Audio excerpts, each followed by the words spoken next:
Some of the tapes that we have produced. I've done some very interesting interviews with researchers that I think belong to the dissident line in American ufology. We even organized the American Academy of Dissident Sciences with Al Bielek to try to spread around all the scientific discoveries that have been suppressed by the Illuminati for more than a century. And so with these interviews, I always gravitate toward researchers or eyewitnesses that have something to say different from the party line. We're going to pull it off the hook. The film on that's called Occult National Socialism or Magic National Shamanism is a panel discussion with Chan Johnson and Al Bielek on the extraterrestrial and celestial roots of Nazism. I mean, the real roots for everything that happened in Germany and all the atrocities perpetrated by the SS and the Nazis lie much, much deeper, actually much, much higher beyond our planet,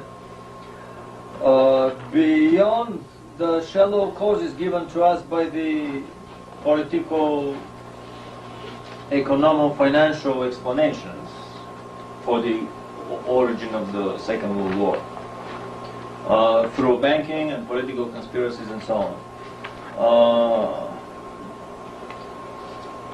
The secret societies in Germany, the Thule, the Vril, the Hugin, and many others, were at the forefront of the ideological,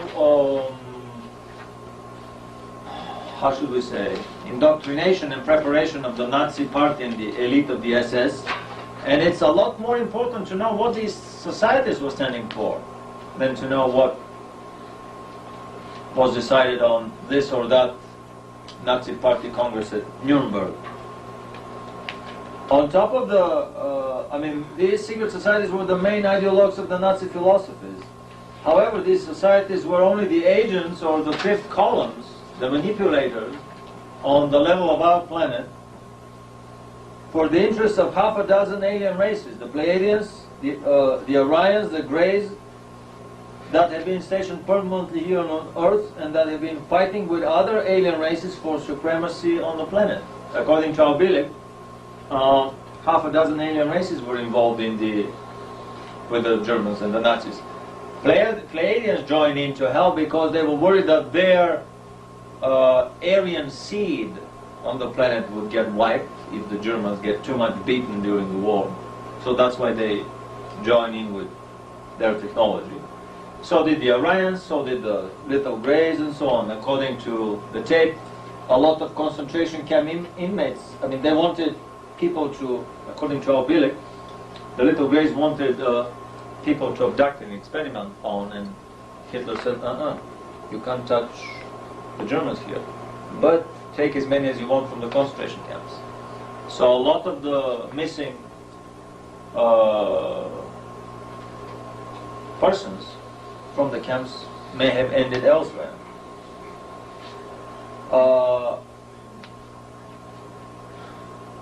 The aliens on the Germany side that were fighting the aliens on the Allied side, the aliens themselves were subcontracting for the Agarthian faction of the fallen angelic presence on our planet. That Agarthian faction was fighting with the Shambhala faction of possibly this same fallen angelic presence on the planet. Hitler himself was a channel for one of the members of the Giza intelligences, this alien race that lives under the Giza pyramid. The Giza intelligences that had been mortal enemies of the Pleiadians of Billy Meyer, that came to the planet in the 20s and activated a long abandoned complex under the pyramid. And one of them, and in the film we give the name, according to Chan Johnson, a person who has spent a lifetime investigating exactly the secret occult roots of Nazism and the SS. He has a previous lifetime recollection of being a Luftwaffe pilot and falling down in flames, and hence his infatuation with everything German, but he is not a neo-Nazi, definitely not a neo-Nazi. On the contrary, with this film, because sometimes, twice actually I've been accused of being a neo-Nazi. I just got a badge that bans the swastika here, and I'm gonna wear it in the future on all conferences. But with this film, we want to prove that not only, well, the research that we've been doing has nothing to do with neo-Nazism. On the contrary, we would show that the Germans were associated with some of the not very spiritually advanced races in the universe. I mean, even the Pleiadians are not that far advanced. We have to face it. They have had interstellar flight for 120 million years, and they have had no warfare for only 50,000 years, which is just a millisecond from their overall interstellar flight history. I mean, how many cities have they exploded in nuclear wars? How many continents? How many planets? How many stars? The Eye of God in the Lyra constellation was the last star that they exploded 180,000 years ago, or whatever, 100-something thousand years ago, according to their... I mean, they've been vicious, brutal savages on a different level, as much as the Amazonian scalp hunters and man-eaters are, cannibals are. So basically, there were, I mean, the alien presence on the planet was divided in two camps fighting each other, and so were the angelic presences on the planet, of the fallen angelic type. Basically, the Shambhala and the Agartha factions of the Luciferian presence on the planet were fighting each other. But that's how the Luciferian universe operates. They always, the left Luciferian hand battles with the right Luciferian hand for the further continuation and furtherance of the illuminated Luciferian ideals. You're talking about our planet? And quite many others. The way I understand it, with my personal humble opinion and understanding, but in the Lucifer Rebellion, about a third of the local sector planets took side and are still on that side. So we're talking about several hundred planets in the nearby chunk of our galaxy that took side in the Lucifer Rebellion. According to the Ranch book, I've never been on these planets. I have no personal information. So Hitler himself was a channel. He was a trance channel, because at the end of his speeches he would fall down unconscious. And he had to be carried out of the auditorium. He had nightly visitations, he had ghosts, and so on. I mean, some of these intelligence have been in face-to-face contact with him. In this tape also we talk about the Nazi and the SS elites' exercises in shamanism, witchcraft, and Satanism. The Eagle's Nest Villa had all kinds of drawings on the walls, and the most horrific combination of, how should I call it, sexual and satanic and other aberrational art that one can imagine. A lot of the Nazi involvement with black magic, with Satanism, with shamanism surfaced on the Nuremberg trials, but not a line was put on in the public record. National Socialism, together with communism, fascism, and the in fashion these days, let's call it the New World Orderism, are but the different faces of the same old wolf of the global Illuminism. Trying to accuse somebody of being a neo-Nazi is a very funny word, because what is a Nazi? I mean, the Nazi is the different size of the multifaceted coin that has communism on the other side, that has Illuminism, that has fascism, that has basically the brave New World Order boys. It's not every ism there is, actually. Exactly. This is exactly my point, and I'll talk at length about all the isms that were created.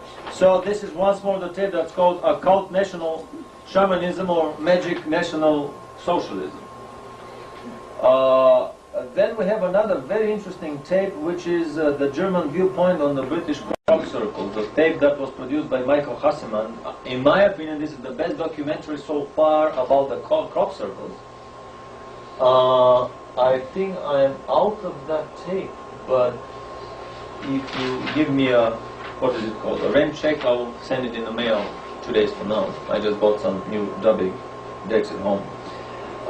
The film shows a mini disc, an observational orb that zigzags and hovers around the body of a moving Concorde on its maiden flight. Shot that was taken from a chaser plane nearby. And you would see the orb coming down from under the Concorde plane, coming here, up and down, then moving along the windows, peering through the windows. This is at supersonic speed, and then disappearing away. It also shows an observation orb going between the legs of the Apollo module, the Spider, standing on the lunar surface. Probably the saucer boys of the secret government were checking on their lesser developed brothers, the rocket boys, how well they have just landed on the lunar surface. There's also, the footage of the, are these all the, and of course they have a lot of footage on the crop circle, probably the best film that I've seen so far. Then we produced a very interesting new film, The Hollow Earth, or a Nazi, in brackets Illuminati to be exact, underground South Polar city of 2 million people called the New Berlin. Free-energy saucer dreadnoughts in low-level demo flights over testing grounds in Germany, 1942-45. ID numbers, insignia, and the pilot's head are clearly visible through the perspex cupola. Panzer turrets and naval artillery turrets were suspended upside down on the underbelly of these craft. Some of them were dreadnought size, and we would see them soon in the presentation. Drawings or actual photographs? Photographs. These are all photographs. Also in that film they talk about German World War II space flights with the exo-atmospheric craft, half a dozen craft to the moon, Mars and beyond. Most important is the German secret presence and the colony, the German colony in the South Pole, on the South Pole. Admiral Byrd's expedition in 46-47 to fight the Germans, their unsuccessful expedition. He was beaten back in about 2 weeks, lost most of his planes and retreated in disgrace. And subsequent recent rumors that we've heard about an underground city that is 2 million people strong. The tall, blonde, blue-eyed, Nordic-type guys that a lot of contactees have seen behind the scenes in a little grey abduction scenario may be nothing more than the new Supermensch Germans that were genetically engineered by themselves and the other alien and celestial presences on the planet from the South Pole, doing a much broader scale experiments on the whole of the American population. They did these experiments in private labs late last and early this century, private Illuminati labs. Then they did them in a broader scale in the German concentration camps. I'll be talking about hybrids between humans and animals that the Germans did in the camps, living, walking, breeding hybrids. They were, 50 years ago, they were that advanced. Then, in the late 40s, early 50s, in the South Polar colony, then they did this experiment in a much broader scale, to the point that now they have engineered themselves so much that they live a lot longer than we do. They have bigger capacities, whatever, brain capacity and so on. The question is, how far advanced is their moral development and their spiritual development? This is probably the prototype that the New World Order and the Illuminati would like to impose on us in the future. So now they are repeating the experiment at a high level here in the American society with the little grey abductions. That's my feeling. So this is a very interesting film on the German South Polar presence and on their advanced anti-gravity craft. Then of course we have several other films here. One is the terrestrial component of the alien presence, or 1 century of secret Illuminati projects launched to the public as the new and ultimate threat, the alien threat. For 1 century or more, the Illuminati super black R&D projects in anti-gravity, space flights, mind control, and human genetic engineering have been very conveniently covered up behind real alien visitations. And the little grays are a good candidate for the cyborgian or biological robot Igors of the underground gulago of government Frankensteinian factories, where genetic research on humans goes full blast, including hybrids with animals. What the Germans did 50 years ago in the concentration camps is done on a much greater scale in the underground cities here. We have another film that is it's upcoming, Free Energy, the Illuminati Anathema. And in that film we would compare German free energy dreadnoughts of World War II that reached the moon and Mars without using a drop of fuel with the Illuminati manufactured Element 115 saucer of Bob Lazar, the gas-guzzling saucer of Bob Lazar that uses an incredibly expensive fuel. The Illuminati and the bankers make sure that in the next and the other centuries to come, of all the other available free energy saucer drives in the universe, they would choose the very few ones that have expensive fuel. And what a more expensive fuel than an Element 115 fuel that is not even found on this planet and has to be brought from far away. In this way they assure you that if you want to drive a saucer, basically you have to give them all your pay for a lifetime in order to be given the privilege to have a private Element 115 driven saucer. At the time when the Germans went to the moon on free energy 50 years ago, and Tesla had a free energy car 80 years ago that ran for 3 years without any problem. John Keely created a free energy 250 horsepower locomotive in the 1860s, 1870s that was pulling trains, and many other free energy devices. The Illuminati reached the moon in the 1890s with free energy, I suspect. The drive for their gyroscopic anti-gravity drive in that shell that was fired from the cannon. Then we have another tape about the famous footage, the shuttle footage of these magical ice crystals that, according to NASA, were nothing more than ice crystals. And in that film we would make the analogy between the magical bullet and the magical ice crystals, the cousins of the magical bullet. The government spin controllers rely on magic when they have to explain things like the Kennedy assassination or the secret alien presence in orbit. And in the film we explore the possibility whether these are these really aliens shooting it out at our doorsteps, or are these alien ships being fired upon by the US government's ground-based Star Wars Black Project developed beam weapons, or is it again a cleverly staged and orchestrated smokescreen involving several US government-produced saucers conveniently shooting quote, at each other in bright view from the shuttle window, just in time for the next congressional hearings or on Star Wars budget appropriations.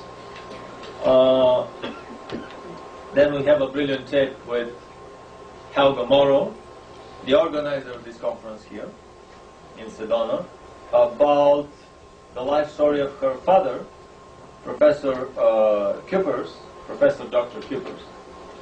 About the fact that he went to the moon, to the inside of the moon, to Mars and to the inside of Mars with Philadelphia project type teleportation technology that was developed by the American government almost half a century ago. It's an incredible tape for anyone who is seriously interested into the Philadelphia project and the teleportation developments on the planet.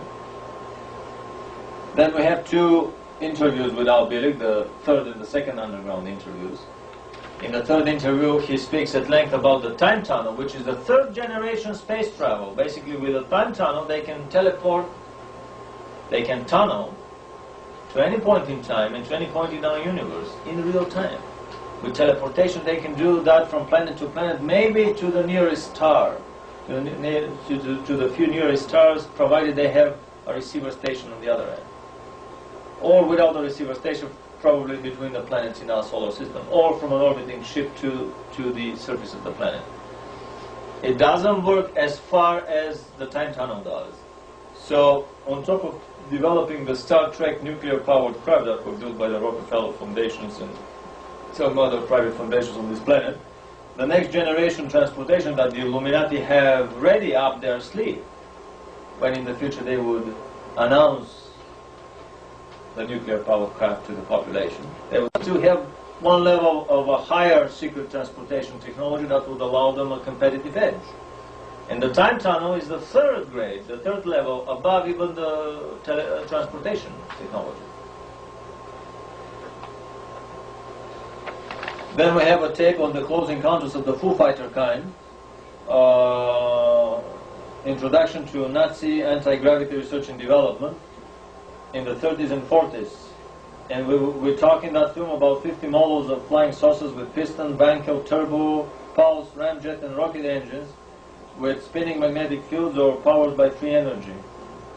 We talk about the exoatmospheric and space flight capabilities of these craft around Earth orbit, to the Moon and to Mars, according to German documentary films. We also talk at length about the Nazi Antarctic underground base and Admiral Byrd's failed campaign against them. We have a film on the underground, on the alternative 3 joint secret landing, saucer landing on Mars in 1952, May 22nd, 1952. Was that 62 or 52? I have a feeling that it was 52, not 62, because they landed with saucers much earlier than. In the film they claim they landed with rockets, but this is not a rocket landing, and we'll see why. We have a film, this is a lecture and seminar by Colonel Marina Popovich. She's a decorated military test pilot from the Soviet Union, from the Soviet Air Force. The film is titled UFO Glassness over Russia. In that film she talks about a crash-landed UFO that was brought down with a surface-to-air missile in the late 80s over Soviet Caucasus Mountain. And also a photograph of the giant mothership that was a shot that was taken from the Russian unmanned space probe Phobos when it approached the Martian moon Phobos. Very close to the moon, there was a giant 22-kilometer long mothership parked there by somebody, and the Russian probe took the picture before it vanished. Then we have a whole list of audio tapes available from the Graduate School of Conspiratology and the American Academy of Discipline Sciences. Mainly these tapes are about the secret societies of the planet. A tape revealing the Freemasonry and the Masonic Lodge as the Illuminati fifth column on the planet, taped by Ron Carlson. Another tape on the Illuminati Council of Foreign Relations, exposed by Myron Fagan. This is a 3 LP record set of about 3-hour-long tape. The Illuminati infiltration of the American Secret Central Committee, or the Council of Foreign Relations, that runs the United States behind the scenes together with the Trilateral Commission. Another tape on the Trilateral Commission itself by J.C. Lewis, 90-minute long, which reveals that the Trilateral Commission is again an Illuminati outfit to speed up the coming of the one world government and the New World Order, an outfit created by and financed by Rockefeller after World War II. A very interesting tape by Anthony Sutton called The Order exposes Yale University Secret Society, the 322, or the Skull and Bones, which is one of the secret Illuminati prep schools for the Golden Party youth, the future rulers of the country and the new united world, and the torchbearers of the illuminated enlightenment on the planet. And I wouldn't be amazed that, on top of everything else, this is also a quite well camouflaged satanic cult that operates on a university campus. I wouldn't be amazed, because a lot of the symbology of the skull and bones, including the very shape of the bones and the skull, are the same that they do on satanic rituals. And in symbology, nothing is coincidental. The Grand Masters of the Freemasons and the Knights Templars both use skull and bones on their gravestones too. It's a very good point. The Grand Masters of Freemasonry and the Knights Templars use the skull and bones, and so did the SS on their uniforms. It's a very good point that occurred here. Then we have a 3-hour-long tape, the terrestrial component of the alien presence, on the secret Illuminati projects launched to the public as the new and ultimate threat, the alien threat. After the collapse of the Russian bear, they urgently need a new threat. Oh boy, how urgently they need a new long-term threat. The echo threat is the sister to the alien threat, the Mickey Mouse alien threat. And we'll talk about this in the lecture. But this tape covers basically 1 century of Illuminati super black research and development projects in anti-gravity, space flights, mind control, and human genetic engineering that being conveniently covered up behind real alien visitations on the planet. Hundreds of races visit us each year, but behind that there is a very substantial illuminated component of terrestrial developments that it's very easy for them to explain away as all alien, being all alien. And in that tape we would make the claim that the little greys are the government-developed biological robots or cyborgs, the little Igors of the underground gulag of government Frankenstein factories, as Anthony Hilder calls them. And also we have a lot of papers. I wouldn't go through all of the papers. Basically, all of this material is very well represented in different papers. And now we can go on with our slide presentation. If we can turn on the projector, please. In the back, the button goes upward. On the back of the back, rightmost, up and up and up and up to the top. Excellent. After the tabloid sources, let's summarize the first step. I was back tracing my quote-quote discovery of anti-gravity through the anthropology of myth approach. I just did a big file and I put there all the stories about anti-gravity that I could find. And in the first step we went over my sources from ancient astronaut accounts, from modern day contactee cases. Actually we'll go through the contactee cases right now. Biblical and ancient revelation prophecies, revelations, modern day revelations like the Urantia book and the Waski book and the Billy Meyer Chronicles. We talk about the secret symbology, the meanings of the swastika as a swirling whirlwind of etheric energy, and the Star of David that have much deeper physical meaning than just being a symbol of a political movement on our planet. And now we will be talking at length about more hardcore evidence, academic evidence. And we started with a case of academician Nikolai Kozyrev from the Pulkovo Observatory. He died in '87, who did incredible experiments with spinning gyroscopes. In this very simplified photograph, I have a red gyroscope here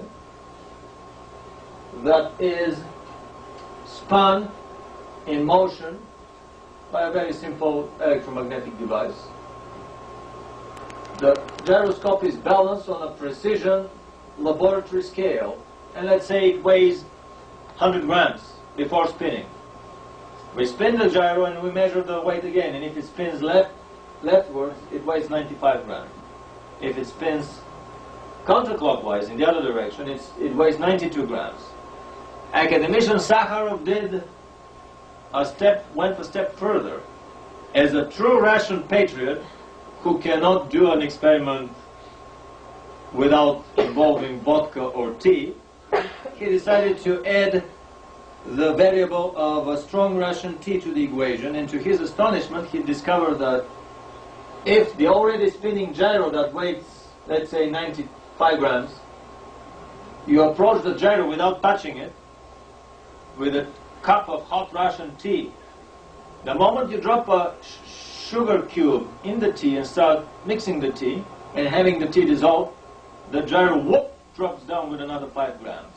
Incredible result.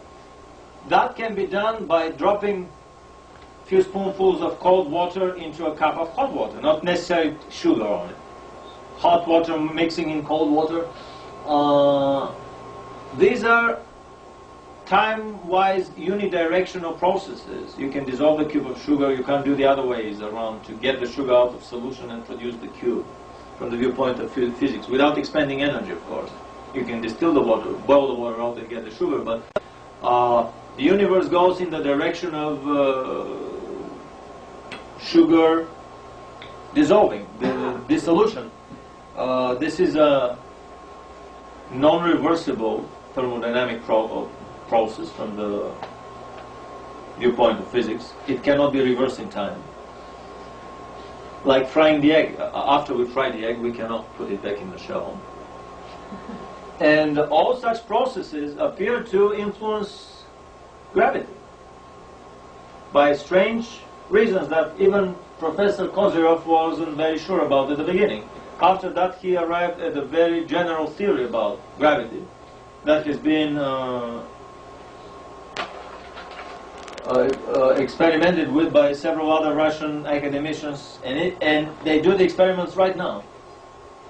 De Palma, another scientist with background from MIT and Stanford, and teaching experience at MIT. He was a physics lecturer at MIT.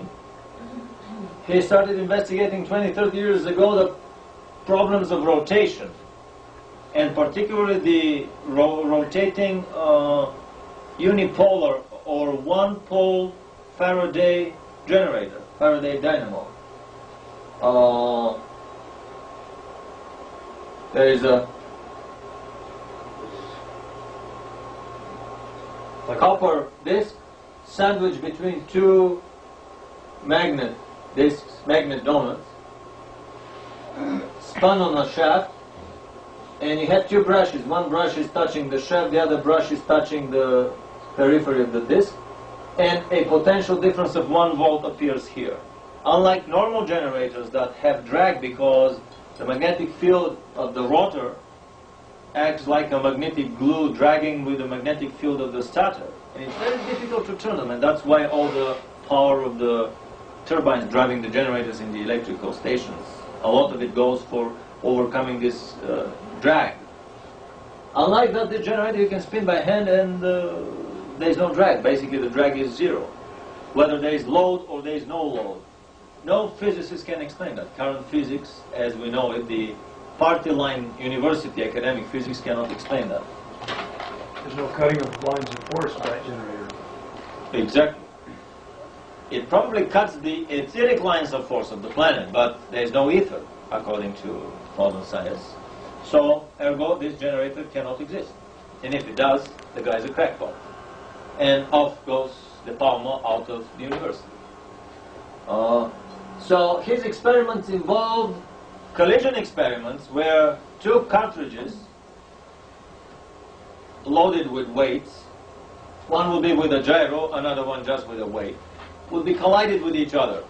And when the gyro spins and when the gyro doesn't spin, this gyro cartridge behaves as if it has different mass. So spinning obviously influences the mass of that cartridge. This carriage, this is a very simple wheel carriage.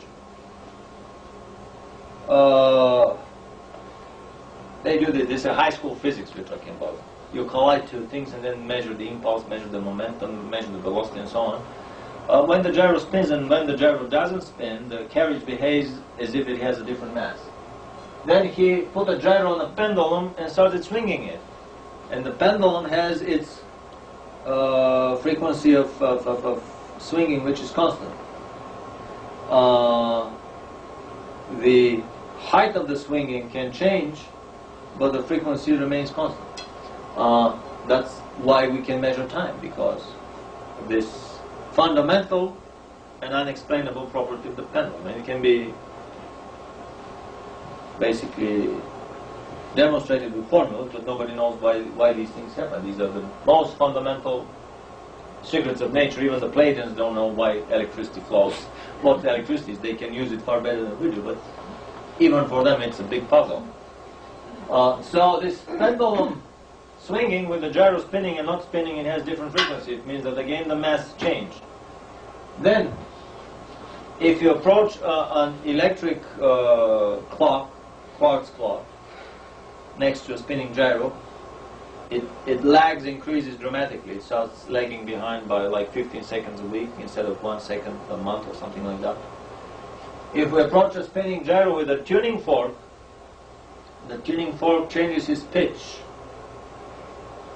which again, here in the form of the pitch, the mass of the fork is involved. So obviously the spinning gyro affects space-time continuum around itself and every object that's nearby. So that's the conclusion of Bruce de Palma's experiment, that rotation changes mass and weight.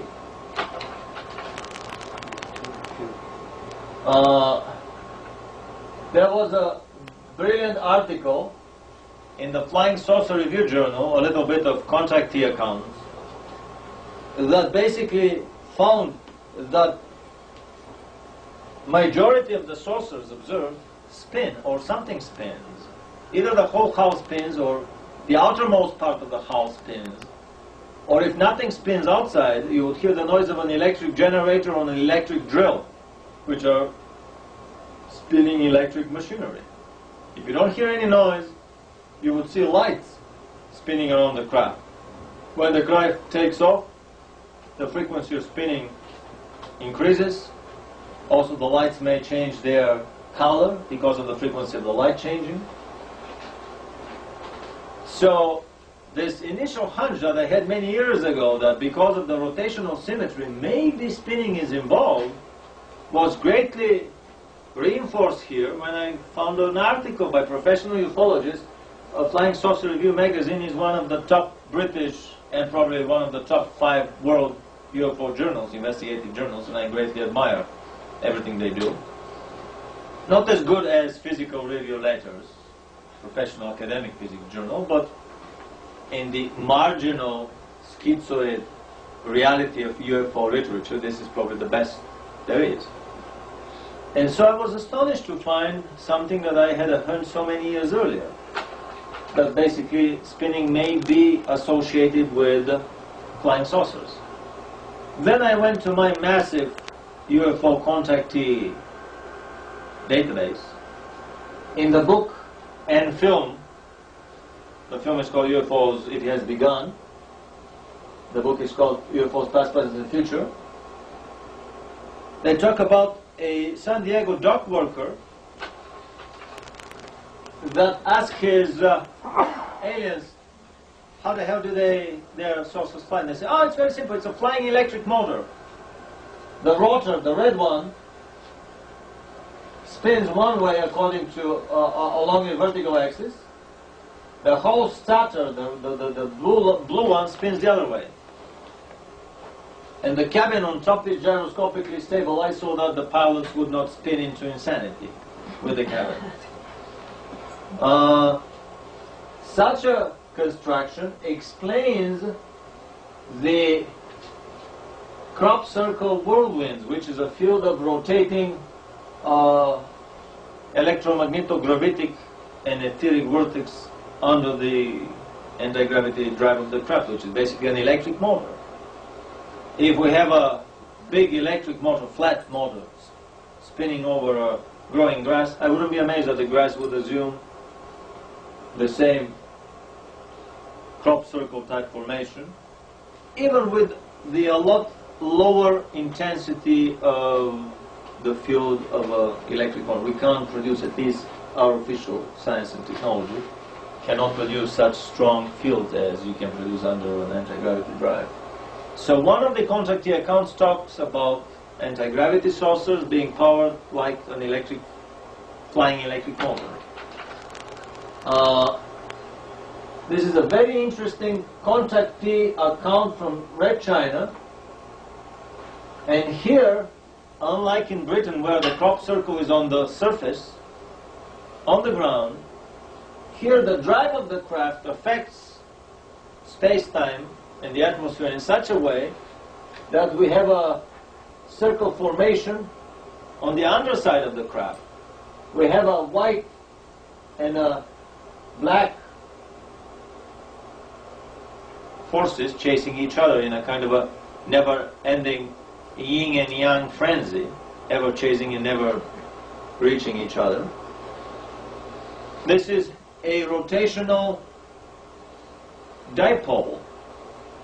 The yin and yang is basically a rotational dipolar vortex.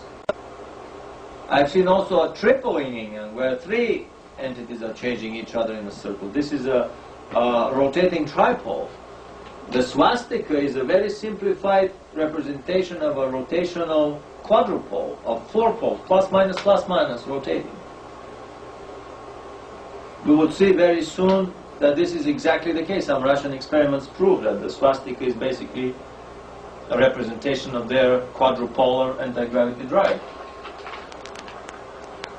Another contactee report, UFO's contact from the planet Ayarga. Star Trek. Looks like some of the figures. This is a creature that appeared from. On some of these things, you may make a close in. I'm full-time on it. Can you do it with a remote? Fascinating. And these are creatures that evolved from amphibians. Incredible swimmers, can swim 5 times as fast as we do. Have very sturdy skulls because there the G-force is 3 times as strong as ours, and the height of a deadly foe is just 60 centimeters. If they fall from more than 60 centimeters, they die. Here, a deadly foe is about 2 floors high. Well, one story, maybe 2 story, depends how. Anyway, incredible book. The contactee was an architect and an engineer by training, so he left brilliant drawings. I mean, he retained most of what he saw in one day holographic presentation aboard this alien craft that he was taken on from his boat in Holland. And what this guy described is a very detailed 3-dimensional cutout of their saucer craft, as big as Queen Mary. This is 300 yards diameter. Giant craft that they use to navigate the universe, but doesn't have superluminal velocity. So basically these are like flying cities. They would fly many generations in them, exploring different planets and stars. And the key component of this craft are these donuts, these rings on the periphery of the craft, these two and this triangular cavity. The triangular cavity and these two donuts. These two donuts are counter-rotating synchrotron rings.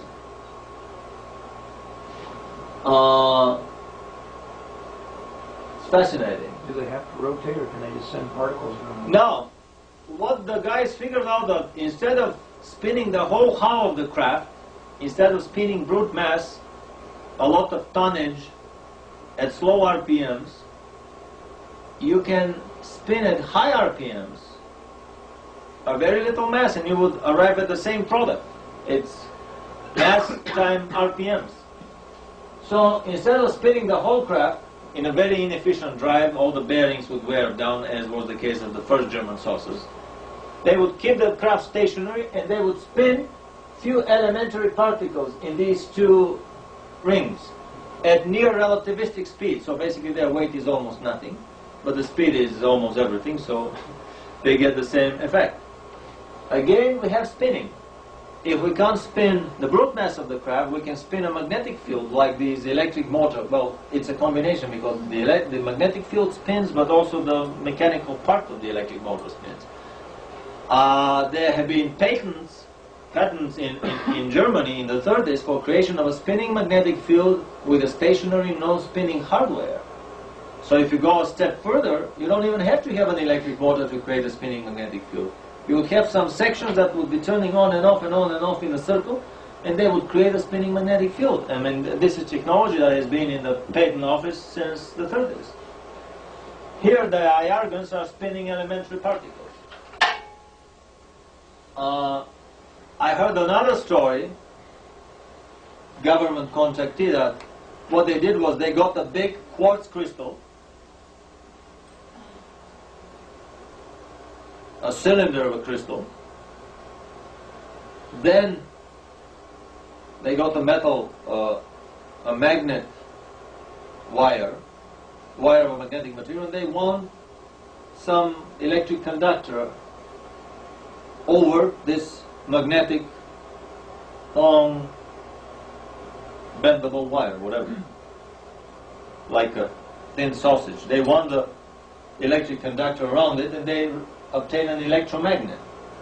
Then this pliable electromagnet was wound around this big quartz crystal, which resembles, by the way, a millstone. This is probably where the story of that millstone in the Mahabharata legend came from, or maybe there are countless other physical ways to create such a millstone resembling saucer drive. But anyway, when the magnetic, basically it's kind of a linear magnet, this magnetic wire is wound around the quartz crystal, and then we have the current over it, it would help all the electrons and maybe even the nuclear particles inside to orient themselves and start spinning along the vertical axis, because if they are oriented in all chaotic different directions, it cancels all these chaotic directions of spinning. They cancel each other, and the net effect is zero. So that's why things weight on the planet. Otherwise, if they didn't cancel anything, they wouldn't weight anything, and they would fly away from the planet. Whoever created the worlds thought that, well, we have to keep the buggers on the planet. If they start floating freely in space, we would lose them. So that's why in normal crystal objects, all these spins, all these little rotations of electrons and nuclear particles and everything are oriented chaotically in every direction.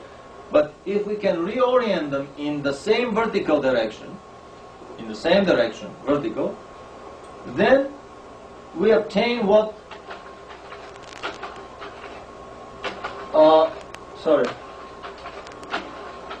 what the Ayargans did with their drive. They were spinning few elementary particles in a synchrotron ring in the quartz crystal. They don't inject, the electrons are already there in the crystalline lattice of the quartz crystal. They just have to reorient them and to spin them in a desired direction. So you can spin the particles along a giant loop around the craft, or you can spin the particles, many particles, along the nuclei of the atoms.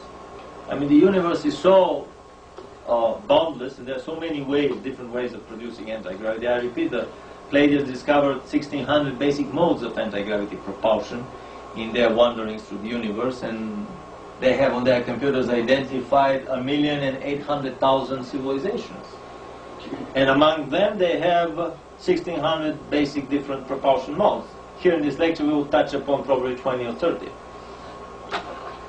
So this is a drawing of the Ayargan drive, the synchrotrons, the blue one spinning clockwise and the red one spinning anti-clockwise.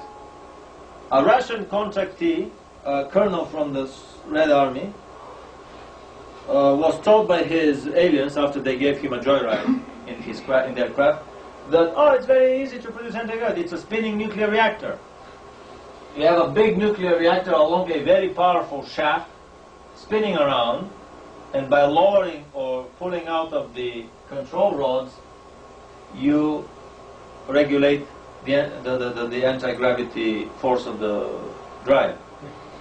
The reactor is spun around by solar energy, and it spins constantly, probably along ideal bearings that don't wear and tear and the RPMs don't die down. So by pulling out the rods, the saucer rises. By dropping down the rods, the saucer lands. And there is a smaller second nuclear reactor, perpendicular to the first one, that would push in this direction so that the saucer will fly horizontally parallel to the surface of the planet. Another case of rotation. A third contactee case, the UMO craft, a contact in Spain, talks again about some electromagnetic cavities along the periphery of the craft, a donut-shaped electromagnetic cavity. They don't give much details, but I wouldn't be amazed that this is a system very similar to the Ayargan system of counter-rotating, tuned beams of elementary particles. Go Breeze, the government party line contacts with a politically correct little grave. They have,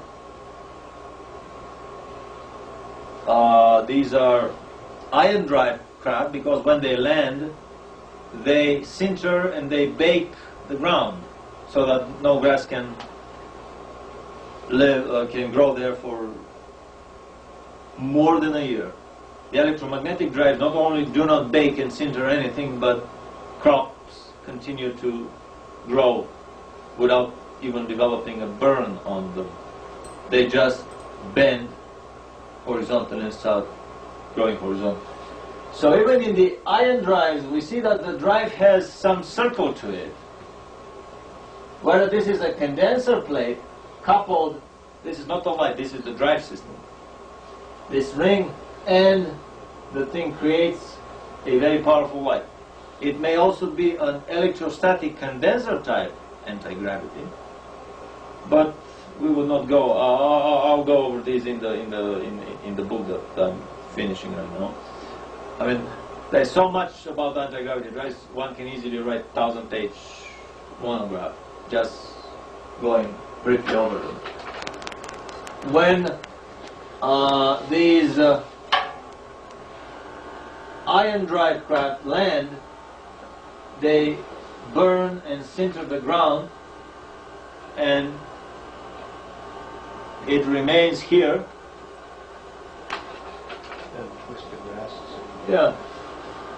Sometimes they would produce ice in midsummer, 1 inch to 2 inch thick ice, due to condensation, rapid condensation of vapors, or due to creation of the ice out of the ether. Basically, the angel dust that falls off flying saucers is a byproduct of their saucer drive that creates objects out of thin air, out of the ether, the way the yogis can create gold objects or other things. The adepts, like Sai Baba, can create objects out of thin air.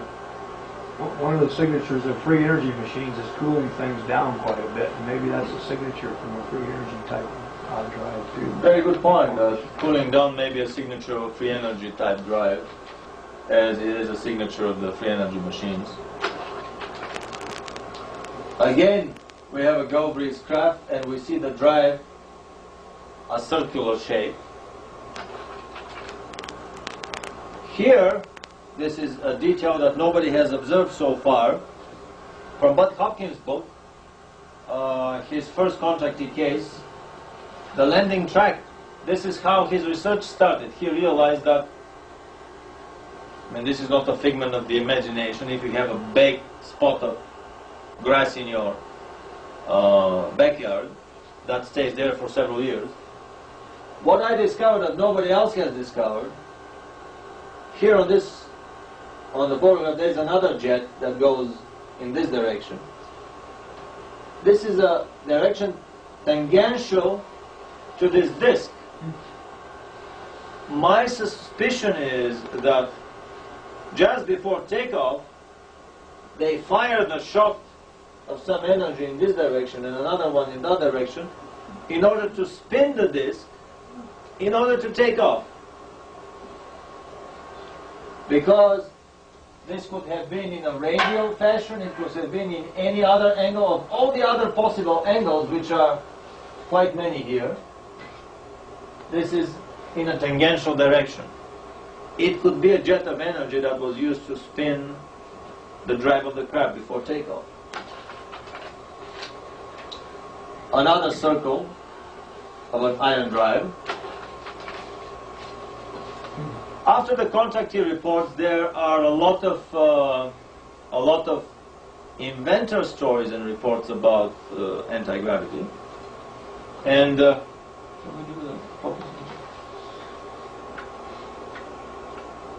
oh, here is my problem. And here in this research, the inventor created some spinning gyroscopic constructions, quite a complicated construction. Several gyros, baby gyros that would spin together, lifting the whole craft upward. Another academic report from Frank Close from the Rutherford Appleton Research Laboratory in England, which is something like Los Alamos here in this country. He talks a lot about gravity negation through rotation, and I can quote here, just as rotating electrical charges fuel the magnetic forces, so will spinning masses experience magnetic anti-gravity.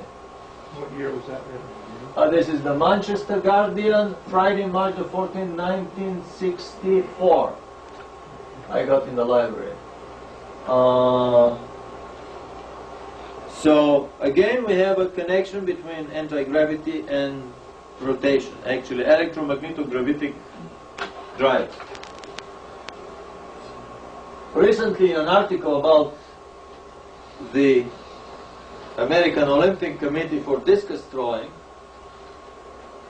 there was a little miniature fact there that when they removed the weight of the discus from the center and concentrated it on the periphery, that increased greatly the throw length of the discus. When a discus is thrown, it spins. By moving the mass from the center to the periphery, we do not increase the radius, but we increase the flywheel momentum. A flywheel of a car is made such that it is edge heavy and center light. It's thin in the center and all the mass is concentrated in the edge in order to accumulate more energy. If a flywheel is built in this way, it accumulates a lot more energy than if the mass is concentrated in the center. So, by working on one of the variables of the anti-gravity formula, they were able, without realizing it, to increase the throw distance of the discus quite substantially, 40% or something.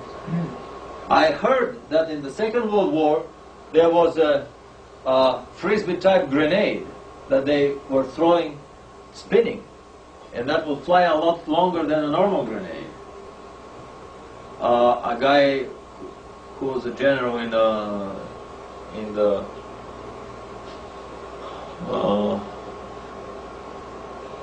Marine general, I think, from the Marines, told me about this grenade, and I'm trying to get it from the Quantico,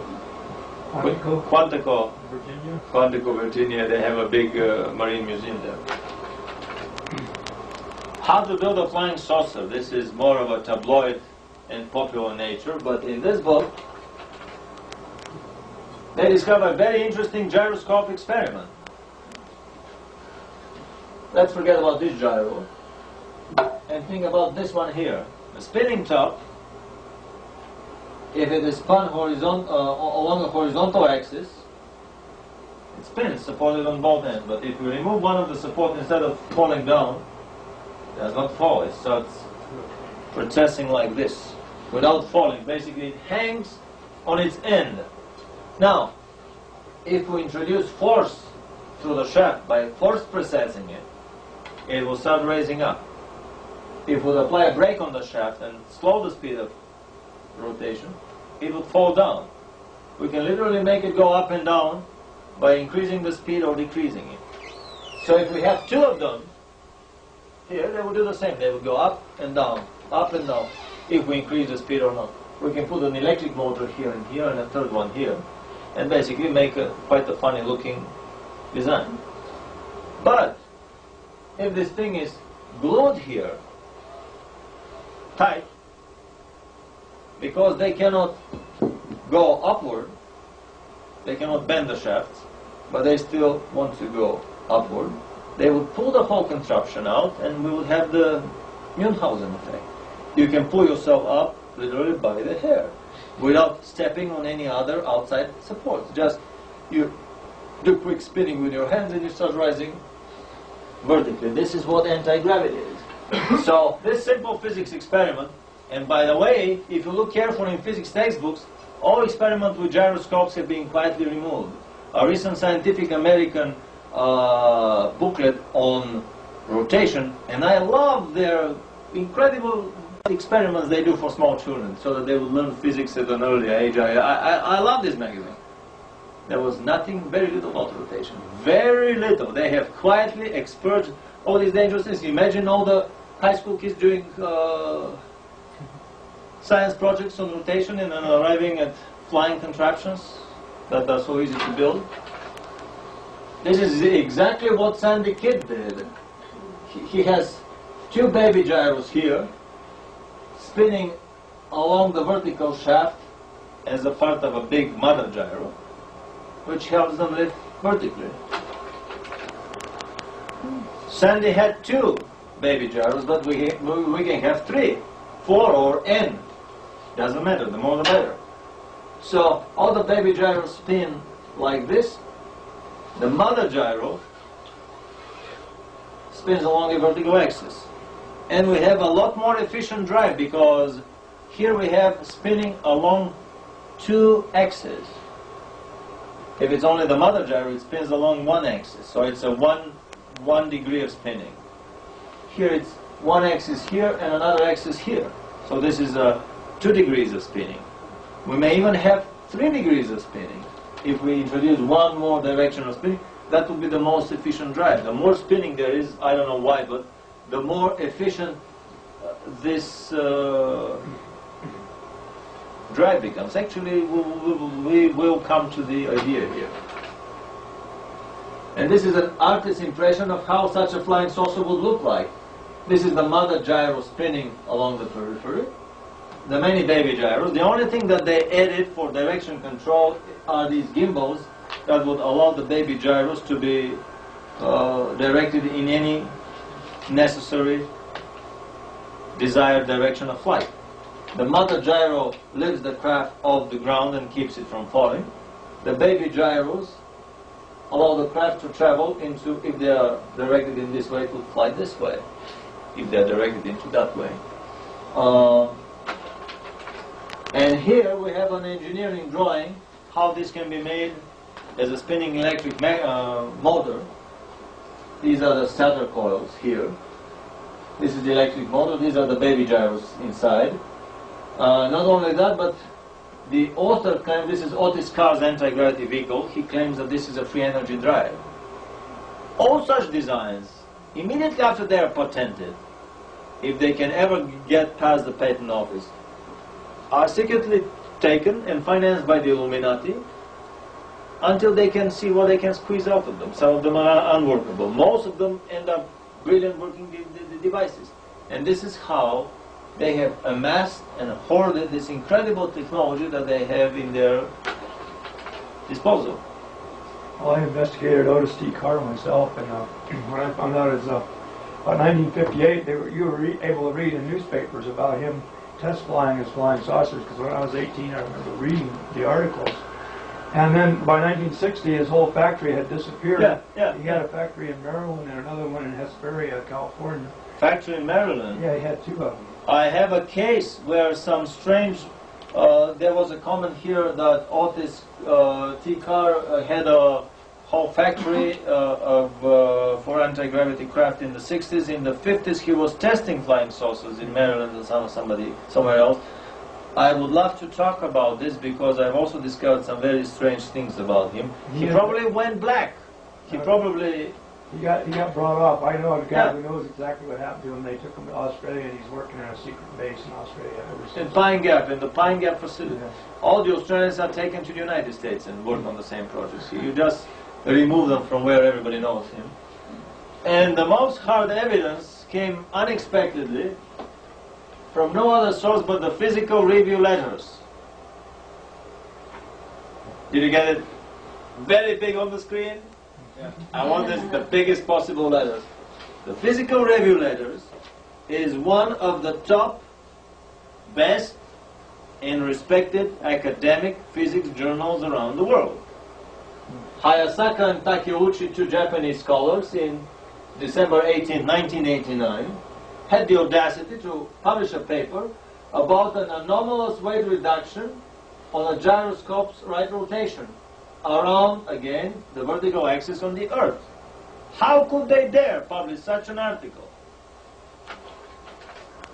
They had a standard issue aviation gyroscope suspended in a vacuum flask to eliminate any aerodynamic lift effects, suspended and balanced on a laboratory scale, micro scale.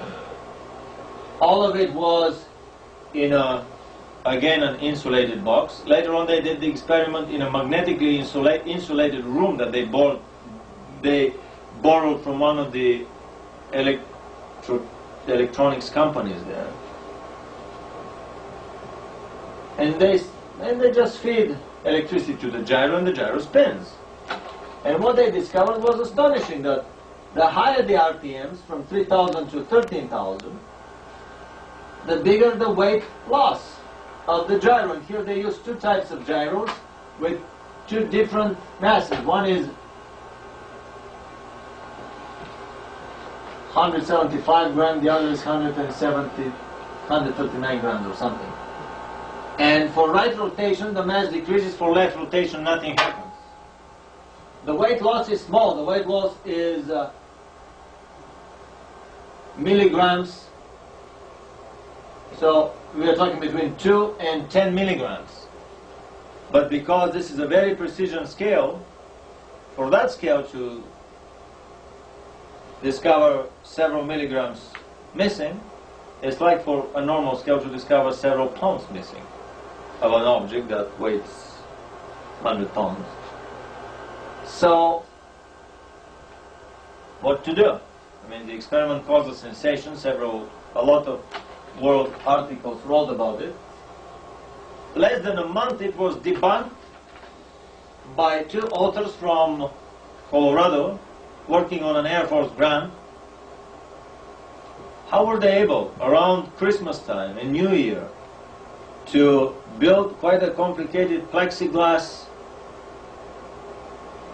spinning top powered by an air turbine, to machine it, to draw the drawings, machine it in the shop, assemble it together, to do the experiments over and over and over again, to write the paper, to go through the peer review,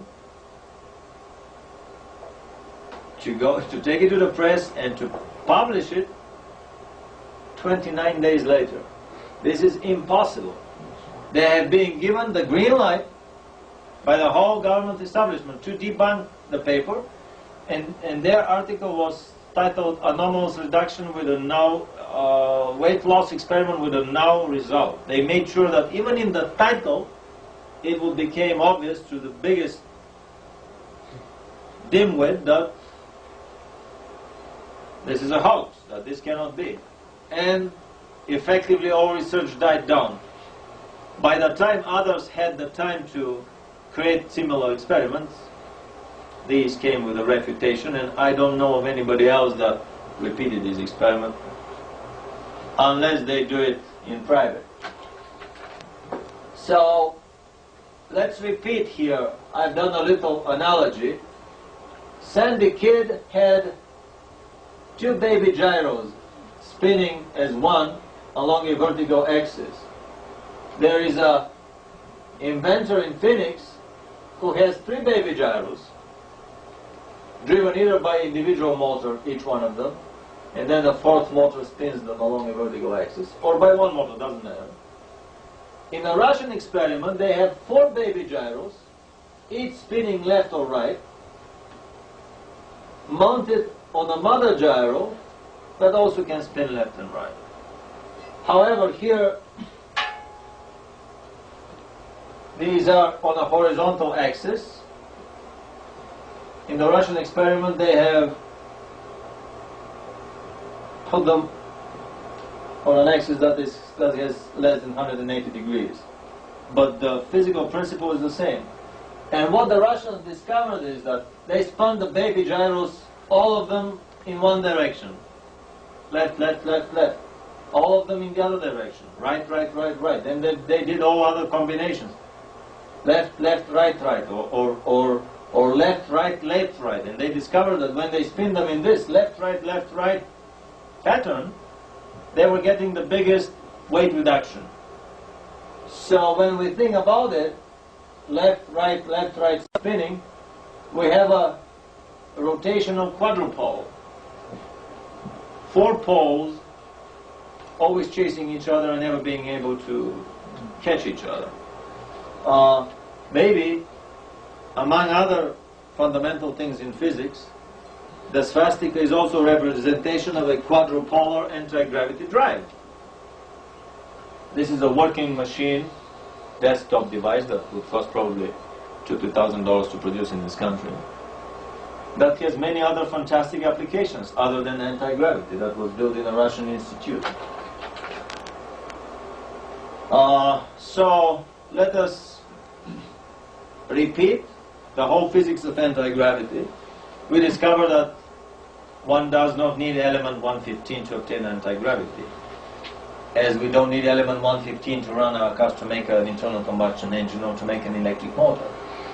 Any metal conductor on this planet moved in a magnetic field generates electricity, or vice versa. If you run electricity through a magnetic conductor, through an electric loop in a magnetic field, you will make it to move. You will create an electric motor. It's an inseparable property of matter to behave in this way in a magnetic field, as is the property of matter to behave anti-gravitically if it is spun along a vertical axis. We don't need element 115 to go to the other stars and planets. Only the government needs this hoax, and the bankers behind them, because they'll be selling us this super expensive fuel way into the future.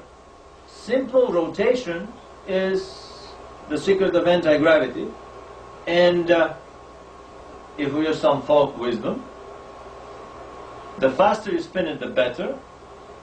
If you spin the hell out of it, it would lift off and fly away. This is kind of a folksy bottom lining of this 4-hour lecture on anti-gravity.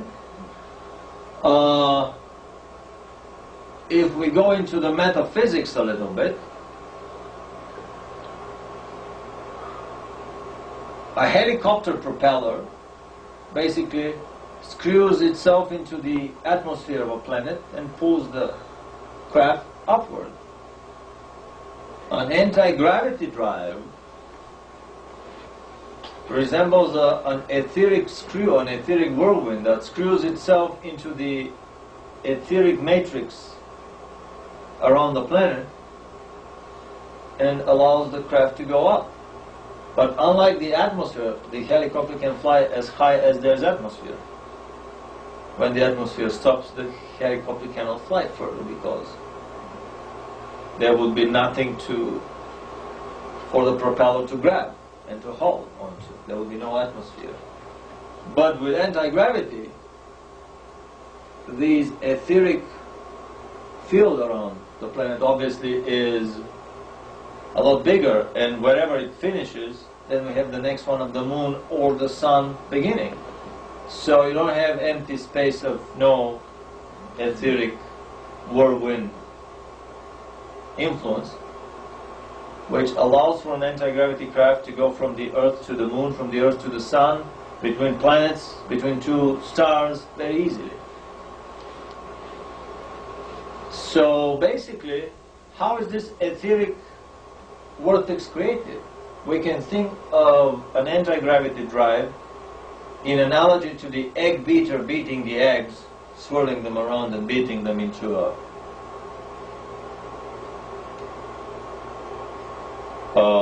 vortex. We can think of an anti-gravity drive as an ether beater, when either a brutal mass starts spinning around, or some fine energy field starts rotating around the craft. All these things work like the beating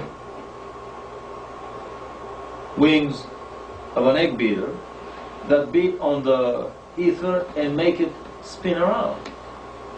And this etheric vortex is actually the power that lifts the craft upward.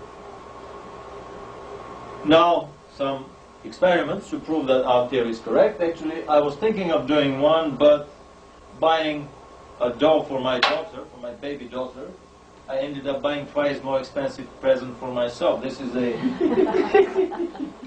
as it always happens, you end up with a toy train for yourself instead of. This is a styrofoam saucer sold at Toys R Us. Nobody can. I mean, there have been so many cases of the NSA arresting inventors the moment they create something that flies. The moment, this is a threshold point, the point of no return. Once you make something that flies and proves the theory, that's it, you disappear. You go black, they will buy you off, they will kill you off, whatever. As long as you don't do that, it is just tabloid, cranky stories. So I was thinking of very much of doing something like that, and then I see that actually the guys at Toys R Us have already made it. Let's analyze this saucer with the knowledge that we have. This is a piston engine here from a very small model plane, a model piston engine that spins a propeller in a vertical shaft. So this is a ducted fan, ducted because the propeller, the fan, is in a duct. This is a ducted fan configuration of an air cushion vehicle, because the air that is compressed downward kind of pushes the craft up. But there's a catch here. And the catch is the following. This craft cannot fly under the power of the gasoline engine alone. You can start the engine, you would leave it on the ground and it would never lift off. You have to pre-spin the body of the craft. The model is about this big. When you throw it in the air, you have to pre-spin it by hand with the engine running. To throw it by spinning it. And if you spin it clockwise, it wouldn't fly either. You have to spin it only counterclockwise, exactly as the experiments in anti-gravity that we talked earlier. So what happens is, let's repeat, it would not fly under the power of the engine alone. We can start the engine and leave it on the ground, it would never lift off. I bet after this tape all these models would disappear from Toys R Us. I can bet. It would not fly if it is pre-spun by hand in the clockwise direction. The only way for it to fly is if it's pre-spun in the anti-clockwise direction. And it would lift off about 180 meters before exhausting the gasoline, and then it would come down. Now, once we pre-spin it, it's kind of a jump start. After that, the engine itself rotates the styrofoam. It's a very light styrofoam body of a craft. By number one, there is this reaction of the propeller. The propeller rotates one way, the engine tries to rotate the other way, because the engine is bolted to the styrofoam body. It rotates the body in the other way. Also, the two mounting planks or brackets, plastic brackets, for the engine mount that run from the walls of the ducted fan to the engine and back to the wall again, they are also shaped as a propeller, but in the opposite inclination to this one. So when the compressed air jet comes downward from the propeller and hits the brackets, it will work toward spinning the outer shell in the necessary direction. So basically, three things help the craft fly. The reaction of the engine spinning the body, number one. The additional force, spinning momentum that comes from the special shaping of the engine mounting brackets, like a secondary propeller. And the third and most important, the kickstart, comes from the manual pre-spinning of the craft at takeoff. There are no helicopter blades along this styrofoam-made body of the craft. So there is no aerodynamic effect. There is a defect, but of a different kind. The defect in the theory. It is not flying upward because it's a helicopter propeller, that's obvious. The reason it can it is just on the verge of anti-gravity, basically a little bit, because it's a hybrid between the directed fan, it creates some of the lift. The other lift is created by spinning the whole thing.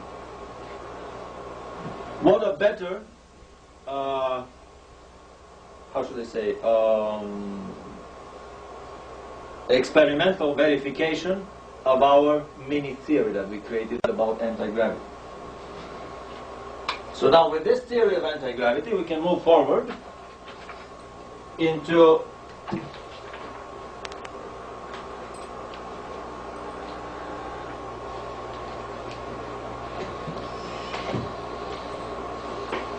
Close Encounters of the Foo Fighter Kind, Secret Research and Development in Anti-Gravity and Flying Saucers in the Third Reich, Germany, from 1925 to 1945. First close detailed photographs of Nazi Germany's free energy saucer dreadnoughts. It's very dangerous these days to talk about anything that the Nazis did, especially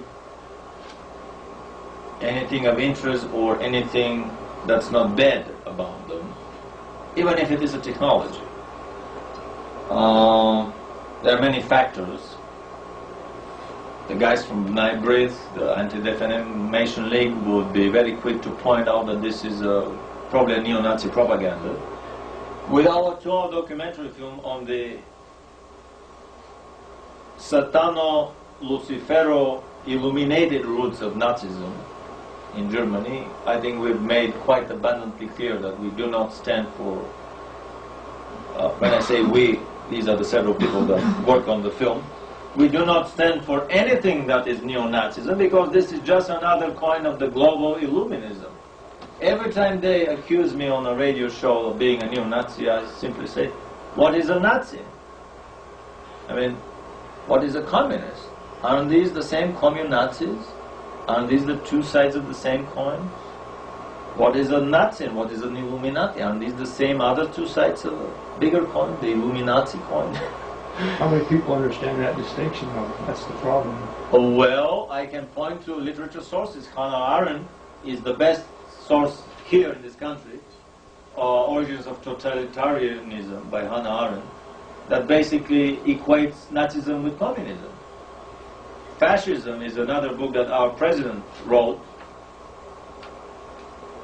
which has dozens of pages of Nazi Party, National Socialist Party yearly meetings and the reports on these meetings. And you read them and you suddenly get these ants crawling on your back, the cold shivers on the back, because you realize that this could have been pages of a Communist Party yearly meeting. You can get 20 pages of the Nazi meeting and interchange them with the Communist meeting, and nobody of the guys that sleep in the room or do crossword puzzles or talk to their neighbor, just waiting for the time for the whole damn thing to finish, would ever realize that they were just read 30 pages from a Nazi party.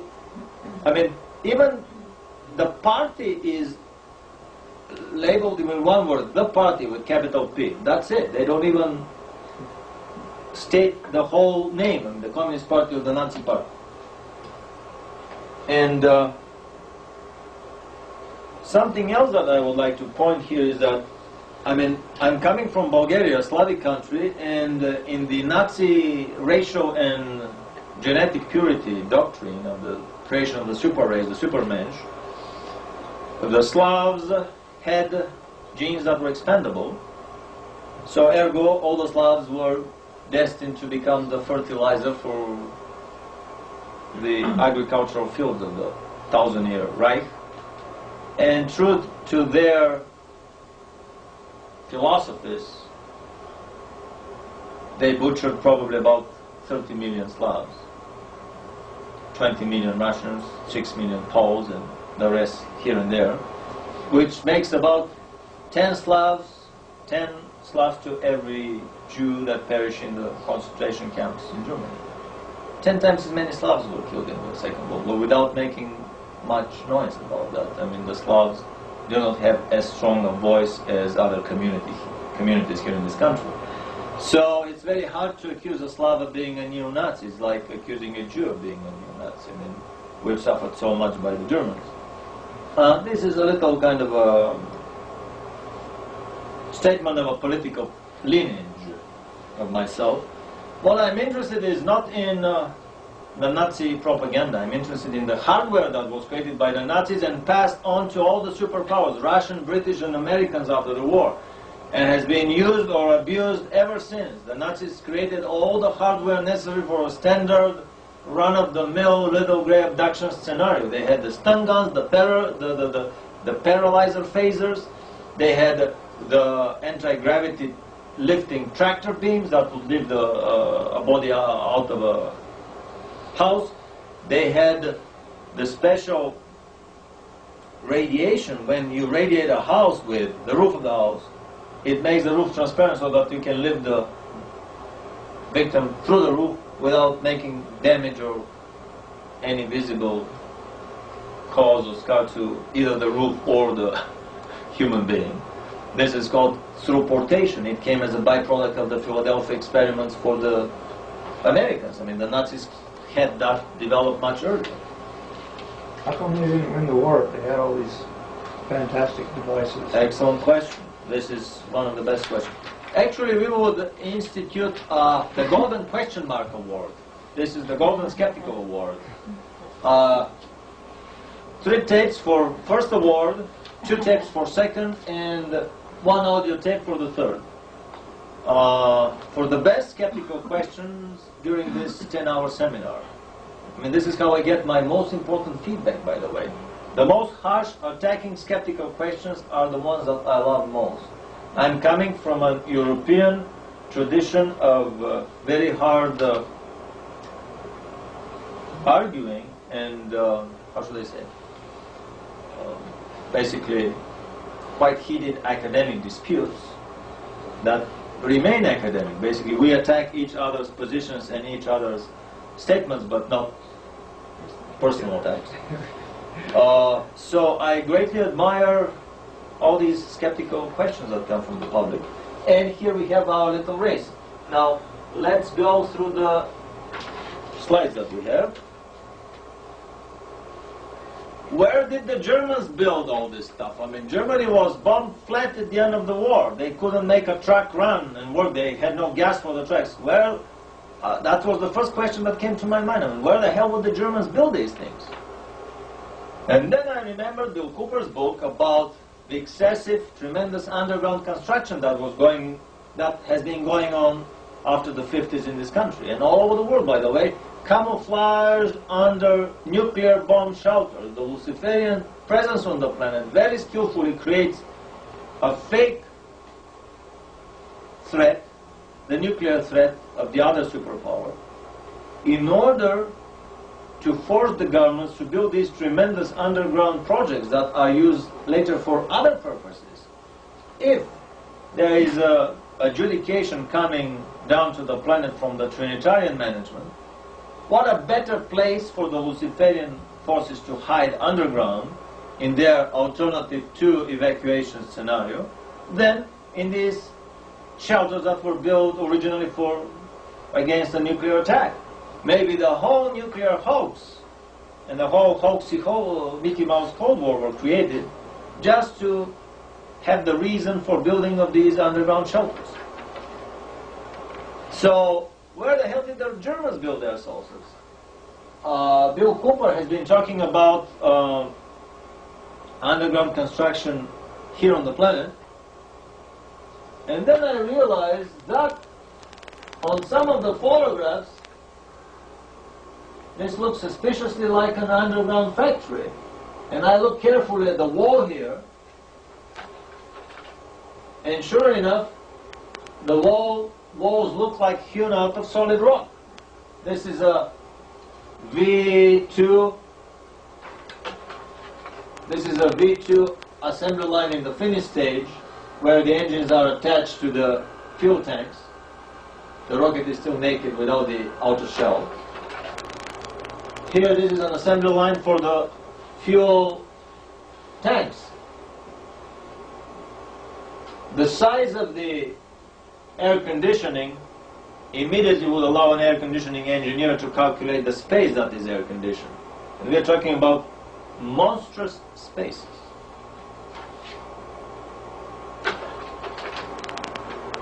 Here it is, the rock, the wall, hewn out of solid rock. Very rarely, usually the photographs will be done like this. They don't want to show that there is no end to the tunnel. They don't want to show the real size of these complexes. That's why they would they would not publish photographs where you see that basically the tunnel runs forever. Also, another suspicious thing is that these are not round tunnels done with a tunnel boring machine. Oh, it's true. How the hell would they build? With picks? With, what is it, rock picks? I mean, with jackhammers? They didn't have the time from 42 on, even if they used 20 times as many slave labor. Or dynamite. A lady came to me after one of these meetings and said, you know, I remember reading some CIA files 20 years ago that the Germans were using sonic lasers that would, I don't know, probably pulverize the rock into sand just by directing a special sonic beam at the rock, which allowed them to zoom through these underground spaces, through the rocks. I mean, this is the most solid German rock. We are not talking about Mickey Mouse Italian dolomite here that that you can blow it in and it would disintegrate. This is rock hard Teutonic rock. It's very hard to drill. I think they were zooming through this hard rock basically with the speed they were managing to hold the sand out that was coming, or fine gravel, depend on how you fine-tune the sonic laser beam.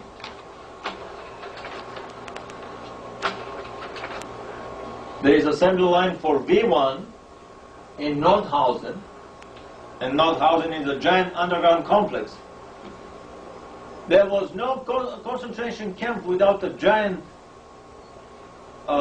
industrial facility next to it, and no industrial facility without a concentration camp next to it.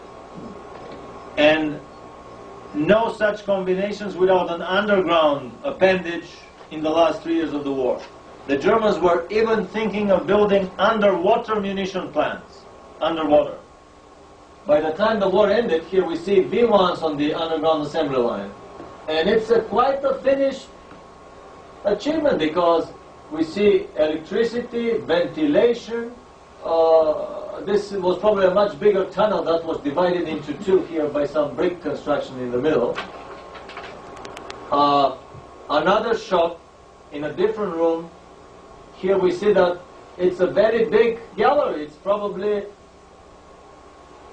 2 stories tall at least, because this is about 1 story, and it hardly goes to half of it. And then we see a giant air conditioning duct going here. I mean, guess the spaces that were air conditioned underground. And the lighting, you see how, I mean, this is not artificial lighting for the purpose of the photographs. Everything was installed and running. The conveyor belts, the rockets and so on. They produced 6,000 rockets that were fired in London. I'll talk about the propaganda later. Let's finish with the underground empire that the Germans built. This is a line of Henschel turbojet bombers on the assembly line, and we see here we have an even bigger room. It's 1 length, 2 lengths, 3 lengths, and something bigger than the fighter plane. We're talking about probably 60 feet of a giant tunnel underground that goes on forever. It's very hard to come to these photographs. Each one of them came from a separate book, a lot of them from English books that is impossible to find in this country.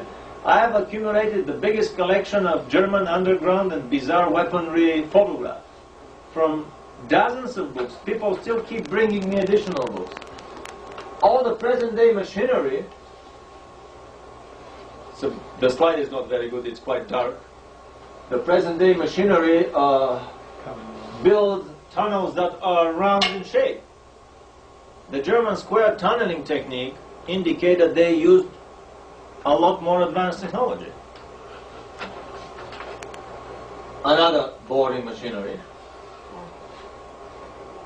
We'll come again to this underground construction through the Rand Corporation Symposium in the early 50s about the giant underground alternative to evacuation empire that was about to start to be built. And we see the size of these machines. I mean, rarely are they used for public transportation tunnels. Most of these are used for secret Illuminati underground works that we know nothing about. This is a 1, 2.5, this is a 5-story building diameter tunnel. What company is that that's on the logo on the side? This is an MIT photograph. This is an MIT built machine that automatically lays the concrete as it goes along the tunnel. You don't even have to do shoring I think it's Robbins. The slide was backwards. yeah, sorry.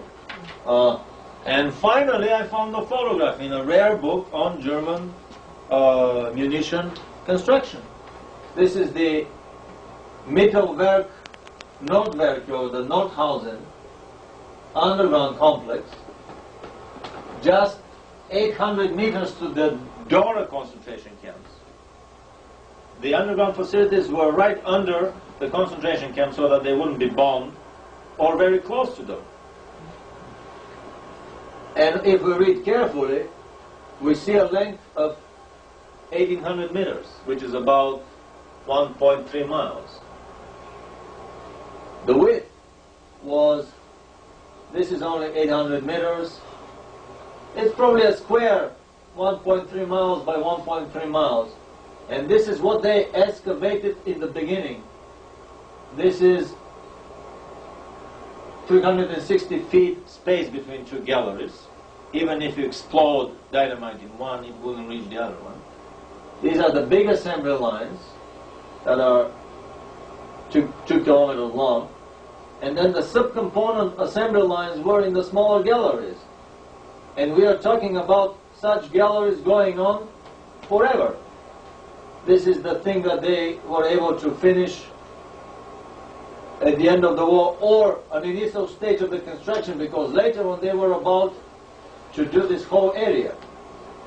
Even now, these days in Germany, somebody told me a story that they were doing roadworks in the 70s, and they found a manhole, and somebody went down there and started laughing like crazy. Then they lowered some lights, and everybody else went down there. And what did they discover? A whole giant assembly room of Tiger tanks, never fired, brand new, shiny and polished. The guys didn't have the fuel to use them, so they just let them down there. The war ended. They probably dynamited the entrances, whatever, and discovered them by chance. What did they do? They poured concrete over the manhole, and the story was forgotten. Hollywood would pay a fortune for these tanks because they run and they can use them in so many movies. But they had underground tank factories, underground airplane factories, where a giant elevator would lift the airplane to the surface of an underground airfield, or they were calling them U-fields. The airplane would take off, retract the wheels, and then the gate would open, the airplane flies out, and the gate closes. And I finally found the photograph, the first photograph of such a U-field built in Germany. Why were we never told about these things? Very simply because they don't want to start us thinking along these lines, because the left Luciferian hand in Germany does the very same thing that the right Illuminati hand does in Russia or in the United States. They are busily building these underground castles and strongholds. They had underground munition factories, rocket factories, they had underground petrochemical refining plants, and even underground synthetic fuel plants. 300 underground projects were built, according to Renato Vesco in his book Intercept But Don't Shoot, a brilliant book on the German secret source of development. We'll come to that later on. 300 underground projects, some of them were of this size. How many of them were? Why didn't they talk about them? Very simple, because they've been very busily using them after the war, Americans in conjunction with the federal Germans, for their never-ending secret Illuminati projects. This is how I answered my question. Where the hell did the Germans build the saucers when Germany was bombed flat at the end of the war? They had plenty of space to build the saucers. Such an innocent-looking tunnel actually covers a giant gallery behind me. This is where the ready construction, the ready products would come out of it. Number two, question number two. After the question number one, where the hell did the Germans build these devices? Number two was, well, you cannot build an internal combustion engine car if all you have built so far were horse-driven carts. There is kind of a hand-in-hand development of industry and research and engineering and science. It's not possible for the Germans to have had only saucers and nothing else of similar type bizarre weaponry. And at the beginning I thought with the tradition of my country, in Eastern Europe we were told that, well, all the Germans had was some V1s and maybe some V2s, but did the V2s actually fly? Maybe not. Maybe these were plywood models. Some V2s fell over England, but did they hit London or not? Probably not. And I have a film that we can show later, we can see later, of the V1 and V2 offensive. 5,000 V2s were produced and a lot of them hit London.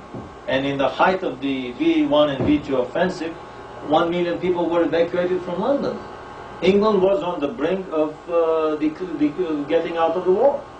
If they were just a few weeks more advanced with the project.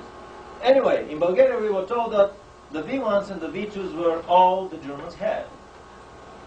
Here is the V1 cross-section. Here is the V2. That's all. And then I started my research in some very hard-to-find books of this sort. Hitler's last weapons, Hitler's secret weapons, Hitler's vengeance weapons. Most of them are British books and are hard to find in this country. Secret weapons of World War II. Some of them are produced by neo-Nazi outfits, as the establishment labels them. The most incredible ones were actually here in this book by Samizdat in Canada. Die Deutsche Waffen und Geheimwaffen des Zweiten Weltkriegs. This is Rudolf Lussar, a patent bureau officer, was the first one to mention in the official literature the existence of German flying saucers. In this book, this is an extremely rare book to find. Published in Germany, and when it was translated in English, here it was shortened, as it happens always with the books that have dangerous information. And many other books. I have made a big volume of these, and this is just a small part of them. Very hard to find books, basically collector items. And I have found sometimes a single photograph from a book. So rare are these photos. And if you don't know what you're looking for, you will just go over it without realizing. I will give many examples here. They have a photograph of a spacesuit, of a pilot sitting in the cockpit of this twin-engine turbojet stealth fighter bomber built by the Horten brothers. But if you are not suspecting German space flights, you will think that this is a pilot suit only. Only after you carefully, because there's no text underneath to explain, after you analyze the spacesuit carefully, you realize that it is way more advanced than the Vostok and Gemini spacesuit. Let's go very quickly through the cornucopia of killing devices that the Germans created. I was astonished myself many times over. Mini remote-controlled demolition tanks, giant minesweeper tanks, so heavy that the mine won't be even able to lift it. The exploding mine wouldn't do anything to the tank. A cannon that would blow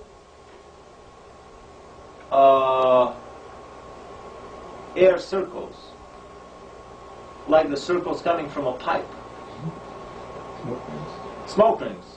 This is a smoke ring cannon against low-flying airplanes. When this turbulence hits the wing of the plane, it loses lift and crashes in the ground. fired by coal. This was probably the only cannon in the world that was firing with powderized coal. They didn't have gasoline or explosives at the end of the war. And the German genius found a solution again.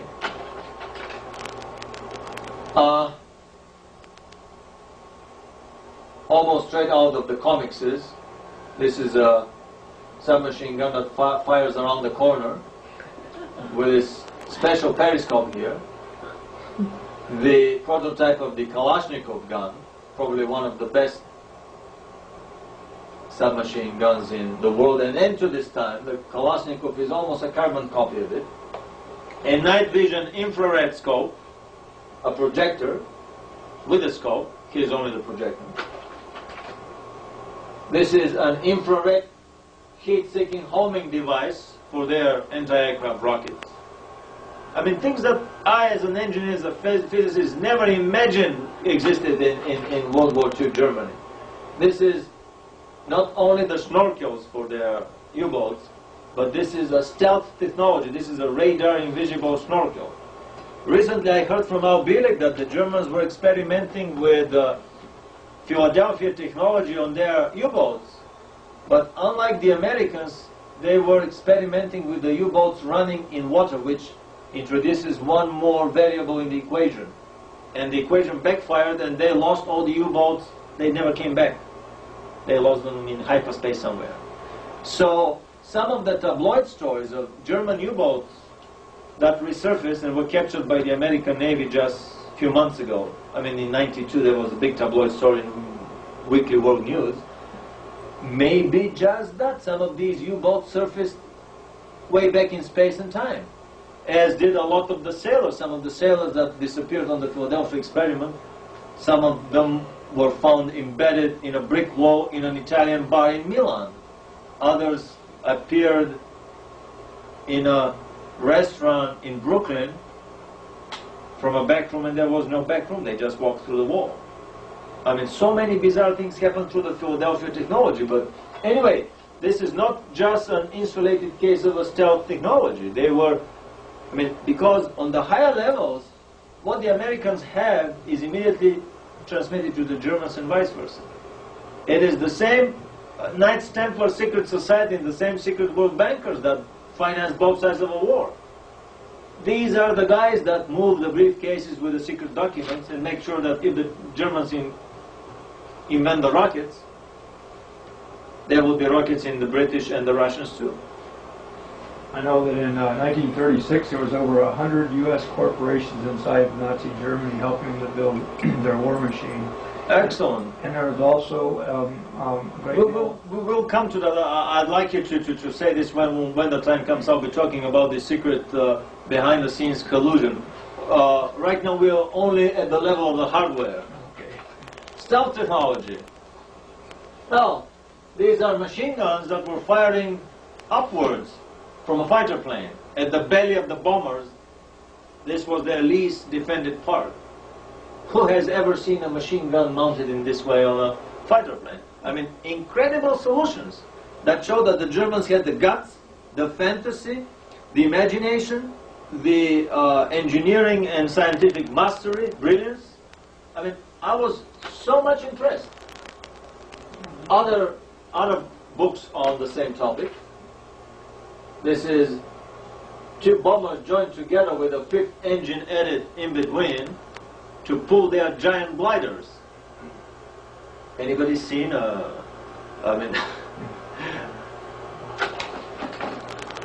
and this is the giant glider that this bomber was pulling before they mounted engines on it. This is a little bit smaller than the jumbo jet.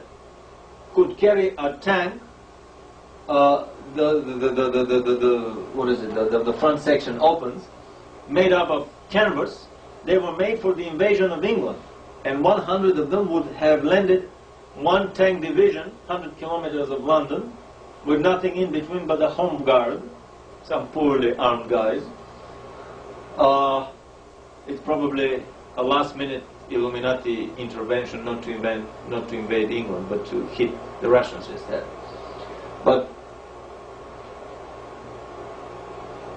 this is 60 feet tall, the cabin from the ground. I mean, this is a monstrous plane.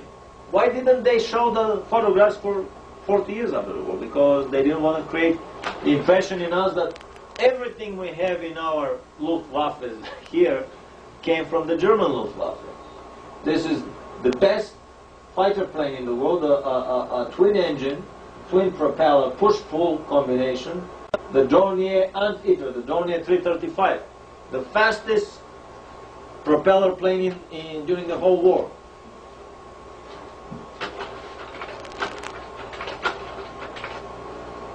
Vertical takeoff and landing capability through pitching the engine.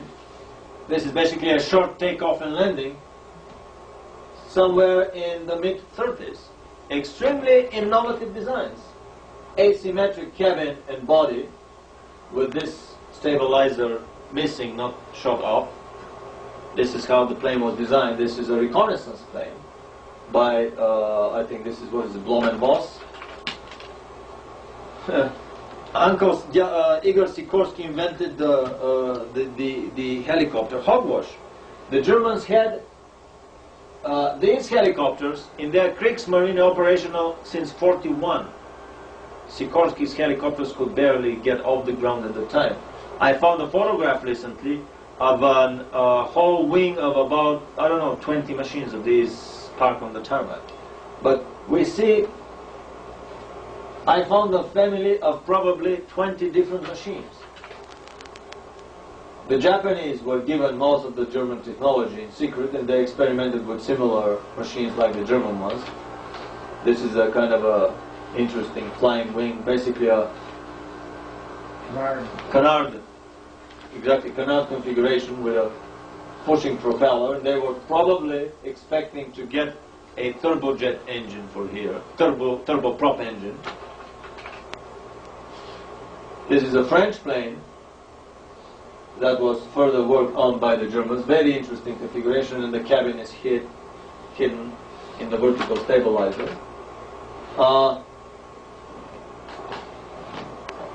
This V-shaped egg beater type configuration of the Flettner helicopter has never been used since, because this was the most stable helicopter that the Germans built and that the Americans tested.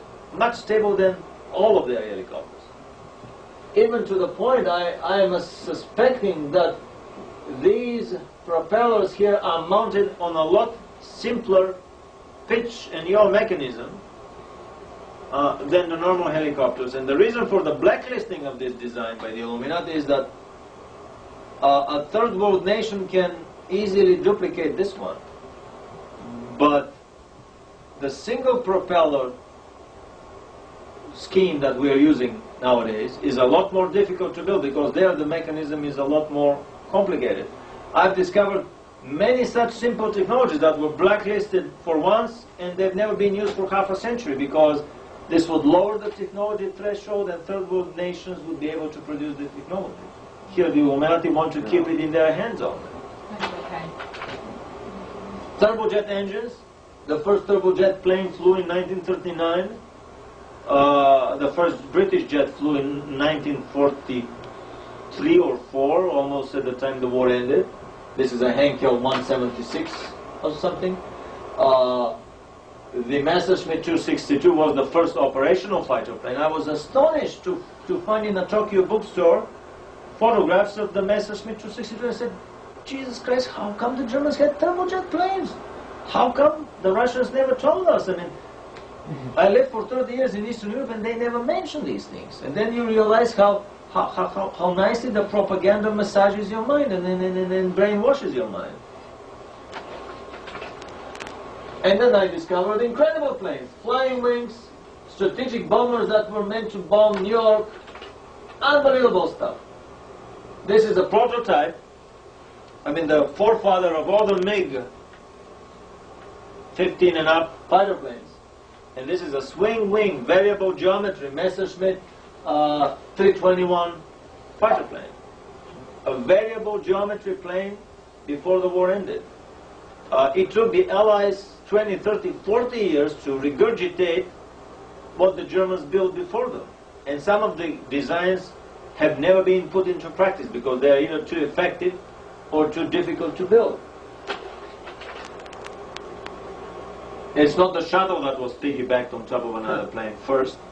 They had a pilot plane, a father and son combination. This is a plane laden with explosive. Actually, this is a giant cumulative charge, like an armor-penetrating charge, but the size of a bomber. And the fighter would disengage, directing the plane at a ship or a factory. In the case of a factory, they would crash the ship along the long line of the assembly line of the factory. And when this cumulative charge explodes, it produces an acetylene torch flame that's probably, I don't want to say half a mile, but probably several hundred yards long. And this jet blows away all the machinery from the factory, basically wipes clean the factory floor of all machinery. Just one single charge of this plane. Have we ever seen such devices on this side of the... I don't remember. The Horten brothers produced a family of 20 flying wings, from small personal gliders to supersonic flying wings. It's not Chuck Yeager who beat the sound barrier first. I mean, many were before him. Up to giant transport or bomber flying wings. This is a small glider in 38, motorized bigger versions of so many different configurations. I mean, if it were not for the secret Illuminati siphoning of this secret technology from the Germans to the Americans, Northrop in his designs was basically copying, making carbon copies of the Dornier of the Horten brothers' design. This is a flying wing assault glider by the German, this is the Flugfahrt, the Aeroflight Society. And this is a rare photograph of the turbojet flying wing, the Horten 6 with a brake parachute, secretly examined in a British Air Force base in November 45. This is the propeller version of that plane in a fighter configuration with pushing propellers, the Horten 5. This is a glider of the turbojet version. Anybody seen such a craft? This is a Henschel 132 Freedom Fighter. They didn't have time to put the engine inside, so they just strapped the engine on top of the craft. The pilot is lying in a prone position to minimize the air resistance. And these were the craft that they were building in the underground factories in Germany in the last months of the war. Extensive research in turbojet weaponry. The prototype of a Stinger missile. This is a shoulder launch anti-aircraft multiple rocket launcher, shoulder carried and shoulder fired. The Fliegerfaust for low flying airplanes. This is a ramjet driven. They had also rocket engine driven assault boats, demolition boats, and commando boats, both German and Italian. Some more helicopters here in high G maneuvers. Some additional helicopters. Saddam Hussein started building his giant gun that has a caliber of 1 meter. This is the inside of the gun. The gun itself is probably 2 meters wide. Yeah, this is the gun. He didn't know, he didn't do his research well. He could have done it much cheaper with a technology that you can master in any village foundry shop. But you have to have the German genius. What the Germans did was, this slide is inverted. This is the gun, and this is how the bullet travels. And as the bullet goes successively through these explosive chambers, it makes an electric contact and ignites the chambers behind it, which fire and increase the pressure in the tube, and the bullet and the projectile flies faster and faster and faster. And These were built in underground tunnels at 45 degrees inclination and could fire a 2-meter long rocket depending on the length of the barrel. You can have 20 meters, you can have 50 meters. The longer, the bigger the weight of the craft. We got to stop the tape. It's Yep. 2 hours. Okay. Continue on with the incredible German designs. Turbojet bombers of at least probably 30 different configurations that I've discovered, including the forward swept wing, an extremely innovative design that was tested only in the 80s by NASA. Nobody else has ever tried this configuration. It has a lot of, how should I say, it has a lot of positive points relative to the normal backward swept wings. This is a drawing of such a 6-engine bomber. I found a fuzzy photograph of such a bomber finished in Russia and test flown from a Russian airport in '46. Gull wing wings, different engine configurations. All of the major companies were working on these bombers. Engines on top of the wings, forward swept wings by Junkers. This is a manned V1. I never knew that they had manned V1, but it's very important for the German space program because they had also manned V2s. This is a Japanese model of the manned V1, built by Mitsubishi. This is the first rocket plane in the world, the Heinkel 176. It flew even before the turbojet plane in the late 30s. This is an extremely rare photograph of the rocket plane. The pilot lies in a prone position, carried on top of a Dornier bomber, Dornier mothership. Nobody was doing these things from the Allies during the Second World War. The Germans were 50 years ahead in aviation. This is the linear gun that we were talking about, buried deep underground.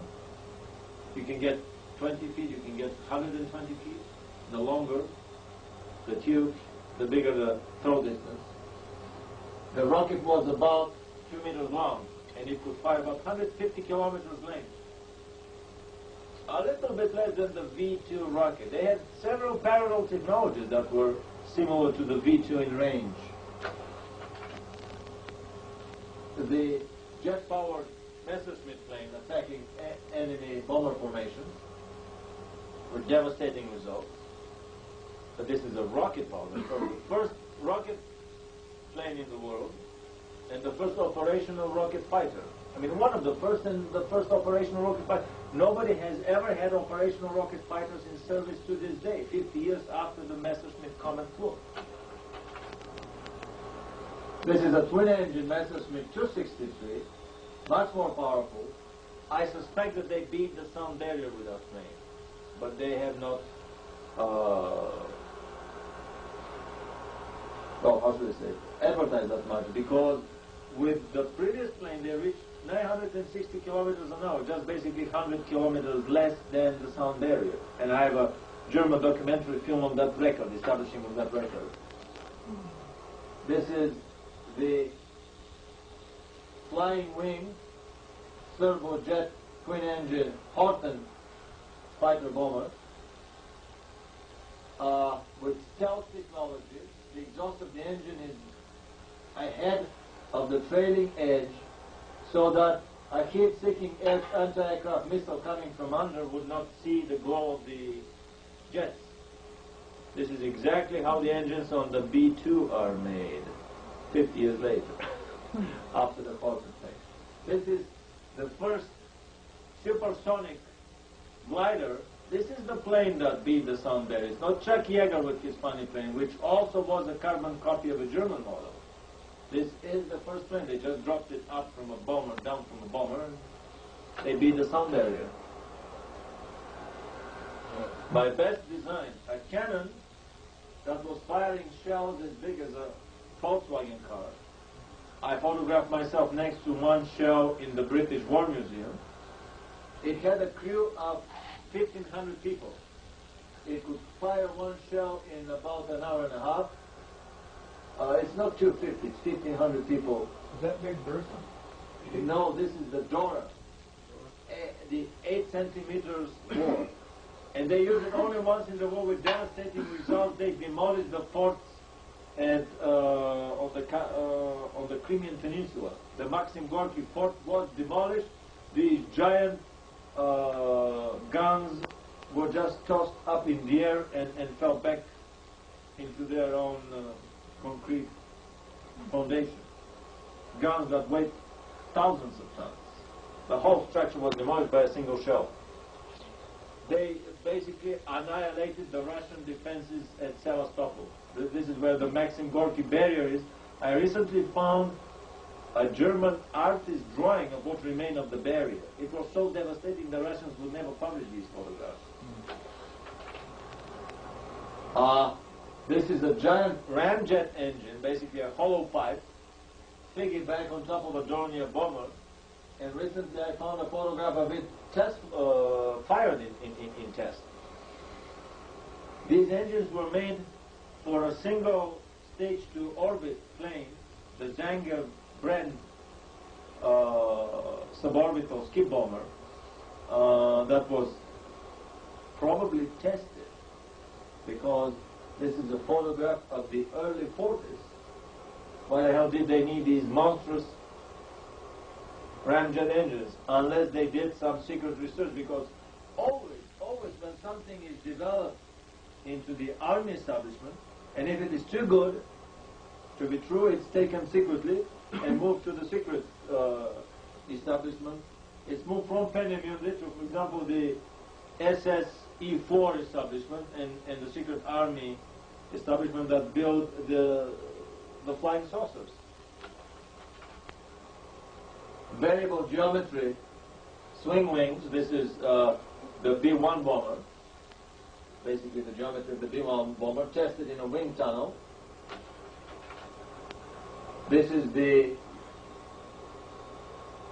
Messerschmitt full variable geometry design. This is a scissor wing variable geometry. I mean, all these things precede what NASA did with 50 years at least. 50 years, it's incredible. We were told that these were the first vertical takeoff planes built by Lockheed, or another model built by Convair. But we would soon see that some of them were built in Germany many years earlier. This is a ramjet fighter plane with a giant 1 meter diameter ramjet, possibly a supersonic plane. The pilot is lying in a prone position over the engine with 2 machine guns under his armpits, literally. And the plane runs on coal, powderized coal. Anybody heard about a fighter plane, of a jet plane flying on coal, powderized coal? They didn't have fuel at the end of the war. Coal, my dear. We have not to forget that the V-2 was hitting London with alcohol made out of fermented mashed potatoes. Mashed potato power. They had a whole factory that was producing alcohol out of mashed potatoes. They didn't have fuel. Here's the German vertical takeoff rocket plane that would fire its rockets at the bombers. And after all the rockets are exhausted, then the pilot would crash the plane, catapulting in the last moment. The engines would be separated and dropped down by parachute. This is a plywood expandable plane, basically. And this is the finished construction. Very often I would find just a rumor or a drawing of something. Then time passes and I found the first photograph. Nah, it never flew. It was only crated. It never flew. But then you see the thing on the launching pad. And then you see the pilot getting in and the thing being launched. This is a manned version of the V2 rocket. It looks like a rocket, but there is no rocket engine on the bottom.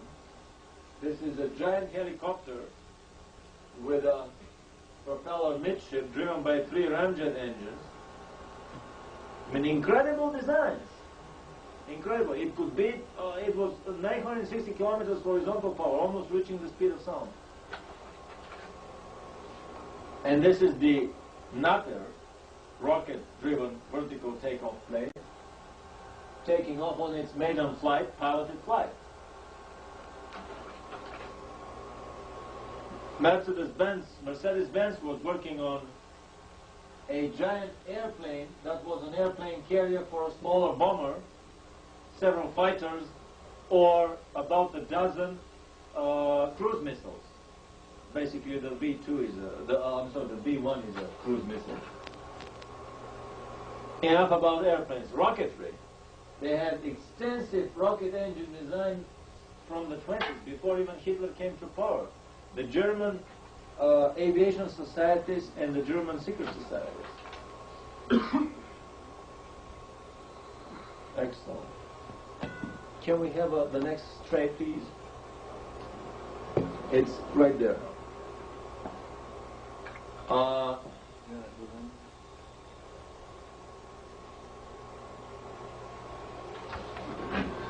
Rocketry. Very quickly.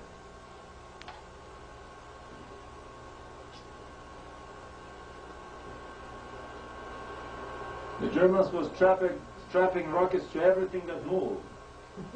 Personnel rockets. For the elite SS crack troops. Much later, the Americans did develop similar designs. The Rocketeer.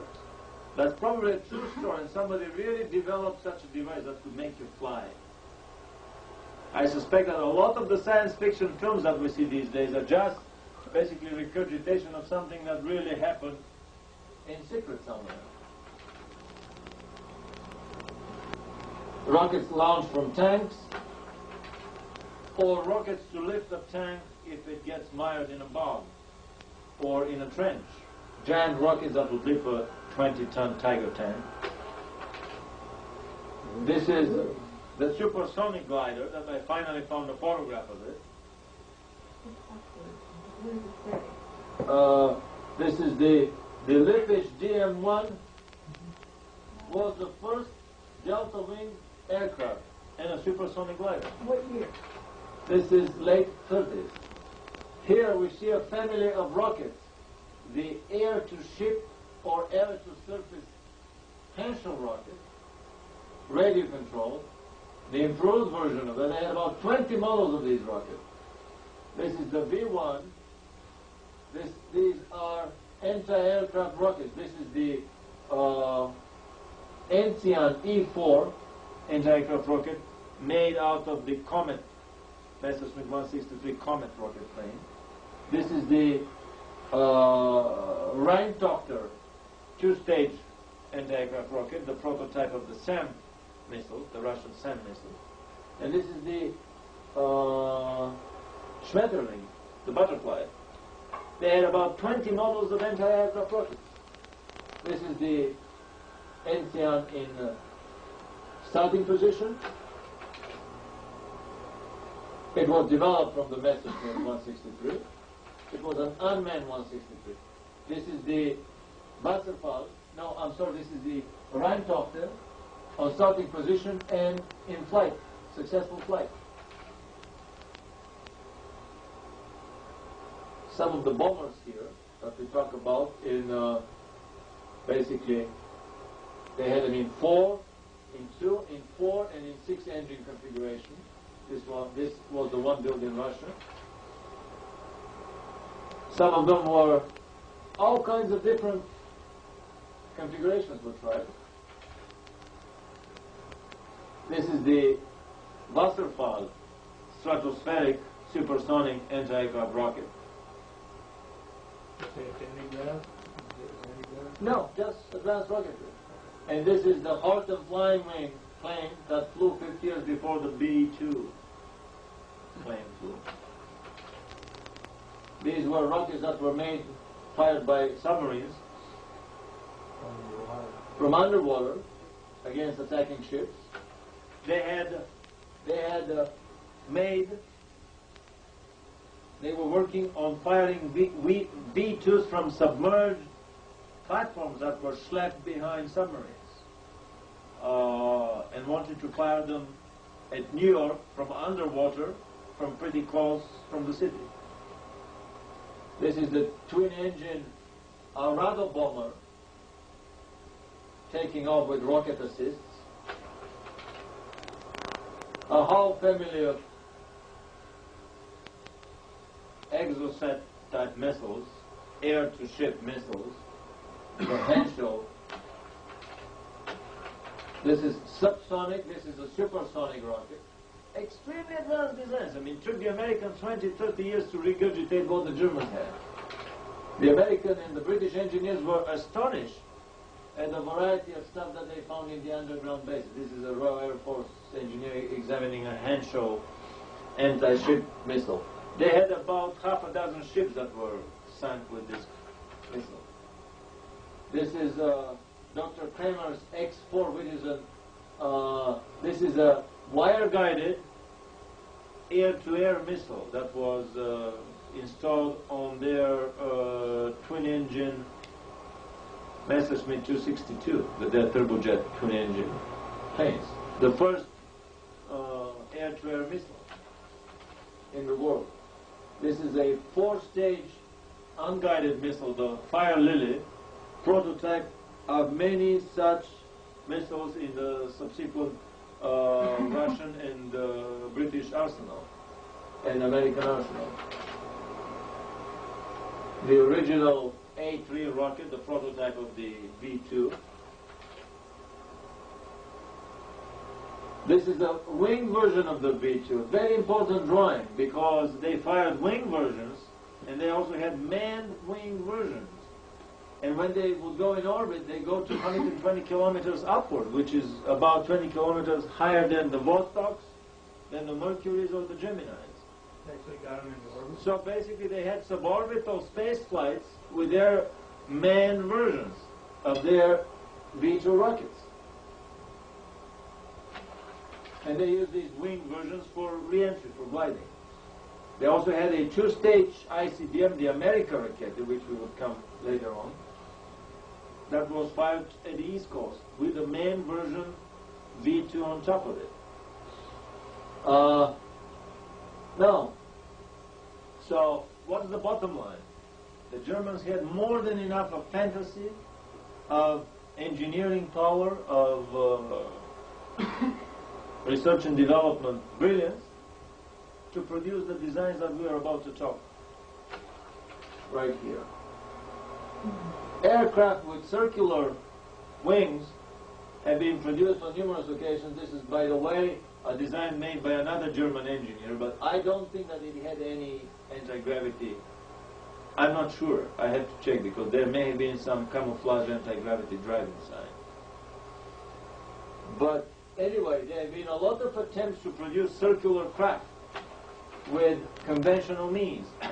This is a basically between the wars attempt. Somebody saw, a designer saw a saucer fly by, and he said, gee, this is maybe a great idea to make a wing. Why don't we try it? This is exactly how this plane appeared. That's not even the first one.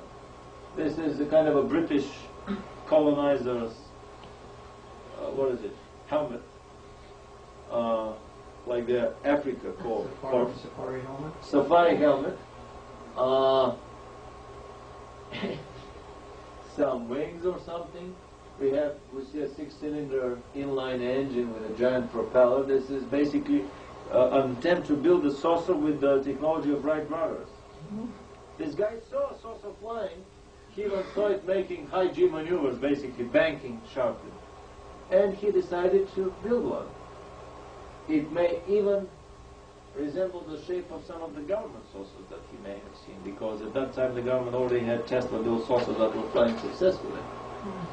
All these craft were basically made for debunking purposes. They were designed not to fly. They were designed not to fly because They put a propeller in the middle and the cabin around. The Germans did the other way around. The cabin in the middle, everything else rotates in order to maximize the anti-gravity effect. Here they minimized it by putting the propeller in the middle, just for the proper media purposes. They wanted to debunk, to prove to the world that, well, it's next to impossible to make a flying airplane. They had similar craft, but these are more like ducted fan craft, air cushion craft. There would be a slight anti-gravity component due to the rotating mass of the fan, but that's all. They were experimented with and never put into mass production. In the 50s and so on. So, back to some almost tabloid reports about Kugelblitzes, about strange fireballs chasing enemy bomber formations over the skies of Germany. They were literally glowing like Christmas tree ornaments. They would dash at incredible speeds, stop at a time, come back, chase the plane. At the beginning they were chasing the planes. Later on the planes started experiencing electrical malfunctioning and terminating the engines were cutting out. Only after the craft went away, the engines would restart. Some of the bombers got out of the dive, others crashed. Later on, bombers were fired by shooting projectiles, by shooting explosive gases in front of the bomber, so that when the bomber flies through the cloud of gas, it will be sucked by the engines and make their carburetors explode and catch fire. Renato Vesco talks about 20 such accounts of flying saucer attacks over enemy bomber formations with devastating results. One pass and 3 bombers were falling down in flames. Just one pass. Basically, the saucers were flying so fast, the bombers were sitting ducks for them. So I started investigating this rumor about German flying saucers, and I discovered a long list of newspaper accounts from Germany, which are impossible to find here in this country, through a good friend of mine who runs the German research projects, and I'm greatly indebted to him. And we have a drawing of the first German craft that I ever saw in my life. Other articles about wonder weapons, Wunderwaffen, and here we see Untertassen. This is a flying saucer, for the first time mentioned. Is that what they call them in German? Untertassen? Yeah, under the teapot, Okay. under the cup, under couplings, whatever. That's in the 50s. The best source that appeared through Virgil Armstrong in the UFO community in the country is the article from the Neue Zeitalter from August the 20, 1966, impossible to find in this country, where they list not one but 3 models of saucers. The Schriever, the first type, 4142, that was making 2,000 kilometers an hour. The second type, this twice the speed of sound. The second type, which had a much more powerful Walter rocket engine. Walter roared. This is the Walter engine was propelling also the Messerschmitt 163. The same engines they use for the airplanes, they use for the saucers and vice versa. And then this is a turbojet powered the Alonso Miete Schriever joint project, this first operational fighter interceptor saucer in the world. Incredible stuff. I mean, they were reaching twice the speed of sound. A little bit more serious publication here, the Stern magazine, the Spiegel magazine from 30th of March 1950 has a very large article about German designs. They give the dimensions of the craft, 14 meters diameter, about 5 feet tall. This is as big as a 5-story building in diameter, powered by 3 rocket engines that were spinning this giant, it's kind of a giant fan blade, a giant propeller blade, with propellers, pitchable propellers, and 2 more rocket engines pushing the craft forward. By spinning the fuel tanks, they were negating their mass too. So basically the fuel was weighing nothing. This craft would fly at 600 RPMs in normal horizontal speed, or 1600 RPMs at takeoff, landing, or high G maneuvers. It's very important that we don't see any seat belts here, or even any seats. The guy just standing in the room working the controls. It's a very important detail from saucer physics that in order for the saucer to fly, you have to forget about the gravitational mass. It disappears, and that's why the saucer is vertical. But the gravitational mass is equivalent to the inertial mass according to Einstein. And because we have rotation with very slow speeds, way beyond the speed of light, we can get by with high school physics. We don't need the complicated relative stuff of Einstein. So if the gravitational mass disappears, and if it's equivalent to the inertial mass according to Einstein, then the inertial mass will disappear too. What does this mean? It means that you won't feel any G's, any jolts, any jerks, and that's exactly what the contractors say. They climb in the saucer, and they get bored at the end and say, are we going to fly or I'm going to sit here forever? And when they take them to the window, they see that they're already over the Persian Gulf. This is a real story of a Los Angeles newspaper editor that was taken on a demo saucer flight by a government agent, government saucer, demo saucer flight over the Gulf War, over the Persian Gulf, during the war, I think, in a craft that he didn't feel anything. Only after he was taken to the window and they saw the Persian Gulf underneath, they realized that actually they did quite some flying in about 2-3 minutes. The most one, I mean, it's like sitting on your living room floor. You don't even feel the quakes. You don't feel anything inside the saucer. This is very important because this is one of the biggest lines of the government debunkers. Nah, aliens cannot come here. How the hell are they going to withstand this tremendous G-force? Maybe these are unmanned observational devices. Human forms cannot withstand these tremendous G-force. There is no G-force. It's the saucer creates its own inertial reference system, its own coordinate system. It detaches itself from the inertial system of planet Earth and ceases to experience these these G-forces, inertial forces. I mean, one would be amazed at the important details that can be squeezed out of a drawing made by an artist who was maybe an engineer, maybe an artist. He was told by an engineer how to do it, probably, by some of the witnesses. But it's amazing how much detail can be found in these. When these engines were spinning around the craft, they were creating a sizable anti-gravity component because they were quite far away from the body, so they had a substantial flywheel effect, which explains the incredible capabilities of this helicopter. It was raising vertically with 160 kilometers an hour. This is faster than a speeding train. No helicopter can raise vertically that fast, even these days. And it was flying horizontally almost at the speed of sound, 960 kilometers.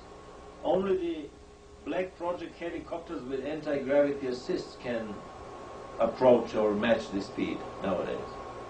Not a single helicopter was able to do that in 50 years after the Germans flew. This is the Focke-Wulf's Triebflugelflugzeug built at the Wiener Neustadt factory. I think the reason for this incredible capability is the fact that a lot of the weight of the craft was negated through the anti-gravity lifting effect. These are photographs of the Foo Fighters attacking enemy bomber formations over the airfield. More newspaper articles. Welt am Sonntag, April 53, had this drawing and an interview by an engineer, the survivor of the project. The first saucer flew in Prague. Now this is a debunking article because for 40 years the story has been that, well, the first saucer flew in Prague a week before the Russians entered, and then the Russians captured it. Ergo, if you want to talk about saucers, go ask the Russians. Don't bother us because the only saucer was captured by the Russians. This is a cover story, basically a debunking story planted by the intelligence services. These saucers lifted up in the early 40s, not in 45. And also they have airbrushed the engines that were spinning the saucer, so as not to allow you to understand how the hell it flies. Because if you see the engines there mounted tangentially, you'll see, I mean, they're not pushing engines to push it forward. The only thing they would do is spin the saucer. Well, again, if it's spinning, then maybe you'll figure out on your own that spinning creates anti-gravity, as we did in the previous step. That's why all these engines were airbrushed here. Similar craft with ducted fan craft, like this Toys R Us model, are built by a Los Angeles company for the Navy, battlefield observation camera platforms. They may have anti-gravity component of their own. At least the propeller creates some anti-gravity lift. Although this is more or less a ducted fan air cushion craft. Harbinson, in his two books, Inception and Genesis, talks in a fictional form about the German development of turbojet flying saucers and their subsequent escape to the South Pole, where they are still to this day. They don't mention it in the books. My whole two-year research in this field has discovered that the Genesis novel is a gross understatement rather than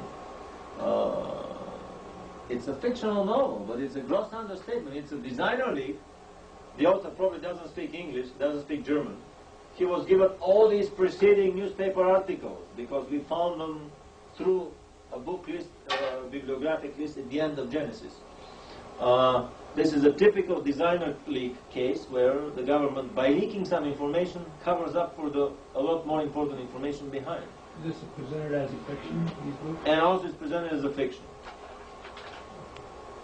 However, in more serious books like Mutton's UFOs, The Last Secret Weapon of the Third Reich, this is from the Canadian Samizdat outfit, we have discovered about 50 models of craft that the Germans built. This is a piston engine propeller driven saucer built by Junkers with 3 Junkers engines. And I'm trying to get a better photograph. I have a feeling that this external periphery rotates, creating the anti-gravity. The cabin is in the middle, and these are the engines with the propellers that are pushing the craft forward.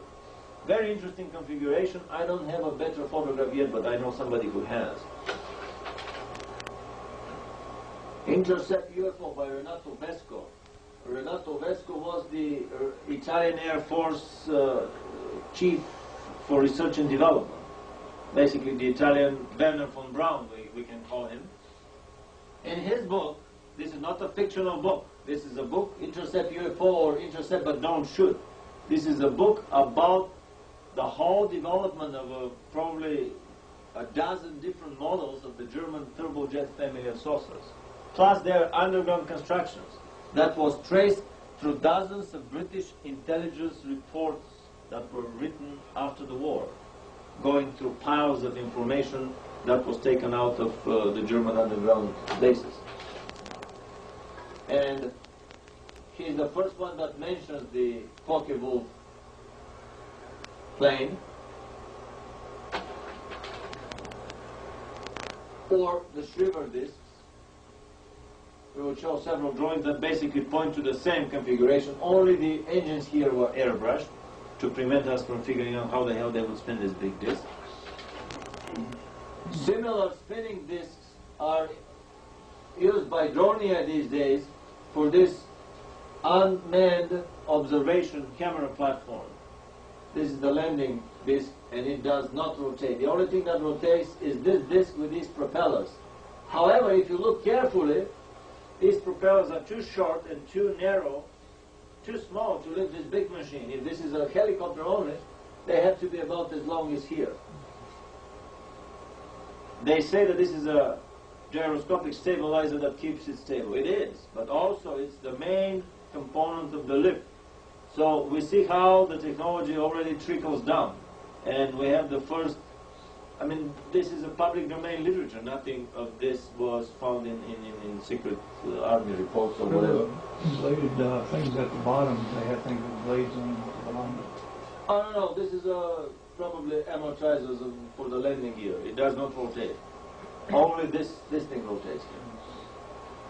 I mean, absolutely no way for these short blades to lift the whole heavy machine in the air. Again, drawings of the German flying saucers. Here they show the two engines pushing it forward. So we have how little by little information is piled together. Little by little. This is an important link here. At least we know how they were propelled forward. This is the... One can figure out from here that actually you can use the same engine to spin the thing around. The Germans developed similar flying bombs, hovering bombs, anti-gravity bombs that would fly in the air waiting for the bombers to come. 4 ramjets would spin the propeller around the bomb, and because of anti-gravity they were extremely economical, and they could wait quite long up there in the sky waiting for the bombers to come. Henry Coanda developed in the 30s, this is the so-called lenticular aerodyne. This is a turbojet / ramjet anti-gravity craft. These are additional ramjets for creating vertical lift. 1, 2, 3, 4, 5, probably 9 of them. The ramjets here. And these are the turbojets, the turbojet turbines. We see how many of them. This is the turbine. 1, 2, 3, 4, 5. And the exhaust gas is blown to the periphery and is vented through these openings. They have probably airbrushed the opening because it should be vented tangentially in order to spin the craft. I think the whole craft is spinning. And an indicator for that is that the control rod is made at the very center of the cabin. That's only because the cabin is gyroscopically stabilized not to rotate. The whole thing underneath rotates. That's why the shaft can be only in the center, otherwise it will be making circles in the cabin. The pilot has to chase it. Compressed air goes through these openings and spins the craft, and these small pitchable, pivotable fans run on this same compressed air would create the horizontal component of the lift in order to stabilize the craft and to move it in different directions. This is the prototype of a whole family of Russian, it's a Freudian slip of the mouth, but quite probably so, German turbojet inboard engine craft. In a single shot of a camera, a saucer can fly so many times over the screen exactly because it negates the inertia, the inertial mass. And the saucer driver inside can be sitting upright talking all that time as if he's in the middle of his living room at home without feeling any of these incredible G-forces. It is simple fundamental saucer physics. You don't need any special hardware to attain that. More advanced models of the Schriever craft were made with bigger rocket engines and with stabilizer. They probably had some wobbling or some problem with that. This is the first smaller model and the later model with a stabilizer. Some sources claim that this was running at 2,000 kilometers an hour, this was running at 4,000 kilometers an hour. They had titanium alloys at the time and quite well developed composite materials. The Horten Brothers flying wing was made almost entirely of composite materials. 50 years before they started making carbon fiber composite. Later on I heard stories of outboard engines being attached to spinning craft, 2 or 4 or more rocket engines, pulse jets, ramjets, turbojets, you name it, the Germans have probably tried it, as they always do. And here with this craft they started to use only gyroscopic anti-gravity. They didn't need the propellers anymore. This is a very rare drawing, and again we see the saucer drivers standing upright, working the controls with no seat belts and no seats attached. It's extremely important. This explains the tremendous acceleration of a craft, and this explains how the Germans were able to go to the moon and back on a truckload of kerosene and a truckload of liquid oxygen, or even possibly a truckload of alcohol from mashed potatoes, fermented mashed potatoes, potato power to the moon, simply because of the negation of the inertial mass. And this craft can attain tremendous acceleration. And this is probably the most revealing photograph, where they show standard Messerschmitt turbojet engines that they were using for their fighter planes. Same fuel, same engines attached underside the craft would spin the craft around, and two more engines would push it forward. Here is your turbojet saucer, the biggest secret of the saucers. And believe it or not, I figured out for myself that this is true by reading the Urantia book, where they were saying that, yeah, anti-gravity is proportional to the mass of the body, actually to the flywheel momentum, flywheel mass, and to the RPMs. That's exactly what the Germans were doing. By flattening the craft and making it a large disc, they were maximizing the flywheel momentum. And by using turbojets instead of propellers, they were maximizing the RPMs. So, basically, a Trinitarian Revelation book gave me the secret, the theoretical secret for German flying saucer. The universe is extremely interrelated, holographic, and strange. This is a photograph of the 50s of either turbojet or even rocket-powered craft with 5 engines spinning the craft around. This is probably the exterior disc that rotates. Everything else is constant. And we have some interesting aerodynamic effect which explains for these strange angles that the jets get out of the craft. This is a drawing of the Kugelblitz.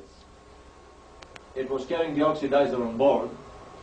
Turbines were getting the exhaust gases through multiple porous outer shell that would make the whole thing blow in flight.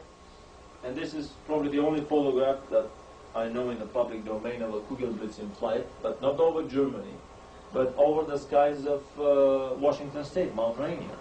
Probably tested by the secret American program to test captured German weaponry, or from the secret British facilities in northwestern Canada. They built a whole 50,000 strong secret research place to test the German saucer technology there, according to Renato Vesco. He's citing numerous newspaper articles about the building of the railroads, about the building of the roadways, about the building of the whole 50,000 city in just crash course construction, probably in less than a year, in order to get to the hundreds or thousands of boxcars that they took out of the underground establishments in Germany. They had so many stuff. Maybe some of it is still sitting in unopened boxes.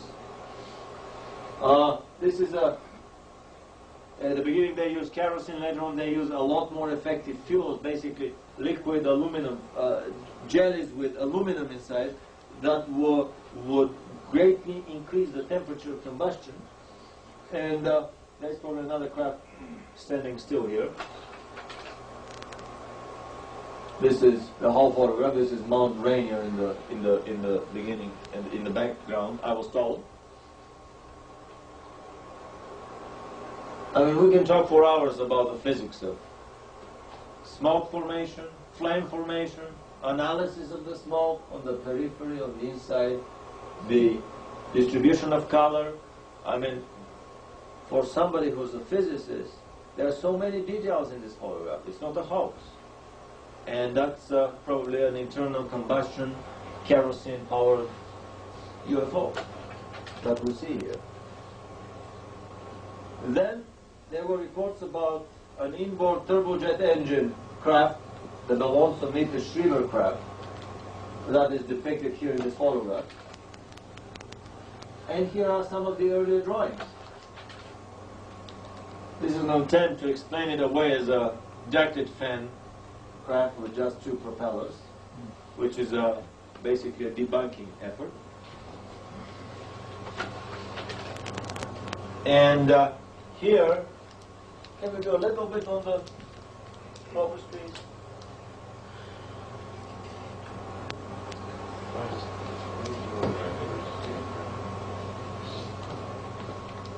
In the,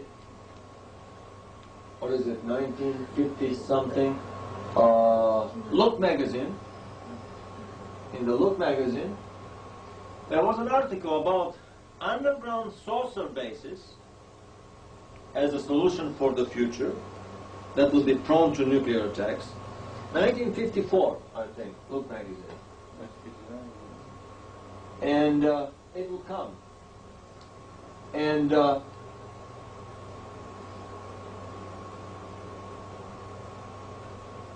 there's a cutout drawing made by an aviation engineer of a turbojet saucer. The pilot lies in a prone position in a cabin that gyroscopically stabilized. It's the only thing that does not rotate. The landing pods do not rotate for obvious reasons. And the rocket container, the rocket pod, also is attached to the cabin. Otherwise it would be very difficult to shoot a target with rockets that are mounted on a spinning platform.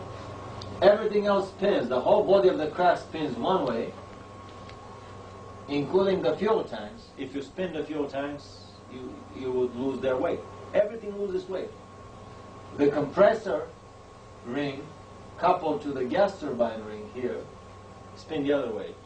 So basically, to the reaction of the engine relative to the compressor, you can spin the craft itself.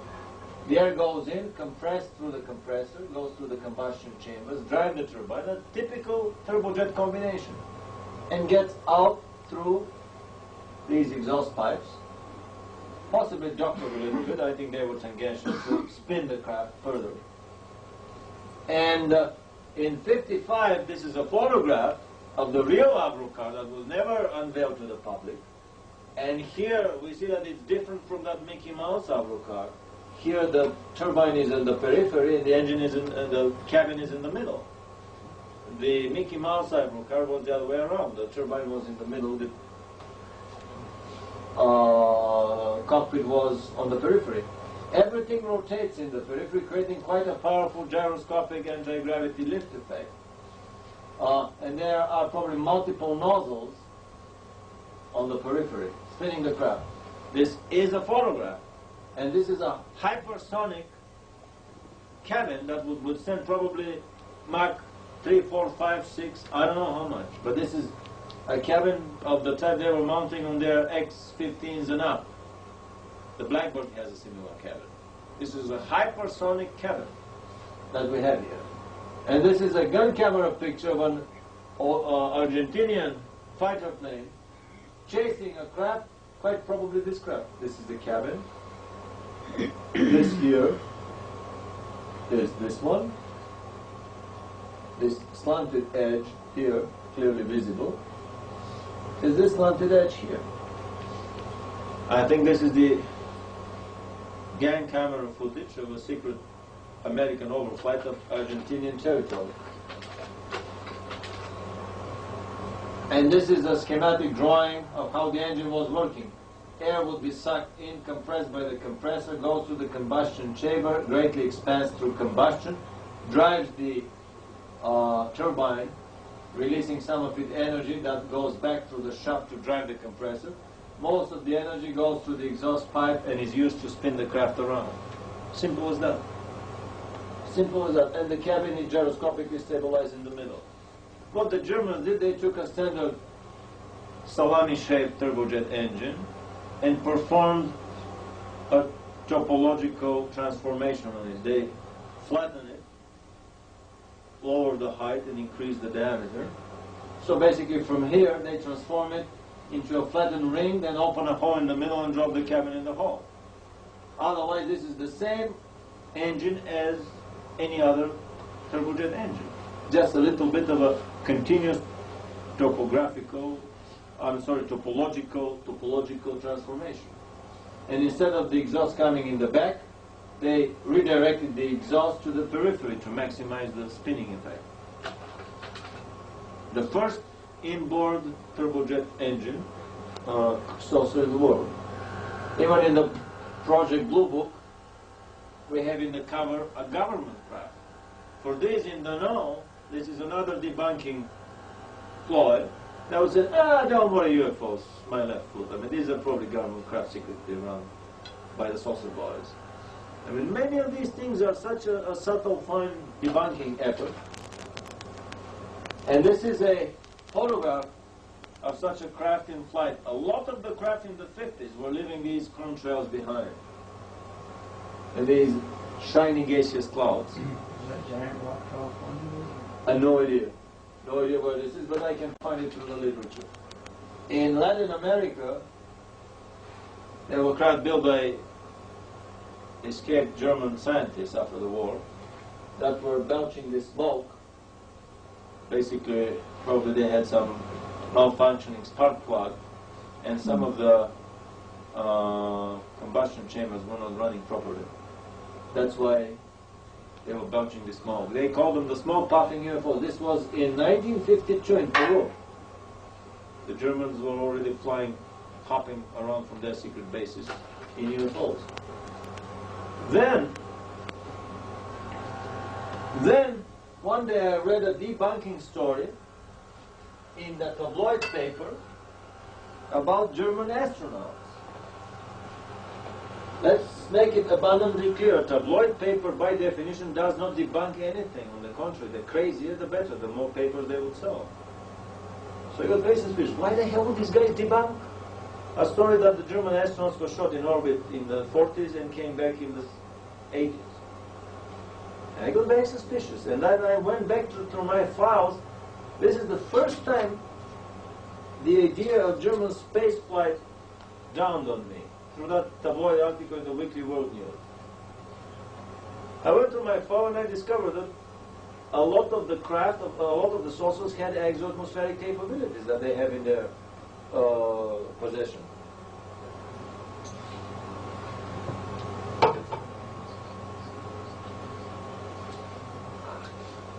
This is a rocket engine propelled craft with outboard rocket engines, no propellers, no nothing, carrying the oxidizer on board. Unlike the turbojet engine that is atmospheric dependent, if you go out of the atmosphere, the engine would flame out and you would have to wait in a long suborbital flight to land back on the planet and to restart the engine. This craft is carrying its oxidizer on board and has a clear exo-atmospheric and orbital capability. In a similar way, some of the Kugelblitzes were carrying their oxidizer on board. This is a manned version of the Kugelblitz, which had a spinning gyro inside. It may have been enough to create the lift for that craft. This is the June 14, 1955 volume of Look magazine, talking about the turbojet craft.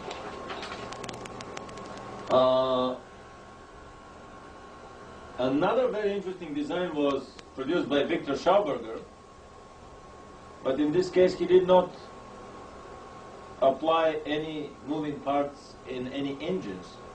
He was spinning fluids, either compressed air from a hose or water from his garden hose through the insides of these. These were made of copper sheet metal, 3 feet diameter. He made them in the Kertel works in Vienna, Neustadt. In order to increase the mass of the spinning fluid, he was mixing fine marble dust with the compressed air so as to increase the mass of the part of the thing that was spinning. These things were so successful, one of them crashed through the roof of his laboratory and escaped. And they were free energy designs, because once you spin the water inside, it was water, some of them were running on water in closed loop. It would continue spinning on its own, it would create the lift so powerful that the craft would raise vertically and disappear, surrounded in a bluish halo. The fact that the Germans had free energy saucers were even more viciously debunked and covered up than the fact that they had saucers. Because, well, saucers, we can swallow that somehow, but free energy saucers, that's the end of our energy empire on the planet as we know it. This is it. The Weekly World News, the mouthpiece of the CIA, opened my eyes for the German space program. I said, I mean, you cannot have a debunking article in a tabloid paper. I mean, it's ridiculous. By default, they support everything. The crazier the better. So then I realized maybe this is something that most of the things I do believe in, they are true that they write, but occasionally.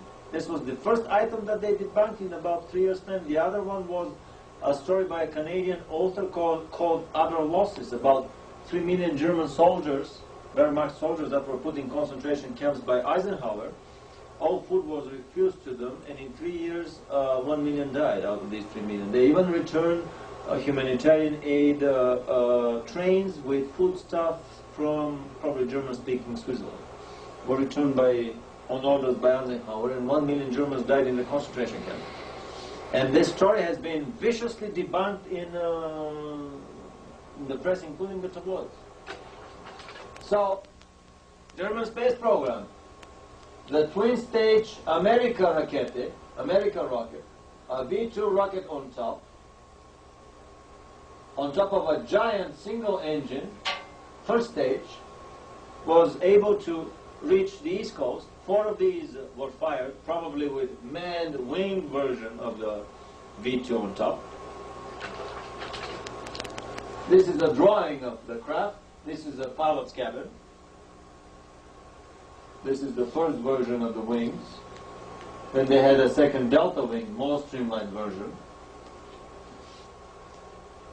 And they would reach an altitude of 360 kilometers, 3.5 times as high as the Vostok and Gemini and other orbital flights. So, I mean, they would win astronauts' wings were they to fly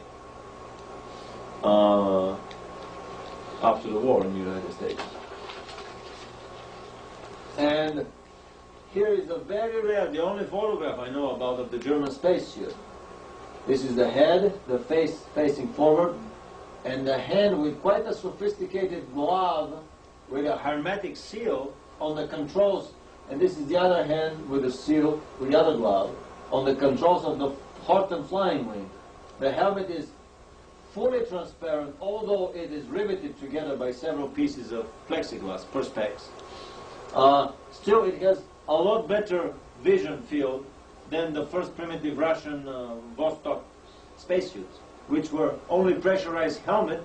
The rest of the body was tightened in rubber strings to imitate the atmospheric pressure on your body. This is a full pressure suit because of the airtight seal on the glove and the special joints that we find on the knee here, the special knee joint. Another photograph. We see the pilot. It's a very clear vision around him. In the Horten flying wing turbojet stealth bomber. That's 1945, just a few months before the war ended, during some of the first flights of the airplane. It's a full pressure spacesuit that was probably used in their exoatmospheric and orbital flights with their rocket-powered craft. Carrying the oxidizer on board, they can go in orbit in literally few seconds. And this is the most important photograph because we see the air holes going not into the helmet as on the Russian spacesuits of the Vostok type or the Gemini, the initial primitive spacesuits, where only the helmet is pressurized. But it goes into the body, so the whole body is under normal pressure. It's a lot more difficult to build such a suit. So you're saying those Horten flying wings are going to go out of the atmosphere, out into space? Not they, but they use the same suit for the Hortens because they did not have time to build a pressurized cabin. But they were definitely going at quite a high altitude. So, on top of the rocket-powered craft, we found the drawing of a much bigger streamer disc that was 60 yards in diameter, almost 180 feet in diameter, 30 yards tall, which is 10 stories tall, sitting on 5-story tall legs. And the most astonishing thing was that when I was going down, I was trying to confirm the size of the craft that they give here.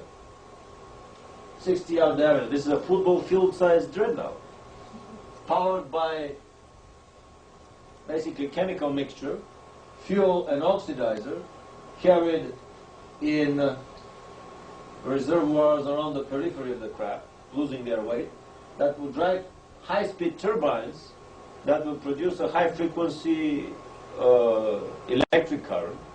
Obviously, they were driving some magnetic circuits with this current, and magnetic field was the main load of these generators. Quite probably because I don't see the way they were spinning this craft and gyroscopically stabilizing the cabins. The cabins are bolted to the craft, so they cannot spin the crew with the craft. Obviously, the craft was stationary, and they were spinning the magnetic field around the craft through some superconducting coils that they obtain room temperature superconductivity by mixing mercury with aluminum in a very simple formula. I've heard stories about German superconductivity research. And the most important breakthrough came when I was looking at these little things that resemble doors on the architectural drawings. I said, Jesus Christ, if these are doors, then really this thing could be what they say here. I thought that they have just kind of exaggerated the linear dimensions. And then I read here very tiny letters. It says Kommunikationsräume, which means the command compartment. Then they have Tagesräume, which is the mess hall, second floor, and the third floor is Schlafräume. And I said, Jesus Christ, sleeping compartment. Who put sleeping compartments in a craft that would circle the Earth in less than an hour, maybe in 15 minutes? Where the hell are you going to sleep in it? It will not take you days to reach your destination. The biggest destination on our planet is reached by this craft in maximum half an hour. Where are you going to go needing to sleep in the craft? From Germany to Germany, from Germany to the South Pole, from Germany to some secret bases in South America, and that's it. Unless this is an interplanetary exploration craft where you land on the moon and sleep in the craft, or you go elsewhere and sleep in the craft. The designs were doctored by the Germans so as to prevent somebody else building it, but they missed some important things. Because the doctors of the design didn't know the real capabilities of the craft, they forgot to wipe out the sleeping compartments. This is a little but very important clue for me that basically shows the Germans having space flights long before the war ended. We probably better cut it now because it's been another hour, and I know Helga's got to go someplace in July as well. But we'll be back tomorrow, certainly. Excellent. Tomorrow. Is that all right? Yeah. Okay. I think that looks like we're in sort of transition shot right here. So. Yeah. Excellent. Excellent.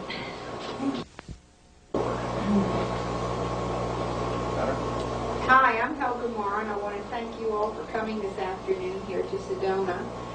And I want to introduce a wonderful band, a good friend of ours. His name is Vladimir Terziski. He's come from California, and he's going to talk to us today about the terrestrial component of alien presence. He's a very well-educated, erudite young man, and I'd like to have a big hand for him today.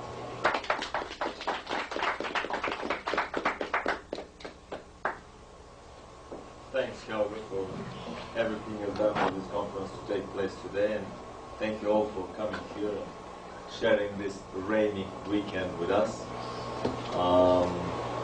I think we will, among other things, we will make a very nice videotape here that will be soon available from the Shining Star Productions and from our American Academy of Discipline Sciences in Los Angeles, as are many other tapes. Over there in the corner you can find some tapes from Shining Star. Over here I have some of our tapes, but we will deal with that in the break. Yesterday we went in some length through my quote discovery of anti-gravity through the anthropology of myth approach, basically through correlation of stories about anti-gravity from different times and different places. And we arrived at a very simple conclusion that anti-gravity is extremely easy to produce. Simple rotation around the vertical axis reduces the weight of the spinning body until a critical speed is attained, beyond which it lifts off and flies away. Or, to use the folks is saying, if you spin the hell out of it, it would lift off and fly away. This was the conclusion of our little lecture in theoretical anti-gravity physics.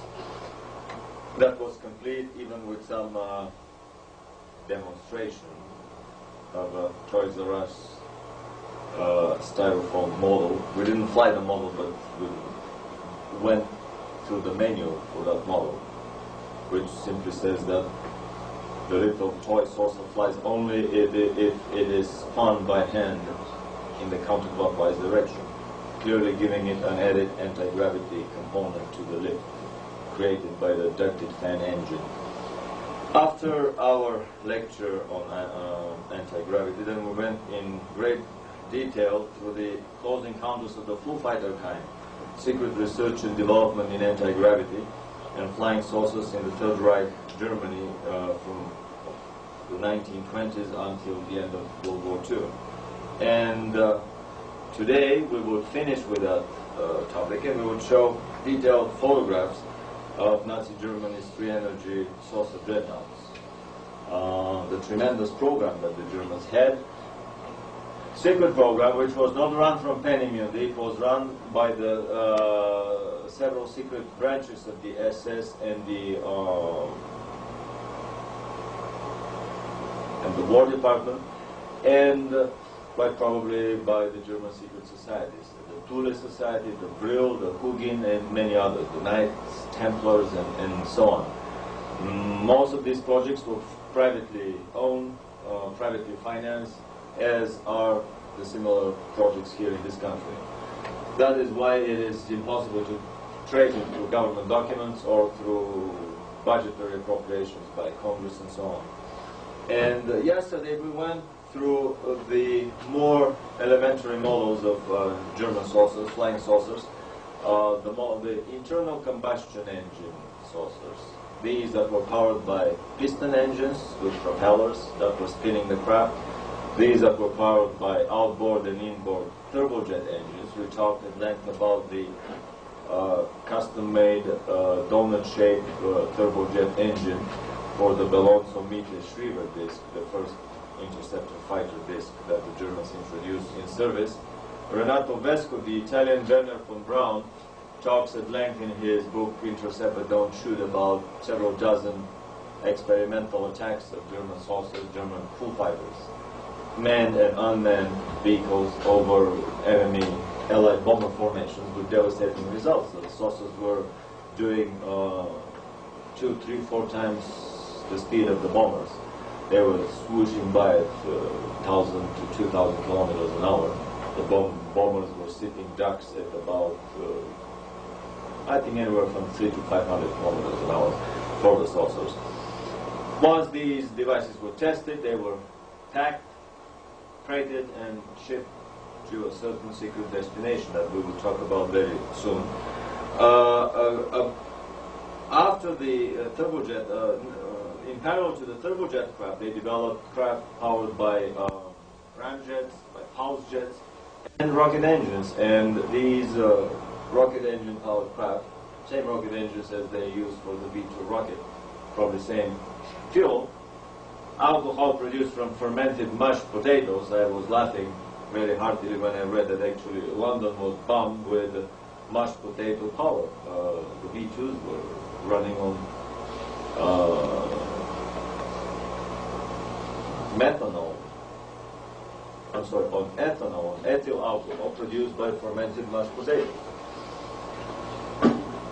So the rocket-powered craft carrying their oxidizer on board were not atmosphere dependent, were not oxygen dependent from the atmosphere, like the turbojet and the ramjet craft that would basically experience the flame out of the engines and would have to wait till they re-enter the atmosphere if they had not reached the secondary escape velocity out of the Earth's orbit altogether. In order to reignite the engines and continue their flight, while the rocket-powered craft were definitely atmosphere independent and could go anywhere they want. So let us start today again with our favorite tabloid rumors. This is a rumor about German space flights that were done by German astronauts during the Second World War.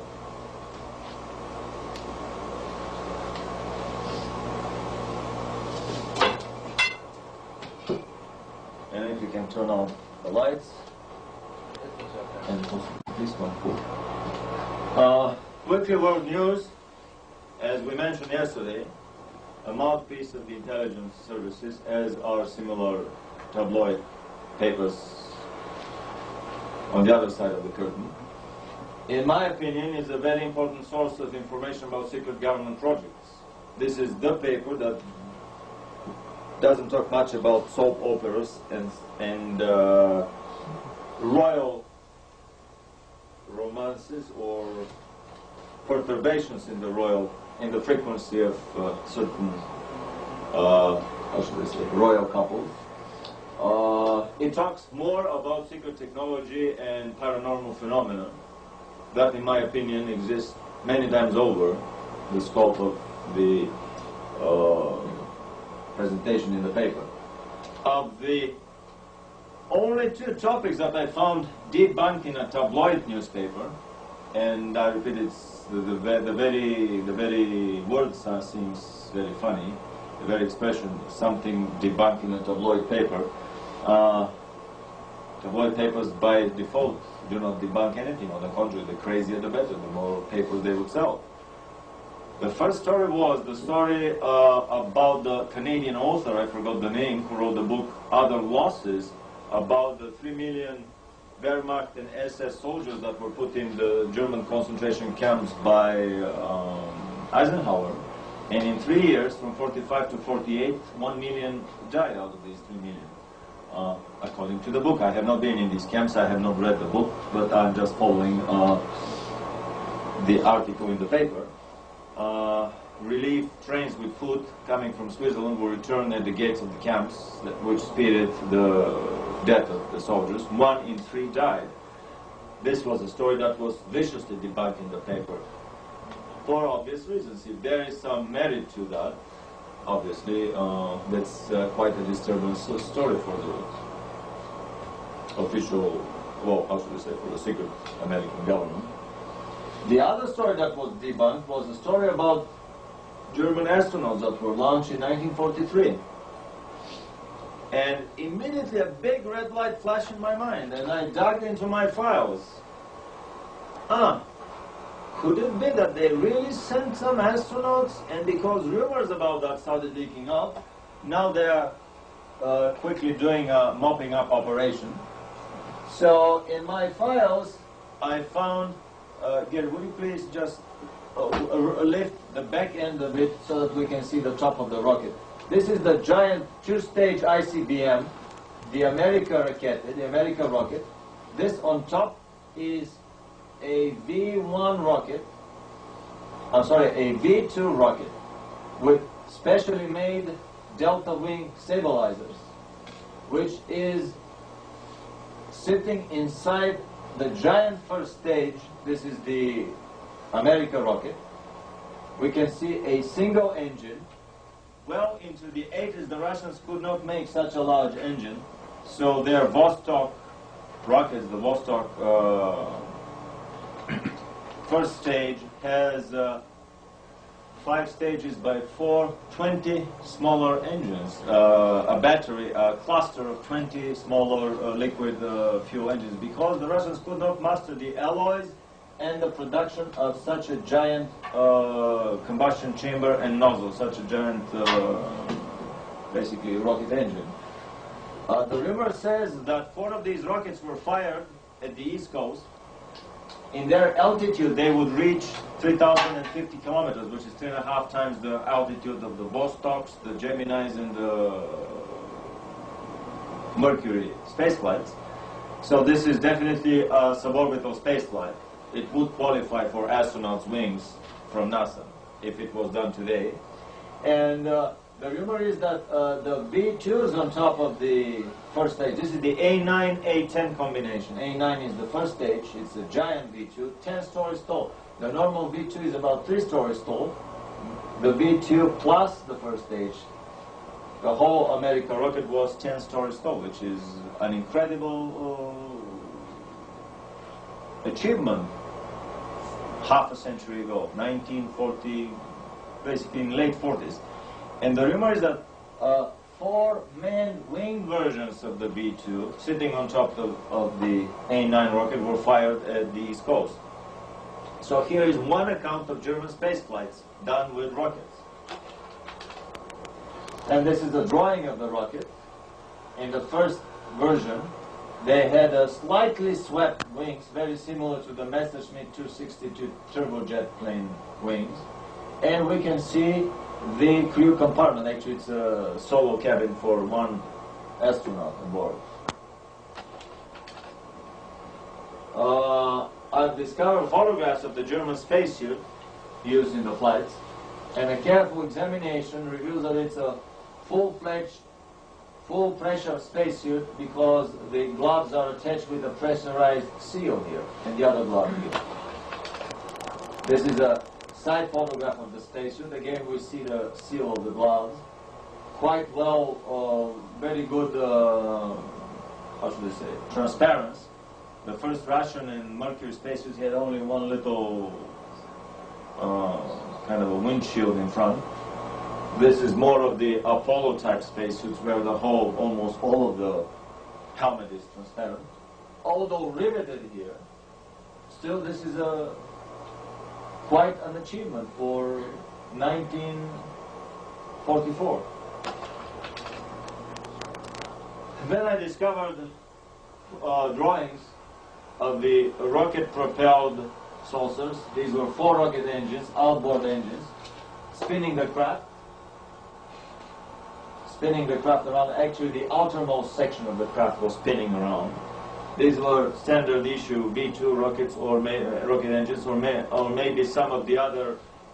They had about 120 models of different rocket engines, solid fuel, liquid fuel, and so on. Definitely no shortage in their arsenal. By spinning the fuel tanks inside this movable ring, the fuel also was losing its weight. So this craft had definitely an exo-atmospheric capability, an orbital capability, and probably the bigger models were able to go even beyond the Earth's orbit. And there, this is the best shot of the spacesuit. We see the oxygen hose getting not into the helmet but into the body of the pilot, which means that this is a full pressure spacesuit and the whole body is pressurized, not just the helmet, leaving the remaining body the way the G suits are made for the pilots today. Only the helmet is under pressure and the rest of the body is tied with a suit with rubber strings that will keep the suit very tight, imitating and compensating for the lacking atmospheric pressure.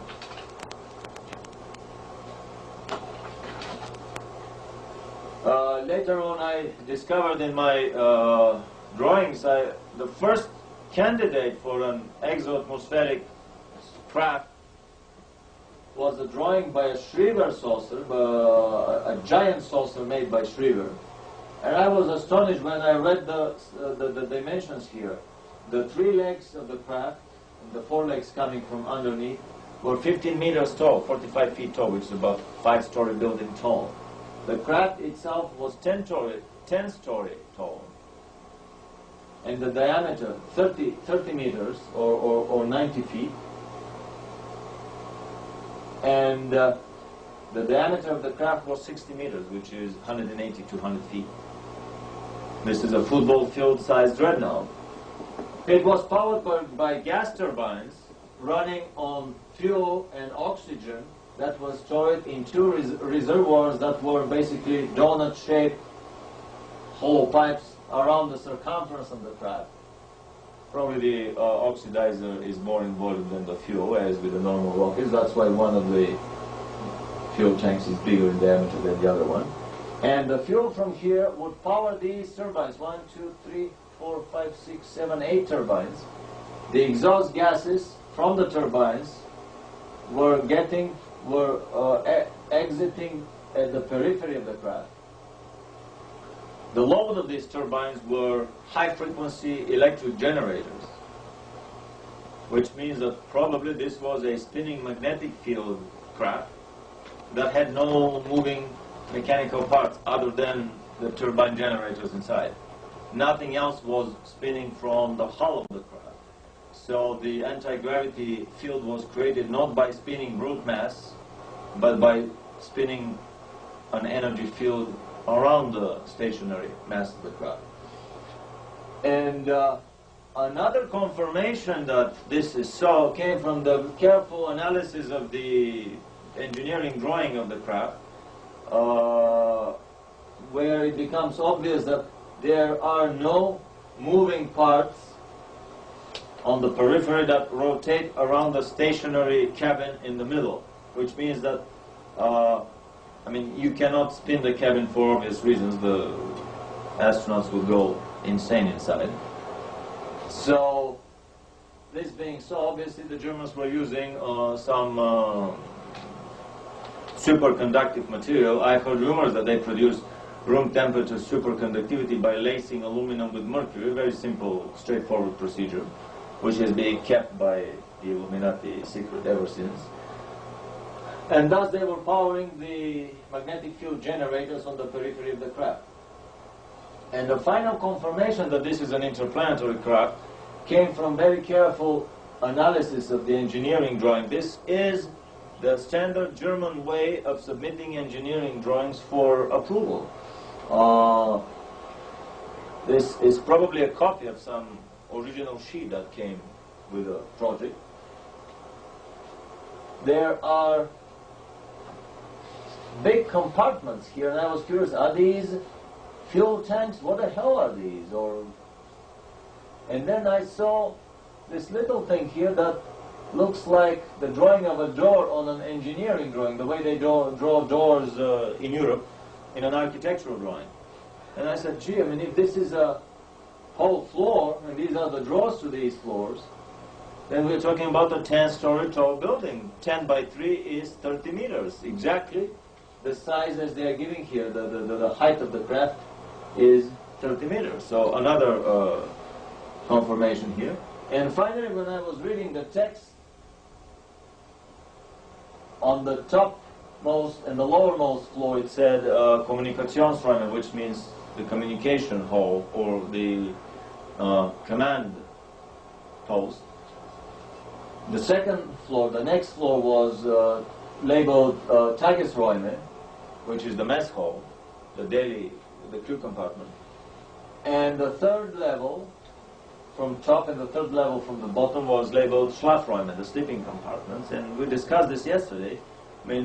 A craft that can circle the Earth in less than an hour doesn't need sleeping compartments, because you don't have journey long enough around this planet to need sleeping compartments built in the craft. You don't have sleeping compartments in a street tramway, because the longest journey inside a city is maybe an hour. So that's how I realized from this Schlafräume label here that this was probably an interplanetary travel craft designed for such a travel. Finally, I found some drawings of the Zenger-Brand stratospheric suborbital skip bomber, the antipodal bomber, a bomber that could circle half the globe and deposit the bombs on the other side, and then glide almost and return to the initial point of firing into orbit, into suborbital orbit trajectory. it was fired by a first stage a little bit bigger than the first stage of the American rocket that could lift 100 tons in orbit. And this is a design that dates back from 1929. Eugene Zenger, the genius of, in 1933, Eugene Zenger was only 28 when he proposed this design. And I have a suspicion that it may have been secretly secretly tested by the Germans, because some of the components of it I found tested in other research and development projects. Another craft that came from Mitre was definitely a rocket-powered craft, because we do not see any air intakes on the front of the cabin. And here we see 1, 2 by 2, 4 engines, rocket engines, propelling the craft forward. Then quite probably there were other rocket engines on the periphery that have been deleted from the drawing. These craft were made in diameters of 45 feet, 50 feet, 150 feet, and 450 feet.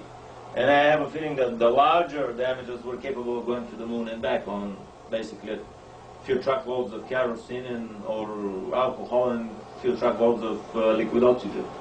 This is another orbital capability vehicle that the Germans had at the time. And this is the drawing of the craft. The cabin resembles very much the cabin of the stealth bomber, as one of the cameramen observed.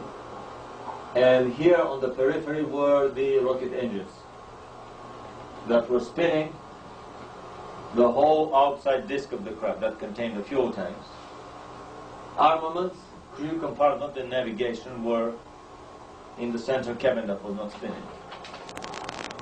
And this is a photograph of a similar type craft with 5 turbojet or rocket engines shot from the underside, and we can see the exhausts of these engines spinning the outer shell of the craft. This is the drawing of the Shriver craft standing on the 4 legs. This is 5 stories tall, this is 10 stories tall. The total craft stands 15 stories tall. It's quite a skyscraper. And this is about 200 feet in diameter. We're talking about a major interplanetary dreadnought. And right at the time when I was thinking that we have discovered almost everything there is to discover about the German saucers, there came a documentary film from the German secret society, the Thule Society. The Thule, T-H-U-L-E, the Thule Gesellschaft. And we realized that, can we do a little bit on the focus? And we realized that we knew very little about the German saucer development. That everything that we had from the literature, and I repeat, this is all public domain mass circulation literature, was nothing compared to the information that came out from this film. The Thule Society, the Greenland Thule, the same T-H-U-L-E, is a German secret society. Somebody mentioned that this could be the German version of the Knights Templars, but regardless of the name or the label that is put to it, the Thule Society, as all other secret societies on the planet, are basically run by the same headquarters, regardless of the differences of opinion or bigger stages of disagreements or quarrels or outright warfare that they may engage from time to time. All the secret societies on the planet, as we shall see later, are basically governed by the same source. The Thule Society was formed in the early 1910s, and we see that they were using the swastika way back then. These were the theoreticians of the Nazi philosophy of the Third Reich, the founders and the masterminds behind the Nazi party in the SS. As have the Illuminati been the theoreticians and the masterminds behind the British and American societies for the last several hundred years. Anyway, from this film, the film purports to show some official SS documents of the most advanced craft of the Haunibu 1, 2, and 3 type and the Brill type that were built in Germany in very limited numbers. 2 pieces of the Haunibu 1, 7 pieces of the Haunibu 2, only 1 piece of the giant dreadnought, the Haunibu 3, and 17 pieces of the interceptor fighter, the Brill. The original drawings of the Brill craft, it's a 1-seater, 10-meter diameter, 30 feet diameter interceptor fighter with a remotely controlled cannon on the bottom, made for to be an aerial interceptor fighter. They produce all the way from Brill 1, this is Brill 9, Brill 2, all the way up to Brill 9, craft of similar shape. Powered by drives, they do not specify the drives, but I think these were a miniature version of the much bigger electromagnetogravitic or tachyon drives, as they were calling them. And these are low-level photographs, the first real photographs of such craft in low-level flights over the testing grounds in Germany. It's probably the autumn of 1944. The leaves are gone from the trees. And here they move at really slow speed, because at fast speed you can't catch anything on the camera. They did not have, at that time probably, radar-coupled cameras that would have a radar lock on the craft and provide an almost flawless tracking. They show high G maneuvers, because in order to shoot down, to look down and shoot down, they had to be able to incline the craft and to be able to look down first in order to shoot down with the cannon. They wanted to show off to the observing commission on the ground that the craft was really very maneuverable and agile. In this photograph we can see the head of the pilot through the transparent perspex cupola of the craft. A very steep maneuver. Possibly the craft is moving in this direction upward because of all the edges. These and these edges are blurred. This happens usually with the edges, with the attacking and the trailing edge of the craft. What are those lines underneath? Parts of the drive. In this enlarged photograph, we see an even better picture of the pilot inside. These 2 dark spots here could be the sunglasses that the pilot was wearing. The craft could go 2,900 kilometers in the atmosphere, almost 3 times the speed of sound. It definitely had exoatmospheric and orbital capabilities. And I have a suspicion that these were free energy craft that did not need any fuel to fly. Once they were started and put in motion, I mean their gravity drives were activated, they did not need any more fuel to run. On the underside of the craft, this is an inverted slide, but we see the 02. This is probably the second prototype. This is the platform where they were mounting the cannon, the remote control cannon. This thing here I thought is I said, well, where's the second lightning bolt of the SS? I thought this is a kind of a new SS symbol or something.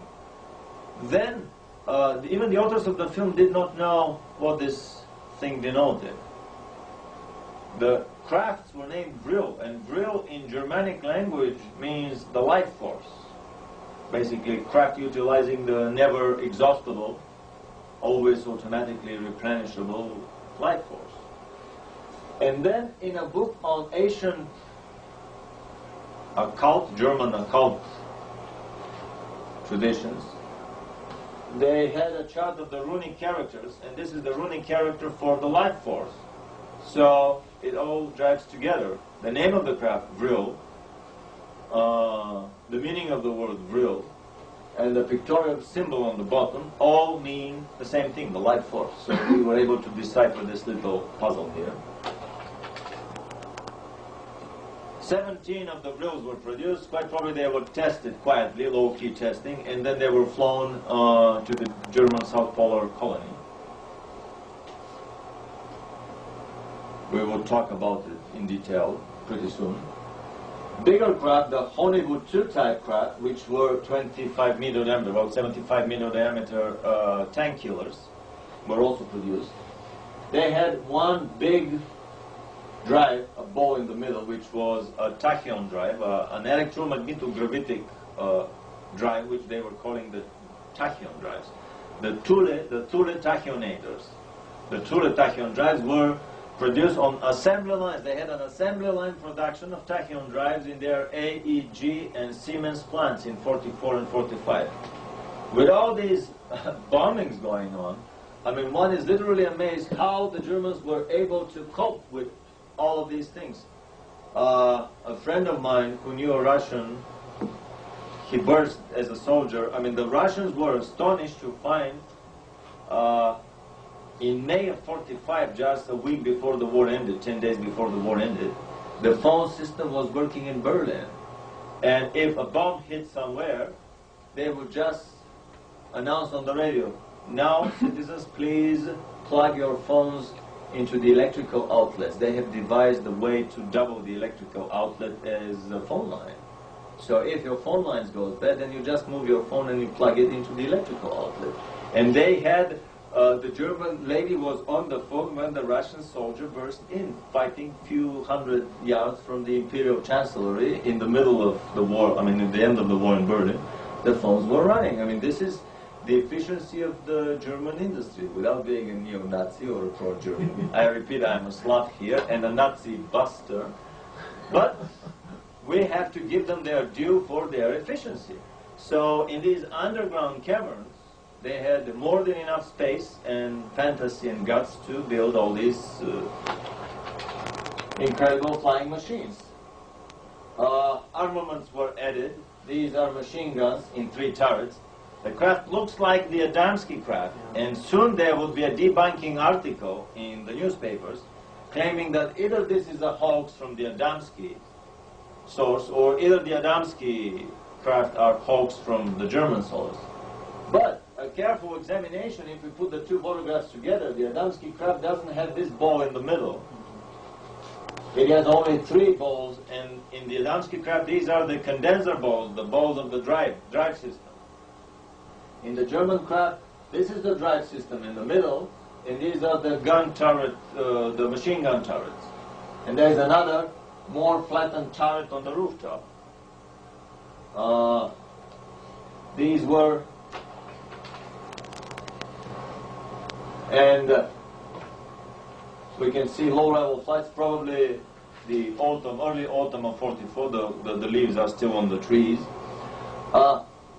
This visible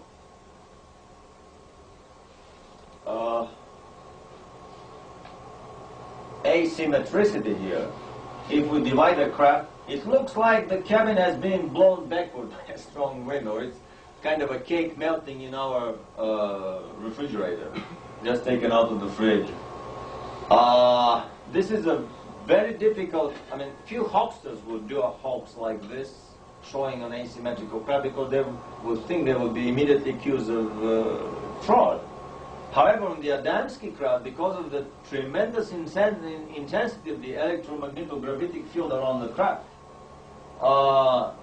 there would be some very interesting light effect phenomena that we know nothing about in the, well, I can only speculate, but probably in the secret government science, they know very well everything about these phenomena. But anyway, this distortion comes from the very intensive magnetic electromagnetic field around the craft. On this photograph, we see some of the armaments here clearly visible. Something is sticking menacingly from the underside of the craft. A shot from the underside shows the Luftwaffe cross, either the 4 legs or 4 small machine gun turrets, and something that looks very suspicious. Something here that we would see very soon resembles like a tank turret with a gun sticking out. These were really the tank killers of the Hollywood II type. They were designed to fight whole tank armies. The skeptics would say, well, it's impossible to, what a stupid idea. It's impossible to put a tank turret on a saucer because it would never lift off. A tank turret is about 10-15 tons. It's alone is 2/3 or maybe half the weight of the tank. However, the Germans claimed that these craft were 100 tons in weight, armed with brute steel plates. They did not have developed at the time the force field shields around the craft that they developed later on. That's why they were they're relying on brute steel armor. But the whole craft being 100 tons in weight, no big deal to have 10 tons more for the tank turret here. A gun buff immediately identified this gun as a German tank gun 75 times 70, 75 millimeters caliber, and the length of the gun was 70 caliber. These were long barrel, high velocity, extremely high velocity, extremely high accuracy tank guns that the Germans produced at the end of the war. The Sherman tank gun is about this long. The T-34 tank gun is about this long. At the beginning I thought that these were anti-aircraft, long nozzle guns mounted there, but it turned out that the Germans had exactly this type. These were their best, and probably, not probably, definitely the best tank guns during the whole war. And this is a standard issue Tiger tank turret mounted on the underside of the craft. This shot resembles very much the Billy Meyer photographs, where the sun is peering from the back of the craft, here, which is another very difficult, impossible thing to hoax. A double exposure photograph, hoax of a UFO, is easily done. The easiest is when the background is very dark. The more bright the background is, the more impossible it becomes to make a double exposure, because there is no way to blend this edge without leaving a dark line. The worst possible condition is if you have the sun as a background, because this is the most bright spot in our little terrestrial universe. And this blending here could not be done, even on a computer. That's the surest sign for me that this is not a hoax. Another photograph with the observation turret extended. These were probably remotely controlled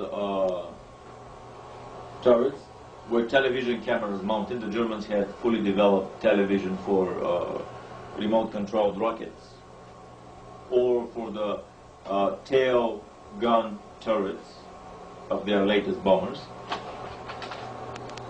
And this is an inverted photograph. The Tiger turret with a long nozzle, 75 millimeter times 70 tank gun. This is a Panther tank turret with 3 observation turrets here, very clearly visible. And numbers are 0, 3, 1. I have the photographs here that we will see in a minute. Hard copy photographs of this shot. And this is a shot of the Tiger tank turret, which has only 1 observation turret and a different gun mount here. Possibly on the same craft, because we see the 0, 3, 1 identification mark here too. Also, the authors of that film discovered drawings of cigar-shaped motherships. This is the idea project of such drawing. 1 giant tachyon drive. Let's backtrack here.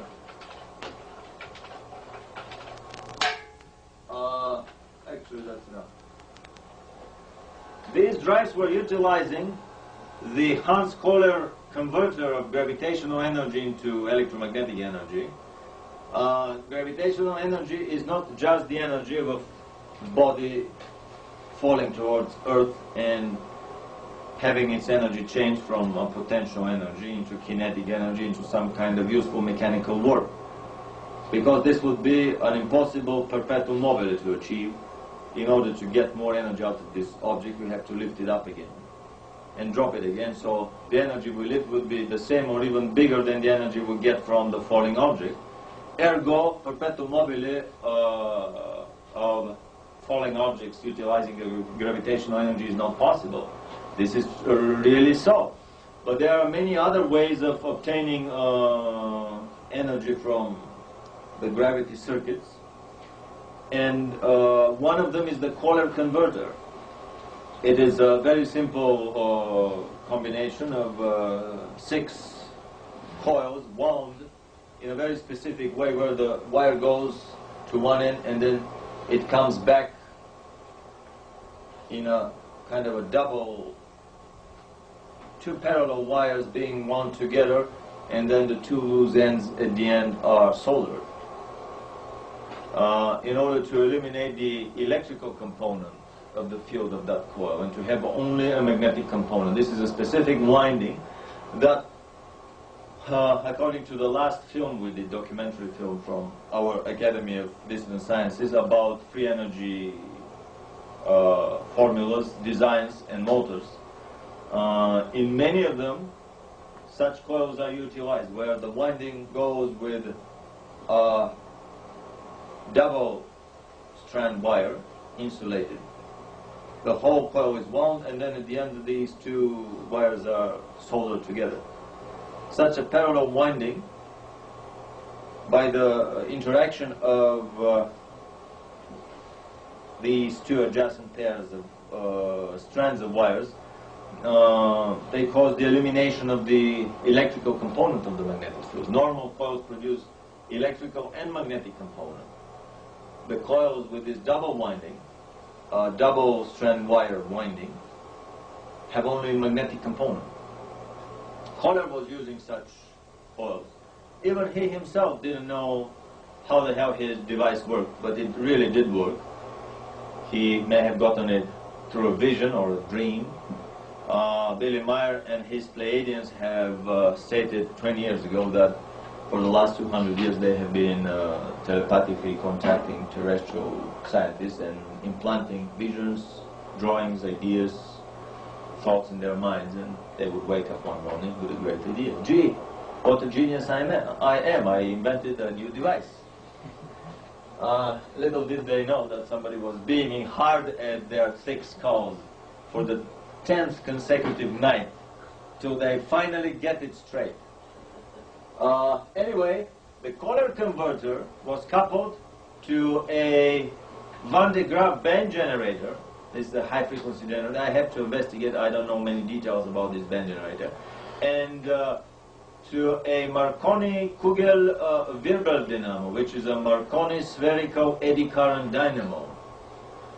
This is a ball-shaped, sphere-shaped dynamo, which gave the shape of the whole anti-gravity drive, the Thule tachyonator in the Honeywell 3, 2 and 3 type. Honeywell 2 had a Thule. The motherships were much larger, and these balls were twice as large as the Thule tachyonators, and these were called the Andromeda drives, the Andromeda tachyonators. That's another indicator that possibly the Germans have been in contact with some aliens from the Andromeda galaxy. Could be. In another film from our Academy of Sciences, of Business Sciences, we analyzed the alien and celestial connections of the Third Reich, and we came to the conclusion that at least about half a dozen alien races have been contacting the Germans secretly. Anyway, this is the first idea drawing project of a cigar-shaped mothership, and we see one drive at the end and another one at this end, and we could see the spirals of the magnetic field spiraling along the craft. And the craft was designed to carry one Honeywell type tank-killer on board and 3 Vril type interceptor fighters. And it's obvious that when this is open, the anti-gravity drive is moved into the cabin. And when it is closed, very convenient for repairs. Later designs introduced two drives, probably for malfunctioning of one of them. They had a spare one. Two drives here and two drives here. And the same configuration of one Hollywood 2 type 75 feet diameter tank killer craft on board, and three real 30 feet diameter interceptor fighters, or scout ships. The big craft would come out of this hatch, the smaller craft would come out of this hatch. These could have been ICBMs or some other armaments, or possibly some crew compartments here. The whole mothership was 104 meters long, about 320 feet long, and about 30, 40 meters, probably 35 meters diameter, which is about 130, 40 feet diameter. These drawings date from, I think, October 1943, 2 years before the war ended. The Germans were already planning for their space conquest. If you can build a submarine twice as big as this craft, and they had submarines this big at the time, engineeringly, structurally, it won't be a problem at all to make this craft.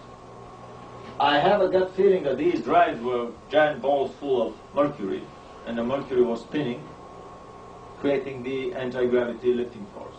This is my personal hunch. Submarines loaded with a submarine with 500 tons of mercury was torpedoed in the South Atlantic, and everybody was trying to figure out where the hell were the Germans hauling all this mercury? Did they have that many cavities to fill with amalgam on their South Polar colonies or South Polar base? Or what the hell did they need all this mercury for? And obviously they needed the mercury for their anti-gravity drive. Cigar-shaped motherships have been observed around this planet. In the film, the authors paint a picture that these are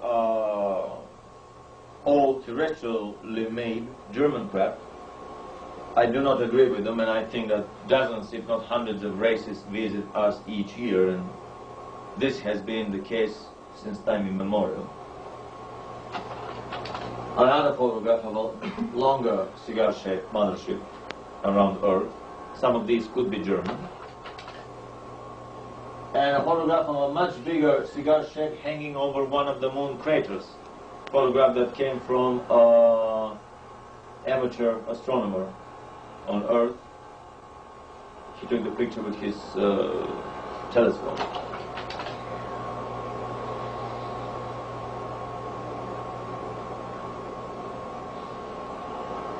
There's a big enigma as to whether Hitler died and what happened to the Germans at the end of the war. Did they escape? And if they did, where did they go?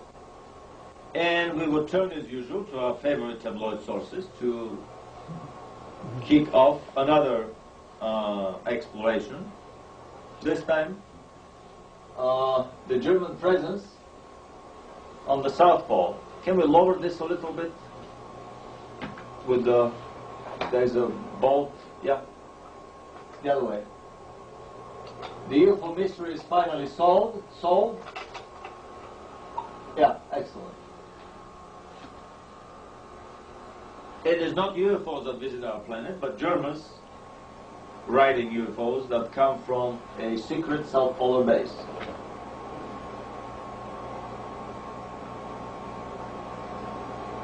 They are leftover Nazis bent on establishing a bloody Fourth Reich.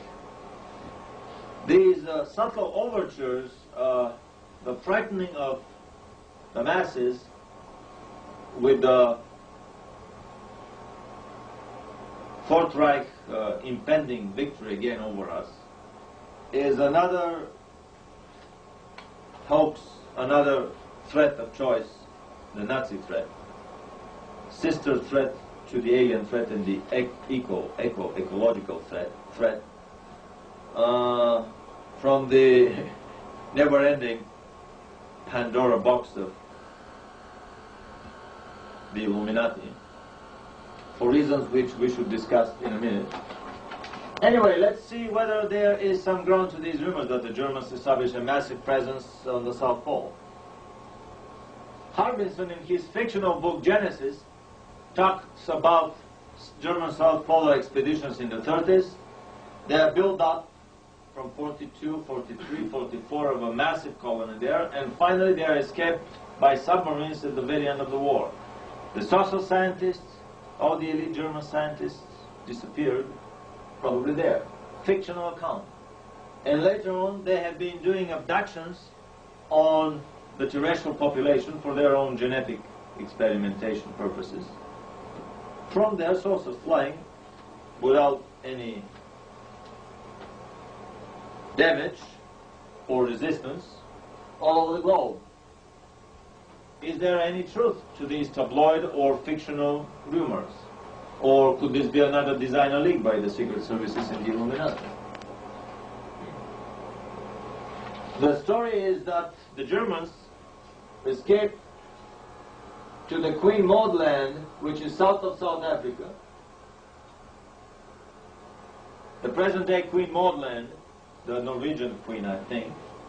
Some of this land was Norwegian, but after the Germans captured Norway, it was legally German.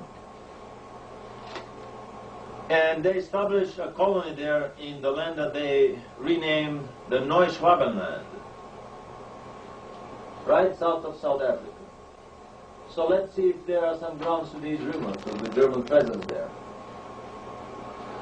They discovered giant lakes that never froze, the Schirmacher group of lakes, and quite a bit of area free of any snow, which was very puzzling. And we've never been told in the geography books that there are areas that look like the Arizona desert, free of snow, full of mountains of coal, and we would see the documentary film at the end. These are some of the mountains that never freeze. They have no glaciers, no ice. The Richter group, Captain Richter was the captain of the Schwabenland ship, the mother ship that was shooting the planes, the flying boats. It's like unmelted water on the other side. Yeah.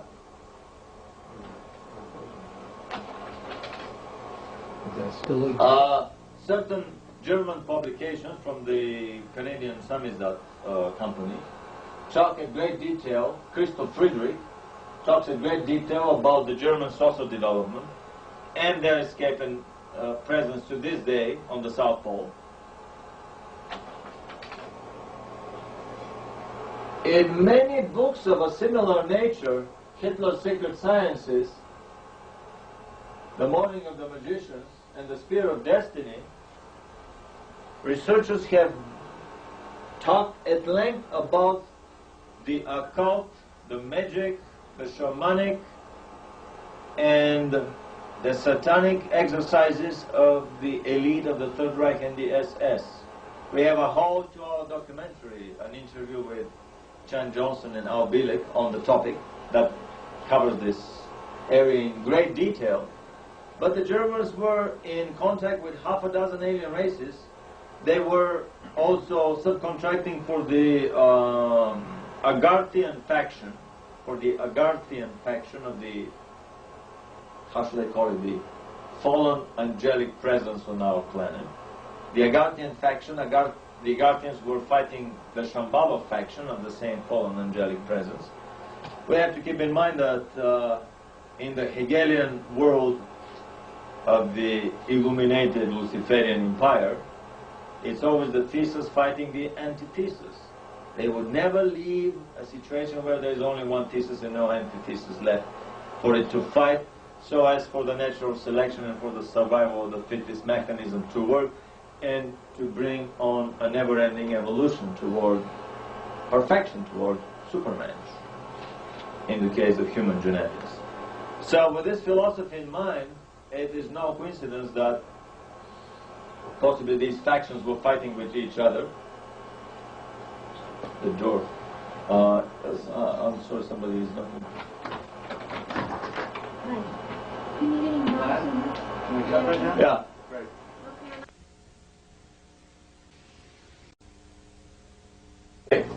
the Germans were very deep into the occult, into the black magic, into all these things that the media would prefer not to talk about. A lot of this supposedly came up during the Nuremberg trials, and it all was stricken out of the record. The Germans were fascinated with the South Pole, and Hans Hubriger was an author and a philosopher that Hitler and all the other SS men and Nazi men were crazy about. Hubriger had this philosophy of the fire and ice, that the German character, which is the New World Order, the Illuminati philosophy of creating the Supermensch of the future, that only the fire and ice of the harsh polar conditions can toughen the steel character of the Supermensch of the future. And this is a second reason that they went after the South Pole. A third and bigger reason lies deep into the German mythology about the Thule people. When Greenland was still not under ice, there was a tall, blonde, Nordic-looking race that lived there, and later moved to the inner of the earth, and still lives there, flying their saucers, much more advanced than their lagging, should I call them, Helga, should I call them retarded brothers on the surface of the planet. And so it has been the secret dream of the Germans on the surface to find and to reunite with their more advanced Aryan brothers from the inner earth, according to German and secret SS mythology. So I talked to a psychic about a year ago. I mean, this is a collection of anthropological rumors and legends. Some of these I can prove, like a photograph of a German spacesuit. Others I cannot, but I never debunk or disprove or discard anything. So according to the psychic, Hitler did 2 expeditions to the inner earth, one in the late 30s with a specially equipped submarine that was attempting to enter the North Polar water opening to the inner earth. They found the opening, and it's about probably several hundred kilometers to possibly 1,000 kilometers in diameter. And they started going inside, but they encountered very strong cross currents. Didn't want to submerge because they did not know what lies underneath. And they reached a moment where their submarine could proceed no more against these heavy currents. According to rumor, there are strong force field shields, defenses at the openings, run by the races in the inner earth that basically do not want much of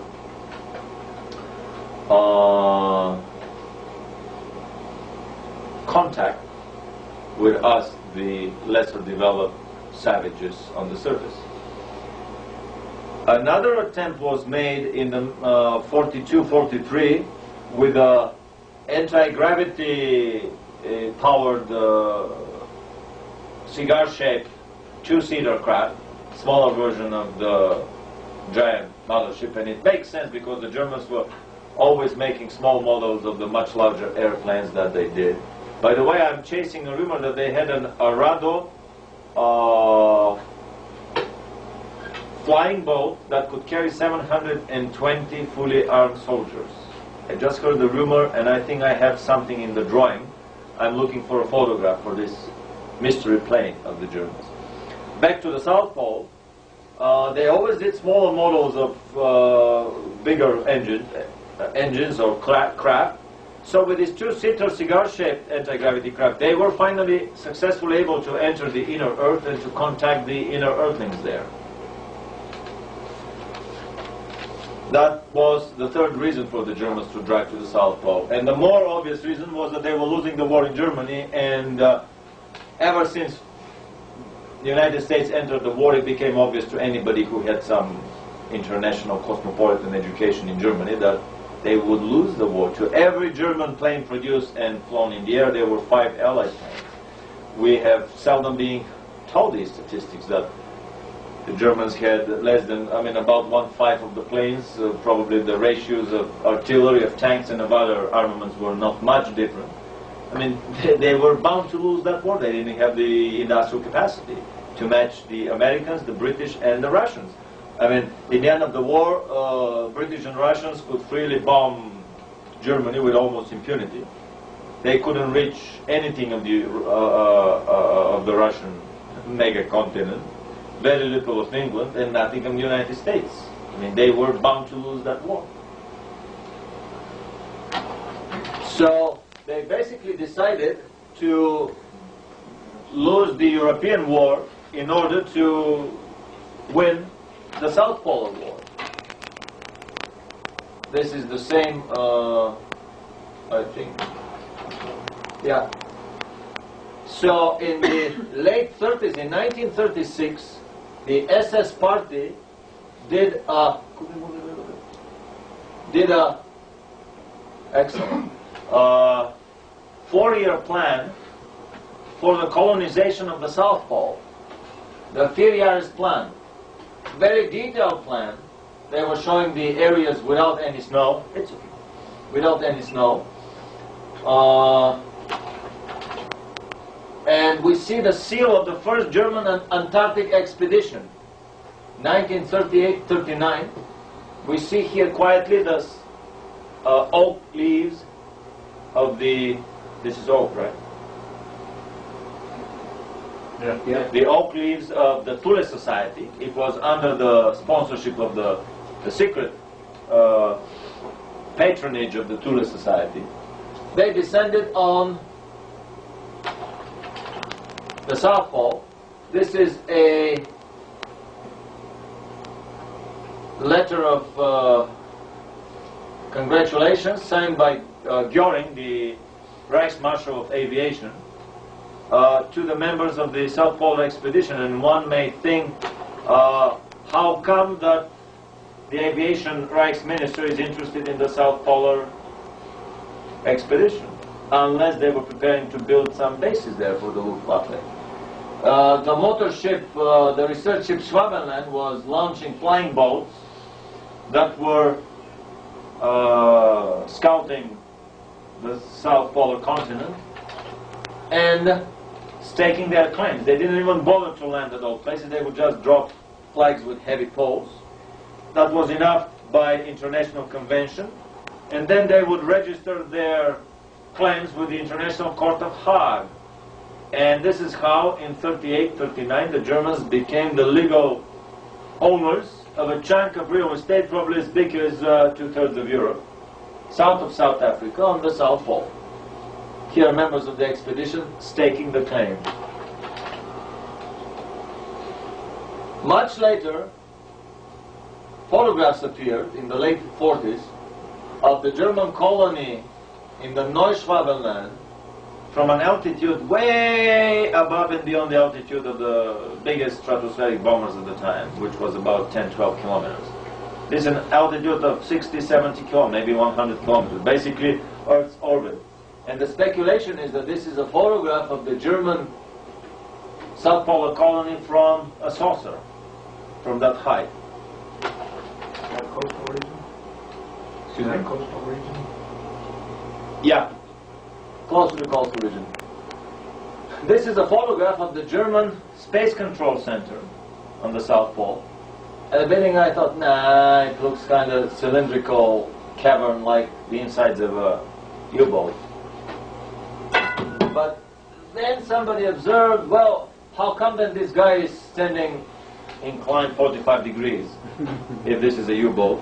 And then we realized that this is a fisheye type wide-angle lens, one of the first such for photography. Probably in the late 40s the Germans had such lenses there, which means that this is a much larger room. Examining the screens here, we see that these are round cathode ray tube, possibly radar screens, which jive with the vintage late 40s, early 50s. They did not have the square computer screens at the time. And all the other equipment is clearly analog needle type measuring meters, which basically is the state of the art in the late 40s, early 50s. That look like rock formations on the wall? Excuse me? Doesn't that look like rock formations further down? Here? Yeah. Good point. Good point. This is an underground thing.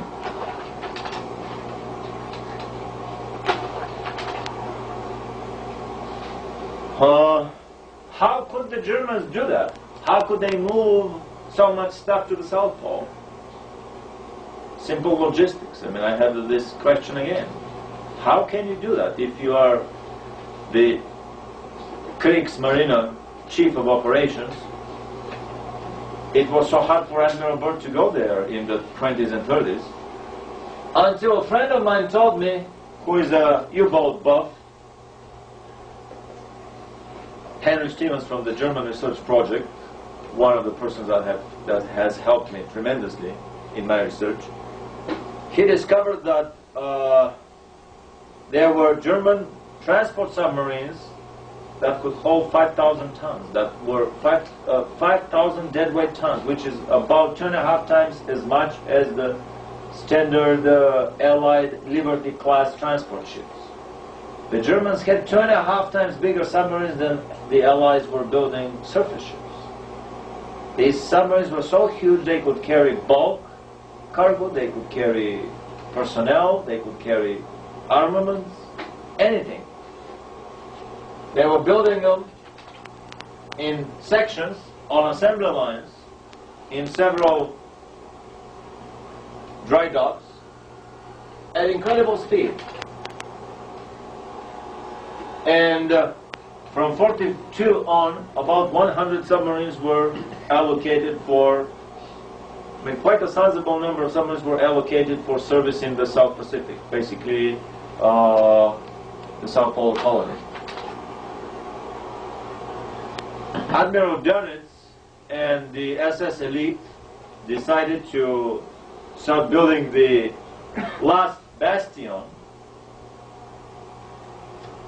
after the fortifications that they were building in the Alps, preparing for a last stand in 44 and 45. They obviously had one more line of defense, which was their South Pole colony. After the war ended, it became clear that about 100 of these submarines mysteriously disappeared. They were never scuttled, bombed, torpedoed, or surrendered by their crews. They just disappeared into thin air, a whole fleet of 100 submarines. Some of them resurfaced with skeleton crews of about a dozen men in Argentina after they departed from Kiel and with fully loaded with hundreds of people on board. And little by little the story emerged that the Germans had been cooking something big on the South Pole.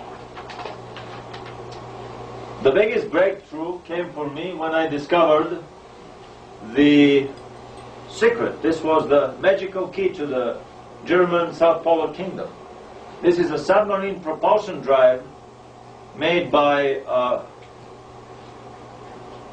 Walter, engineer Walter, was the same inventor who built the Walter rocket engine for the Messerschmitt 163 rocket plane, the Comet.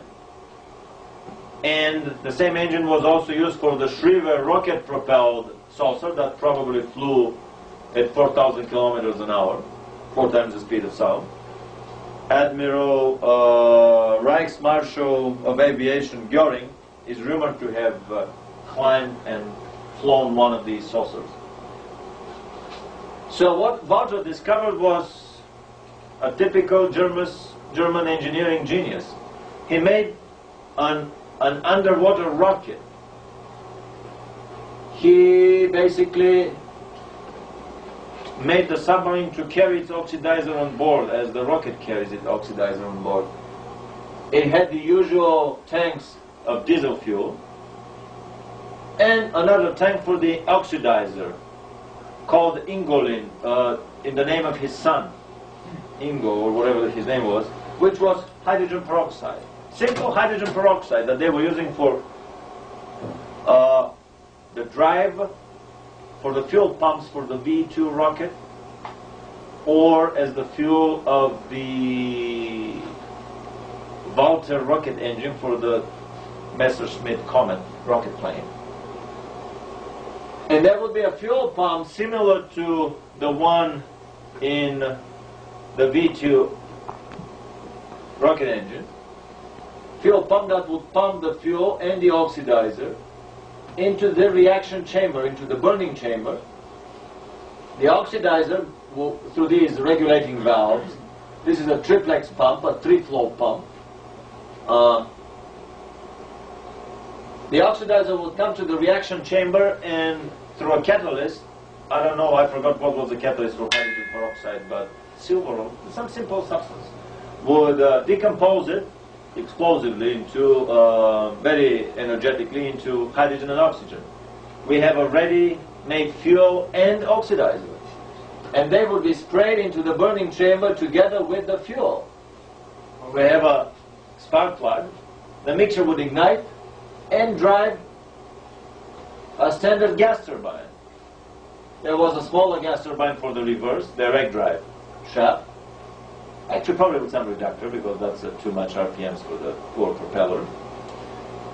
But then, another genius invention here. Then the exhaust gases would be condensed to a liquid phase, cooled and condensed in a condenser, using cheap, free cold water from the ocean. And the remaining residue, some of it would be pumped back into the fuel pump for reuse. And the rest, the condenser water, this was a separator that would separate the useful phase from the used ones. And this that was not needed would be pumped in a liquid phase behind the submarine, thus eliminating even the air bubbles behind it, the gas wave, the bubbles behind the submarine, which gave the Germans unlimited key to the world oceans. This is basically a nuclear-powered submarine. In a 5,000-ton submarine, you have enough space for the fuel tanks to circle the globe. If you can't make one full circle, they have milk cows, the milking cows, the submarine tenders for other submarines. They would dock somewhere. I don't know whether they could do underwater docking and transfer of fuel, but if they could do that, which is no big deal after all, they would have been really invincible. So they could depart from Kiel, getting out from their underwater pen entries to their underground submarine pen, travel the whole ocean without resurfacing to breathe oxygen, maybe few quick resurfacing for navigation if they did not have good inertial compasses.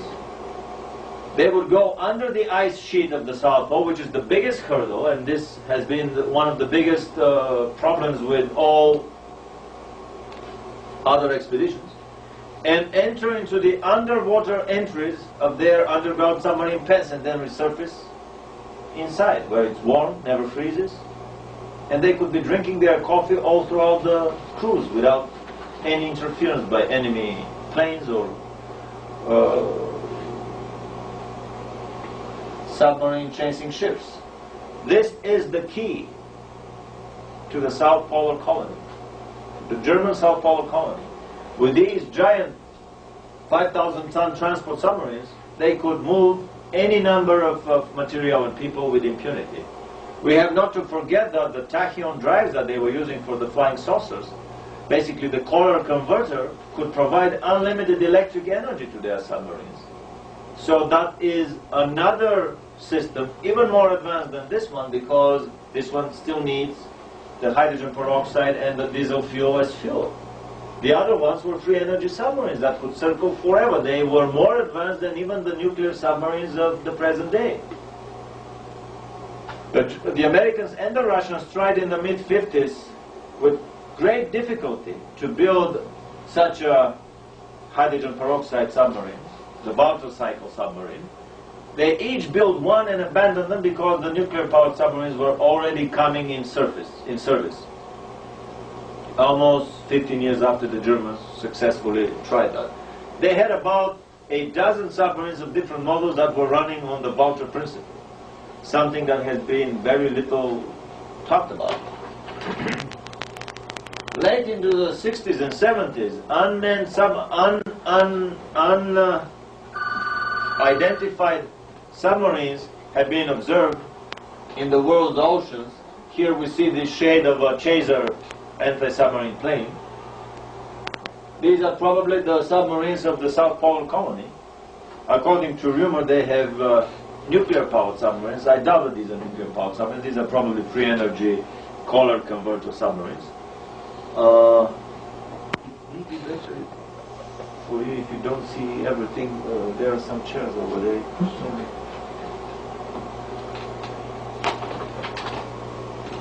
Another very interesting photograph is a Horten Brothers turbojet flying wing of an advanced series where the cabin is jutting forward in a very strange white camouflage. Has anybody seen a white German camouflage painting? I have not. Even in their campaign in Norway, they use standard kind of mixed camouflage painting. I have a feeling that this plane was rated for shipment to the South Pole, and this is where they needed this white camouflage. This is a dead giveaway of their South Pole preparation. This is a model more advanced than the other model that flew, where the tip of the plane is like this. The only other plane that flew in Germany. I have a feeling that this one was tested and shipped and crated and shipped to the South Pole Colony. Admiral Byrd in his diary talks about his 1946-47 expedition to the South Pole and his meeting with the inner Earthlings there, but let us see whether he was after the inner Earthlings or after somebody else. Photographs from space depicting something strange on the pole, kind of a big hole. Here we see the hole even better. However, I have a feeling that this is probably some way the camera works. Basically, it's not taking photographs here. Maybe on purpose, still on purpose, just to cover up the real hole. Because this hole is so big it goes down as far south as almost, the state of Montana or something, if you calculate the... Not this one here, I'm sorry. This hole would go as far south as I was kind of trying to figure out by the contours of the continents that were visible, and this is kind of too big of a hole. Yeah, much bigger than... If there is a hole, it's a lot smaller. Or maybe it's in another dimension. I'm sorry. So Admiral Byrd went to the South Pole chasing something.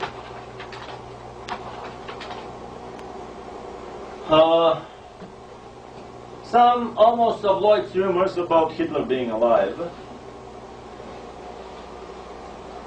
combined with our study of the German U-boat research and development, and Admiral Byrd's expeditions, chasing somebody there in 46-47, clearly show that a lot more is going on the South Pole than the media, the illuminated media here is willing to admit, the party line media.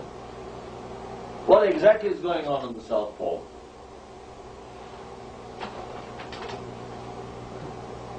I think we can change slides.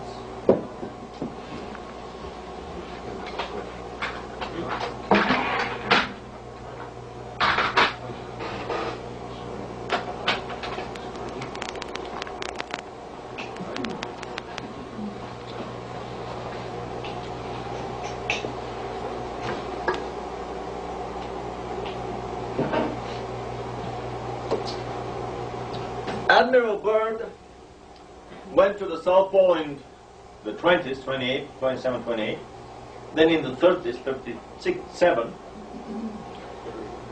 to Little America. Little America is south of, well, right on the German presence is in Neuschwabenland, which is south of South Africa. Little America is on the opposite side of Neuschwabenland, so it becomes south of the Pacific somewhere, south of Australia. It was 1939.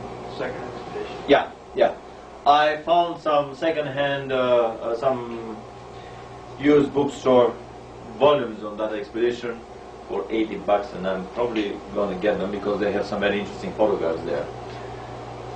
In 46-47, which is the second South Polar summer, the first summer after the war was the winter, our winter of 45-46, which was too close. They did not have enough time to prepare just 3 months after the war ended in Japan in September 45.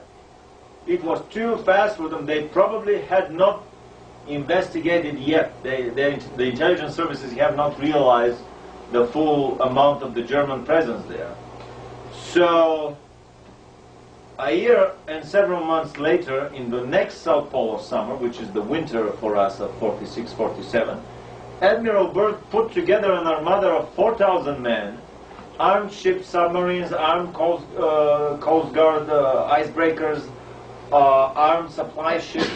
There were Russian and British contingents in that flotilla. Obviously, it was an Allied attempt. It was labeled a peaceful expedition for exploration of the South Pole, and we would see the shortened version of the film later on.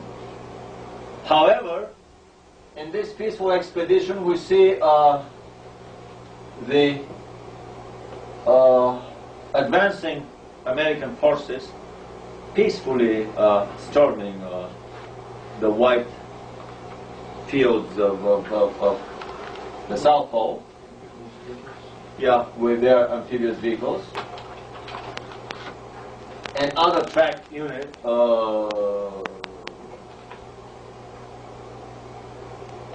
These are personnel carriers and other amphibious vehicles. It was a massive army operation, army and only army. Very few scientists were involved. By the time the operation finished, they have overflown most of the South Pole. But interestingly enough, I mean, South Africa is here. This is Neuschwabenland, south of South Africa. The Little America is on the opposite side of the South Pole, where Admiral Byrd went all the 3 times. And they flew mostly over this part of the South Pole, which is exactly the opposite part of where the Germans were. Is this a coincidence? Couldn't they figure a simple map of the South Pole and figure out the right coast to land there? I don't think that they wanted to find the Germans. I think this whole expedition was a whitewash for the military guys who were pressing for this faction of the American government that was pressing for attack on the Germans there. Hey, how come? I mean, we just beat them in the war, and you want to leave them to remain there, get stronger and stronger, and then come after us? This is the time to hit them when they are the weakest. This was their argument.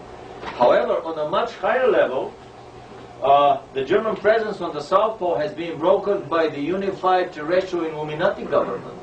The higher we go in the conspiracies, the more the secret societies of two viciously fighting a life and death struggle. Two fighting nations their secret societies become the best of buddies.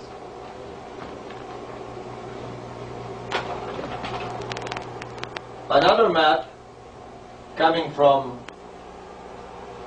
American sources clearly shows that Admiral Byrd flew mostly over areas where there was no German presence, and he flew nothing over the areas where the Germans the area that the Germans have staked for their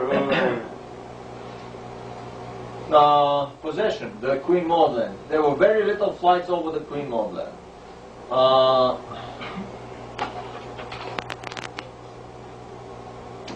Admiral Byrd lost in about 2 weeks most of his planes and retreated in disgrace and made an unauthorized interview which probably cost him his career in Argentina on his way back, quite probably, refueling or reloading with supplies in an Argentinian port. He had the lack of political insight to make this politically incorrect interview, saying that I think the next World War will be with an adversary that comes from the polar regions and that has the ability to fly unobstructed from pole to pole. Clearly talking about the German South Polar presence, and their ability to outfly anything the Americans could confront them with. Some of the planes were shot directly by the saucers. Others were hit by beam weapons. They didn't know what hit them. Third, collided with invisible barriers and disintegrated in mid-flight by reports of other planes nearby, which was obvious that the Germans had already installed the force field shields around their colony.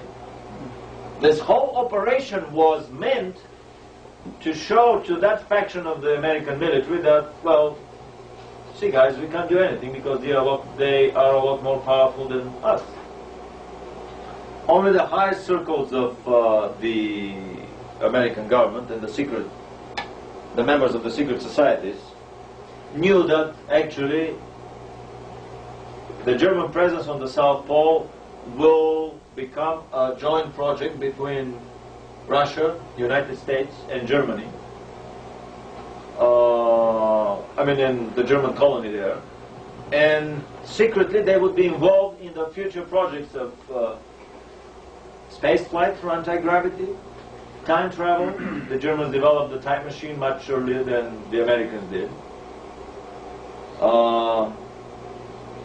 They did so with the nuclear bombs too. The rumor is, in one of the tapes that we did with Al Bilik, Al talks at length about stories that actually the two bombs dropped over Hiroshima and Nagasaki were German-made, that were captured in the underground caves by the Americans.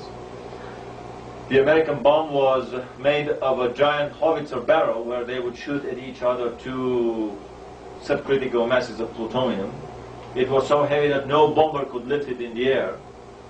That's why the original design was to come hide it in a ship or on board a submarine, take it inside a port and explode it there. And there's a very interesting story that came to my attention, a very strange explosion in Fort Chicago, which is north of South San Francisco, about half a year before the supposedly first test at Alamogordo. According to rumor, there were two unsuccessful tests before Fort Chicago where the bomb couldn't go critical. It was a flop. And the Fort Chicago was the first successful test of an American nuclear device. It was hidden on board a ship that was loaded with ammunition by 300 black servicemen. And they all departed with the explosion. There are researchers that have very carefully investigated the whole story. They claim that it was a nuclear explosion. There was no chunk of metal that was found of the ammunition ship or of the ship that was anchored across the bay or from a 20-ton locomotive, diesel locomotive that was parked on the tracks. Not a single big enough chunk was found. They were basically disintegrated. This could never happen by a normal ammunition explosion. Plus, it was a white fiery ball. When ammunition explodes, the most you can get high up in the temperature is either reddish or orange, or the most it will be yellowish gaseous ball. This was a white gaseous ball. But it was still a flop because it produced a tidal wave of only 30 feet, which is about 10 meters, 3-story tall tidal wave. No big deal. I mean, any small boat would send that, not to say a word about giant battleship. They realized that if they take such bomb in a Japanese harbor and explode it, it wouldn't do much damage other than drowning whatever number of sailors on the... There would be damage, but nothing compared to the Hiroshima bomb. Anyway, story is that the Hiroshima and the Nagasaki bombs were German-made, and that at the time the Germans were working on a pineapple-sized bomb, according to Al Bilik, big enough to destroy London or New York. We know that you cannot do that with a nuclear bomb of that time. One would not be enough. My suspicion is that such a small bomb could be made only either with the element 115 that was given to the Germans by the little grays or by some other alien race, or by antimatter. And Hitler decided not to use these bombs probably by the same reason that he decided not to kill all the British that were left stranded at Dunkirk at the beginning of the war. He didn't really want war with England anyway. Hitler didn't want war with England to begin with. Not only that, but when his generals proposed to smash all the Brits there, he said, no, gentlemen, you're missing the big point. We are not fighting, we are not in war with Aryans. We are not in the business of killing Aryans. Hitler was after a lot higher targets, goals of levels that border on the alien presence on the planet and the presence of celestial management structures that go way beyond the terrestrial small-time politics.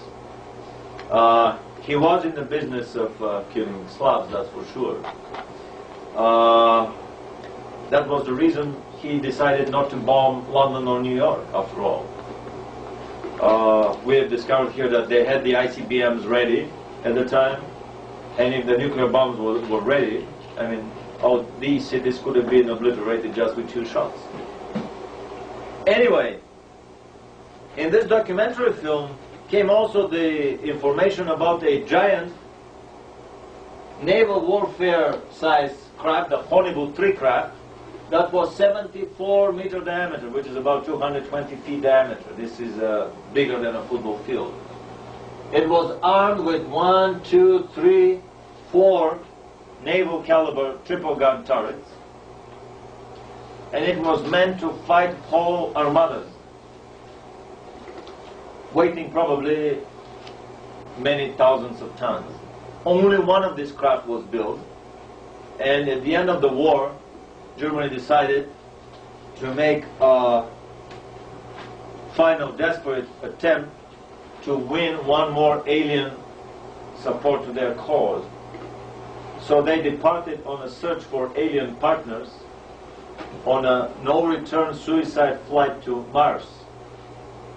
The extremely strong electromagnetic field of the drives was making the alloy brittle only after several months of flight, and they knew that the craft would not be able to land on Mars and then come back to Earth again. So a large crew of volunteer German and Japanese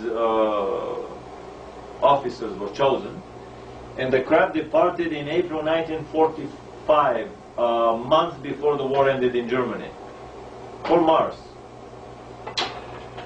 Because of the low level of automation on board, probably a lot of the things were done manually, so they needed a large number of crew.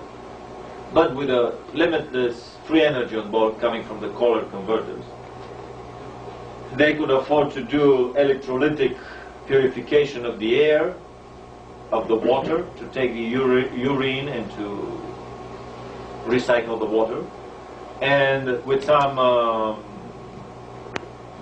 hothouses, they could produce their own vegetables and food.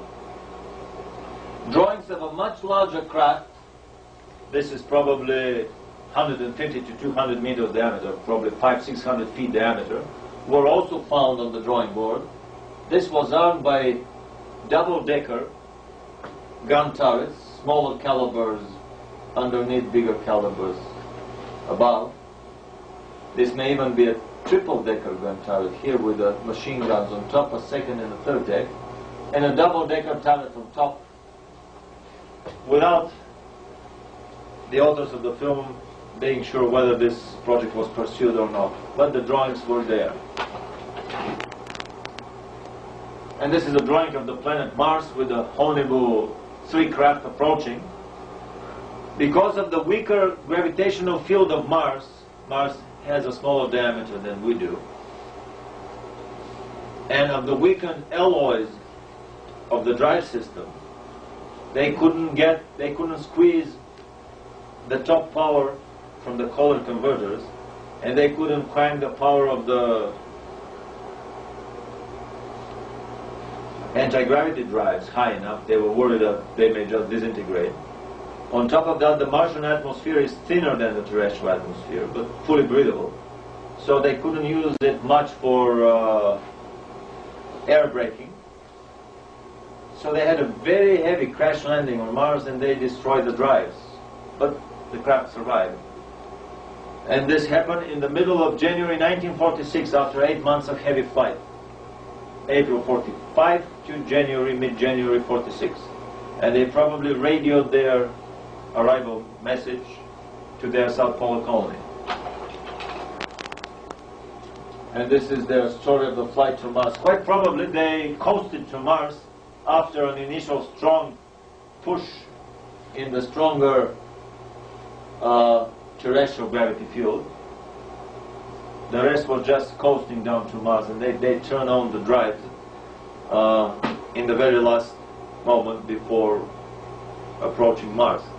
I mean, all of these designs that the Germans had were basically fly 1 hour and repair 3 weeks type of primitive constructions, as all of the prototype designs are. So it is obvious that they couldn't win the war with 20 of these advanced craft. If they had 200 of them or 2,000, it would have been a different story, and all our children would be wearing today the Hitlerjugend kerchiefs around, not the Boy Scout kerchiefs, and wearing the swastika armbands here.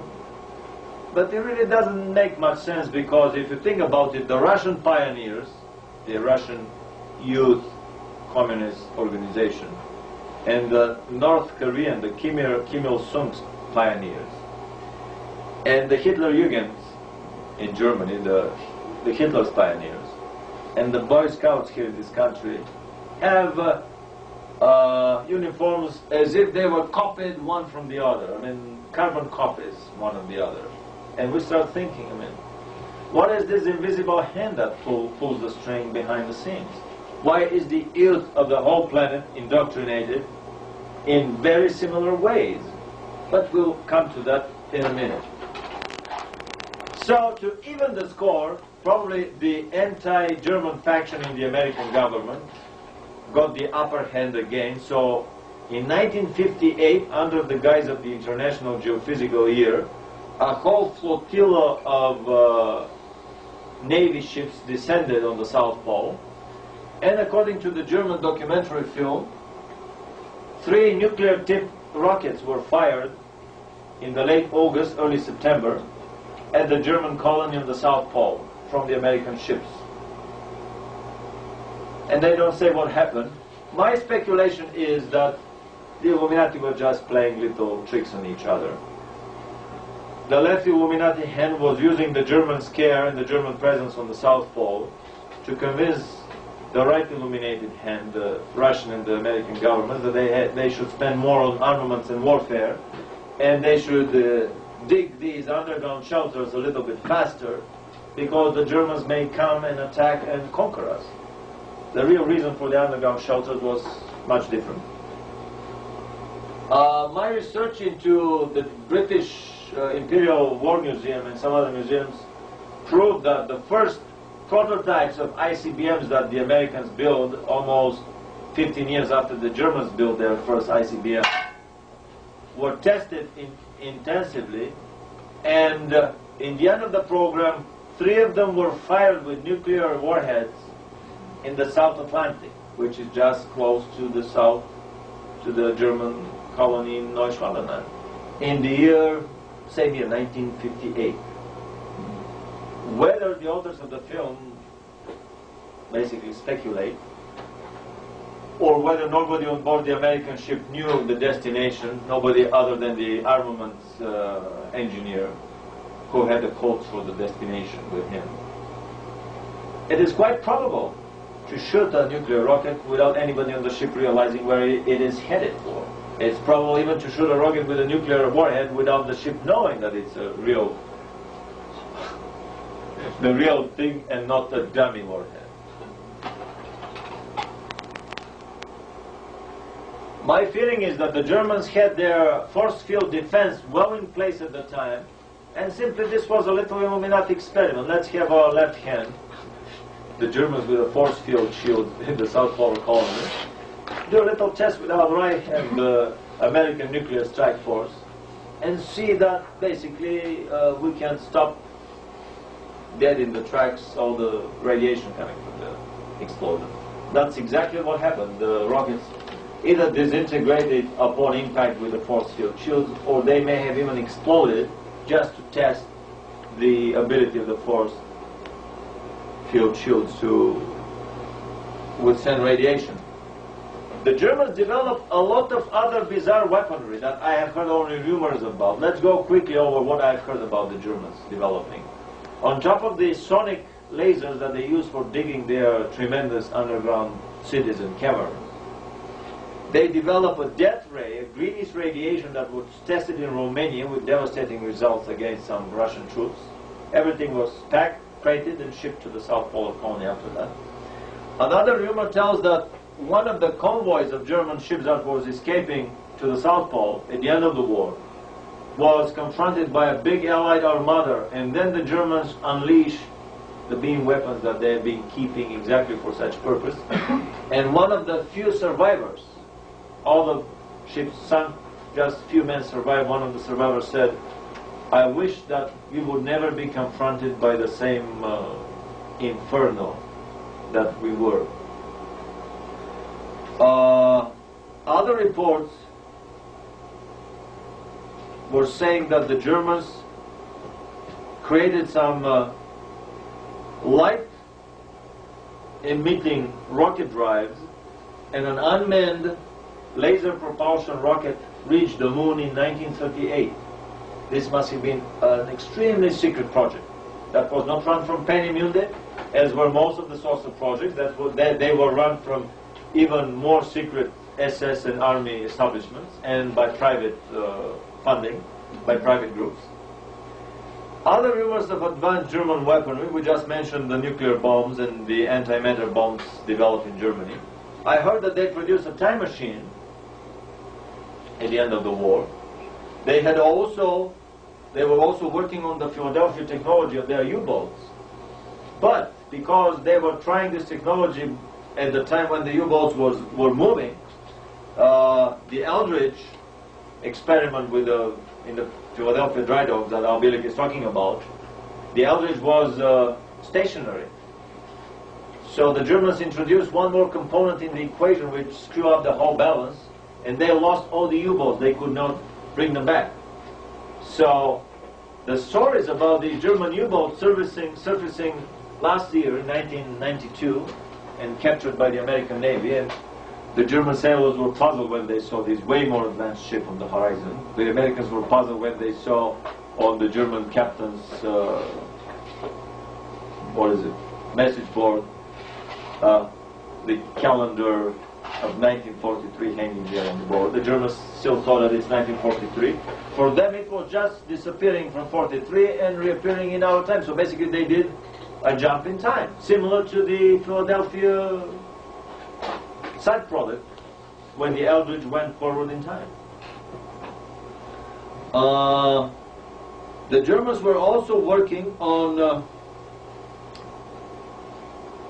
free energy, and our deep throat from Argentina mentioned that in 1952 a German engineer built a cold fusion power plant for Juan Perón, and it went online. There is even a debunking reference to that in the Wall Street Journal some time ago. Did it say where it was located? No, but we've been investigating the story. It's probably all over the Argentinian press from 1952. Also, the Germans developed a lot of beam weapons, not only the death ray, but also the sonic cannon. And if you remember Bill Cooper, the American military was trying to fight the little grays by shooting sonic beams at them, sonic beam weapons, because that would shatter a steel plate at whatever distance away from the transmitter, because they did not have defenses against these sonic shields, sonic beams. And this is a drawing of how such a sonic cannon might have worked. It would kill soldiers instantly nearby, render them paralyzed or disoriented far away. It was a mass area weapon that would kill a whole division in literally a few seconds. And I'm proud to present the first photograph ever of a German beam weapon. These are massive steel parabolic antennas. It was so simple. They would pump methane gas and oxygen in front of the antenna and suddenly ignite it. And the explosion would create a powerful shock wave that propagates forward. And they would continue this process. It would be working cyclically. And the net result would be a massive death rate among the invading forces. And this is a book on the history of the CIA. It is hard to imagine the CIA faking the Germans inventing the first beam weapon on the planet, at least in our civilization. A puzzled American engineer contemplates the contraption that he has just found. These are quite large diameter. This is a smaller one. This is a much bigger diameter. So, Neuschwabenland, right here south of South Africa, this is where the Germans are. About the hollow earth theory, I'm quite skeptical, but I have to admit, I quickly did a database search of my memory, and I realized that I could not remember a photograph from space of the polar regions.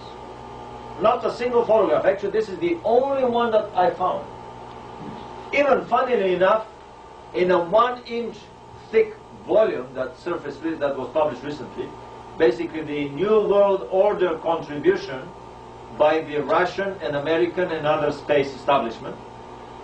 Cosmonauts and astronauts from all over the world discussing how beautiful the Earth looks from space and how it is one planet, and how after the 2nd, the 5th, or the 10th turn around it, one realizes that it's our planet, a global planet. It's a globalistic book. Exactly the type of book that the New World Order desperately needs. The only photograph that was cut, the corner was missing, was this photograph.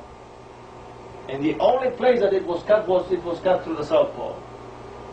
Usually editors cut the photographs if they have to put some other thing. However, this corner was left empty. There was absolutely no reason for them to cut the photograph. And it was out of style because all the other photographs were rectangular. This was quite an expensive glossy volume. Why the hell would you put a photograph with one corner missing? And they have cut it right through the South Pole. Very suspicious for me. If anybody can find a photograph of the South Pole, I'll be very glad to have a copy of that. I couldn't find anything there. It could have been airbrushed. There could be nothing. But still, the fact that the pole is missing from our databases is quite suspicious. A friend of mine told me that his friend in Germany tape recorded from the television a weather report where the northern hemisphere and the northern pole were visible in infrared light, but nobody it was a German satellite, not an American satellite. That's why it probably leaked through the censorship. The satellite guys didn't catch anything. The TV station guys didn't catch anything, and the weather reporter didn't catch anything. While they were talking about snow and blizzards over Germany, the people realized that the North Pole had a kind of a circular something there that should not be there, a hole or something. So I'm trying to get the copy of that film from Germany. Suddenly at midnight, maybe a designer leak similar to the shuttle footage tape of the UFOs battling it out in our atmosphere with beam weapons. A little bit about conspiracy theories. Coming from Eastern Europe, I consider myself a super conspiratologist. I believe in the multi-layered, hierarchical, multi-tiered, pyramidal structure conspiratorial power centers on this planet and way beyond the planet. We are just a small bolt, a small cog in the bigger machine. But we will talk about the bigger conspiracies in a minute. Let's talk about the smaller level conspiracies. The Paperclip Conspiracy, The Secret Agenda, and several other books, Wall Street and the Rise of Hitler, definitely paint a much more different picture than our media has told us. Wall Street turns out to be the biggest financial factor, the biggest financier of the rise of the Third Reich. Why would the American Illuminati want the German Third Reich to succeed? Why? All these books depict how thousands of Nazis were smuggled in the United States with fake IDs, with changed autobiographies, given fake names, because by law one cannot bring into the country and give immigration visa and especially work status to a person who was a member of a totalitarian party, be it a Nazi or a communist party. They were all brought with false identity, and they started working on crash projects. Engineers, scientists, SS specialists, the CIA here and the KGB over there were trained by SS specialists and Gestapo specialists. The propaganda spin controllers here and in Russia were trained by how should I say, their tutors and spiritual teachers from the Goebbelsian Ministry of Propaganda, from the Goebbelsian Ministry of Love, to use the Orwellian doublespeak. So, can we raise back? Just raise the whole thing a little bit. In this article from Denver Post, we see that after the war, a lot of German engineers escaped in Spain and started building electromagnetic rockets, which is a code word for electromagnetically driven flying saucers for Franco, and spies from the whole world were trying to catch up with them. The best enemy money could buy. How Wall Street paid for the rise of the Bolshevik Revolution. They created the whole heavy industry in Russia. Armand Hammer and the like funneled money through Trotsky, who was the ex-Wall Street broker and the bagman for the Bolshevik Revolution. He was married to a daughter of the German banking family, the Schiff family.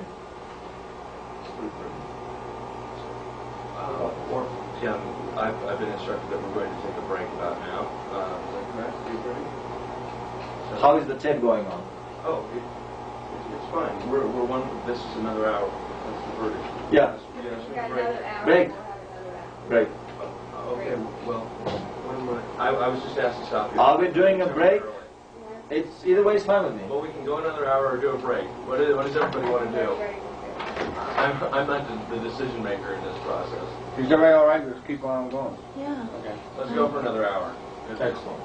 But just open for a while. This would be our air break. Okay. We will open the hatch. Thank you. Sorry to stop it. Somebody with the windows open. That's it. So, the best enemy money could buy. Standard Oil of somewhere built all the Volga oil platforms that Hitler was after in his Battle of Stalingrad. Ford Motor Company built the armored truck factory in Moscow, which became the backbone of the Russian automotive industry. General Electric built the dynamo factory for heavy electrical machinery, which became the backbone of the Russian electrotechnical industry. International Harvester built the Kirov tractor plant, which became the backbone of the Russian tractor industry and the tank industry. During the war, they were churning out T-34s on the assembly line built by the Americans. And on and on and on. We can go forever. 14 out of the 15 munition plants at the start of the Second World War in Russia were built, guess by who? Guess. Just guess. By the Germans. German money, expertise, know-how, machinery, engineers, training, these were turnkey projects. All the Russians had to do was turn on the keys. They probably even had German engineers running the plants well into the war. I wouldn't be amazed. Some of them would turn online a few months before the war ended. Somebody wants to tell me that the German general staff had poor connections with the German bankers and the German industry, and nobody knew about these munition plants being hastily built in Russia just in time for the war. This is rule of thumb number one for the Illuminati and the bankers. Wars are made to load the government credit card with war loans. I mean, our personal family credit cards have a certain psychological limit. Parents realize that if they keep borrowing with that much, sooner or later their children would have to repay, their debts. So we would stop at a given level. There is a limit to the individual or family borrowing, but there is no such psychological limit to a government borrowing.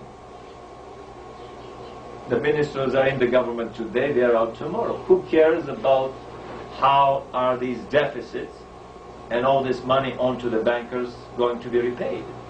So Rothschild, the bankers, and the Illuminati behind them figured it out a long time ago that the fastest way to load the government credit card is through wars and through armament loans. But if you start the war unprepared, where one of the two opponents is a lot stronger than the other one, the war will finish in a week or in a month, and you won't be able to load the credit cards that much. That is why you have to make sure that the two sides are equally armed. And this is exactly so that the war would last 2, 3, 4, 5 years, and you would end up with billions of dollars of money that is owned by the state to the private bankers. The American national debt rose exponentially during the war. Why did it rise? Because they make sure that the war would last many years. They armed both Hitler and Russia. This is the book about the Wall Street financing, the rise of Nazi Germany. How many companies were doing business with Hitler during the war? About 150 American companies? 100 by 1936. There were 100, and they were the same companies you mentioned were arming the Russians. Exactly. The same companies that were arming the Russians were arming Hitler and were preparing for the future World War that was planned by the Illuminati probably 10, 15 years earlier.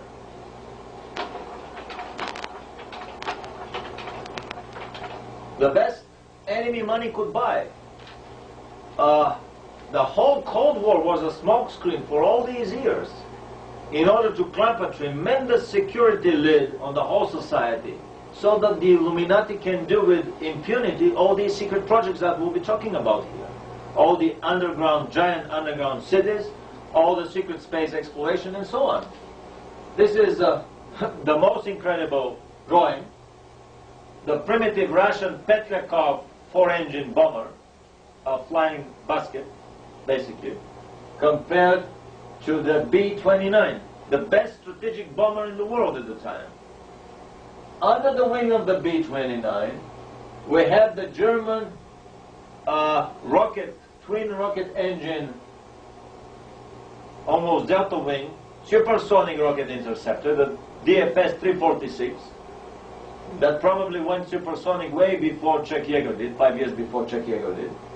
These are Russian copies of advanced versions of the rocket-powered Messerschmitt .263, the twin-engine rocket Messerschmitt. The Comet is a 163, the single engine. This is a twin rocket engine Messerschmitt. This is an even more advanced interceptor fighter, and we see the best of the German rocket fighter suspended under the best of strategic bomber in the world with the insignia of the Russian Air Force.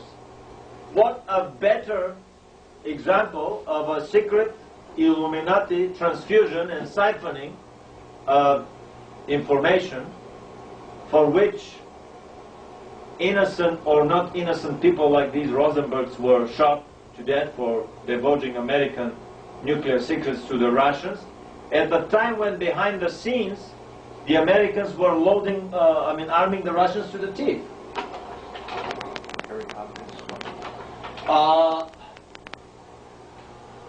I had the photographs up here. They came from the Russian aviation magazine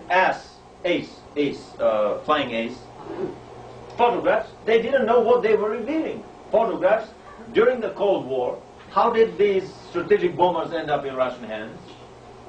I mean, they captured some of the German stuff, fine, but how did the American bomber end up in Russian hands?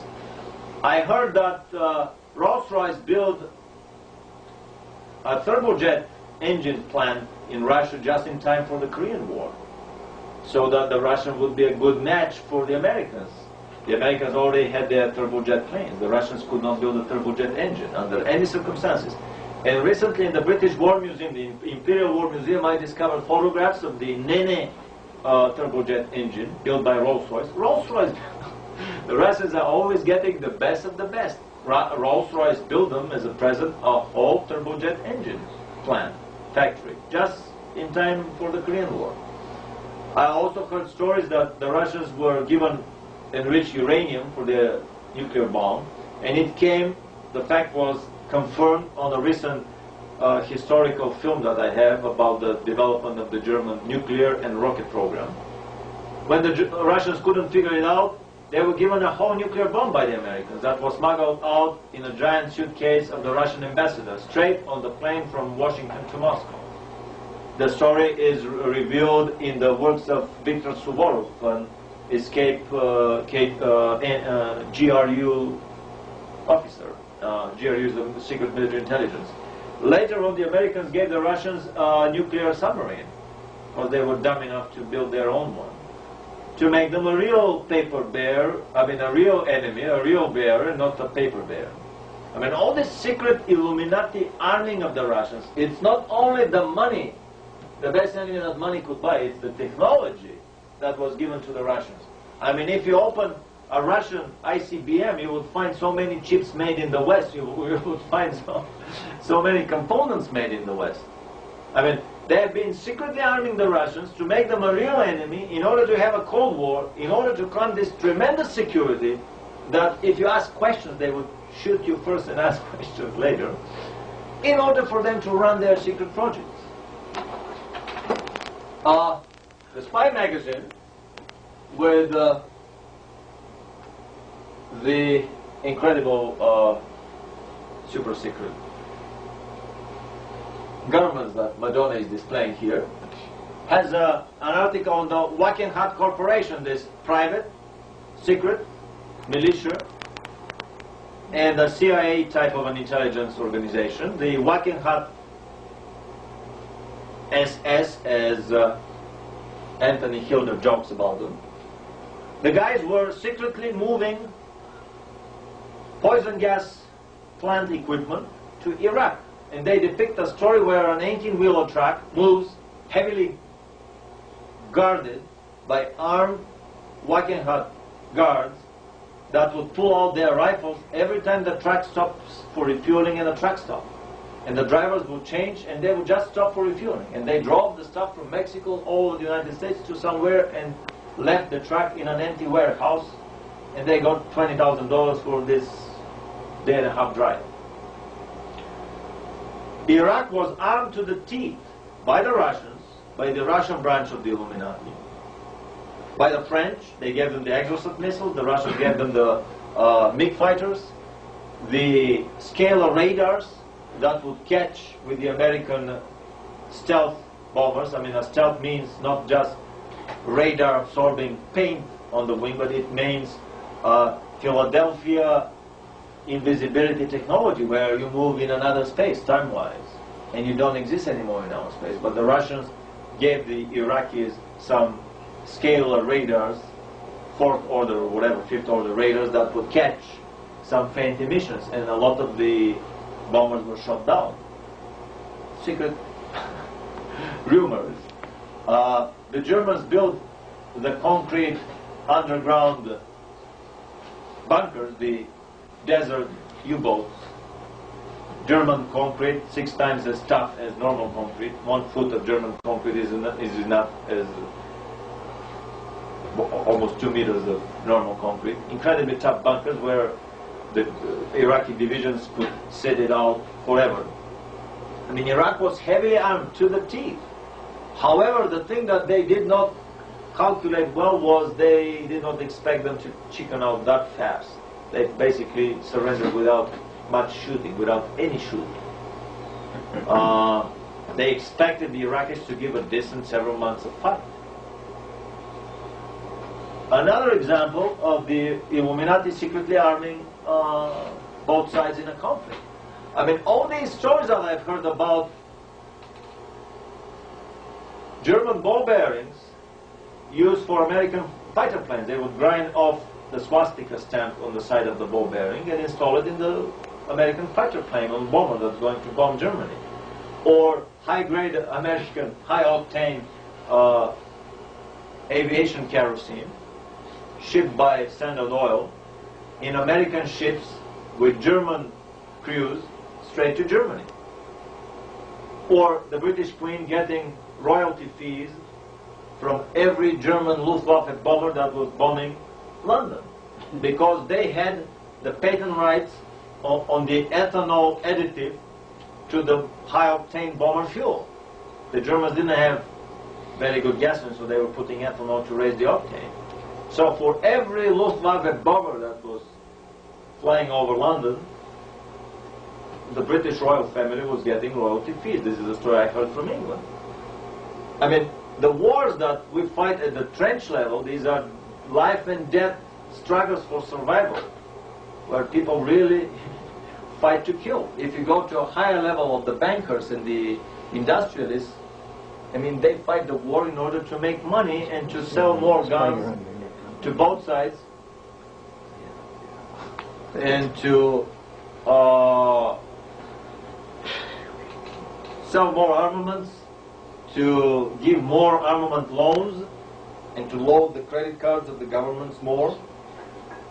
From an even higher level of the Illuminati that run the planet, a war is done for completely different purposes. It's done to reduce the population, because very high on the Illuminati agenda is to lower the population to about, from 2 billion to about half a billion, to about 500 million, depending on the source of the information. I wouldn't be amazed that for the next Middle East war, it would be the Wackenhut Corporation that would provide the uranium enrichment facilities and the nuclear bomb capabilities for Iraq, if they have not done that already. Corporations like this one will be the key players in the future Middle East war. Anyway, back to the German saucers. German engineers build saucers for Franco. Some of them build a saucer for the Sultan of Morocco to take his harem on weekend flights, probably. Some of them escape to Brazil and build saucers there for themselves or for German colonies in Brazil and especially Argentina.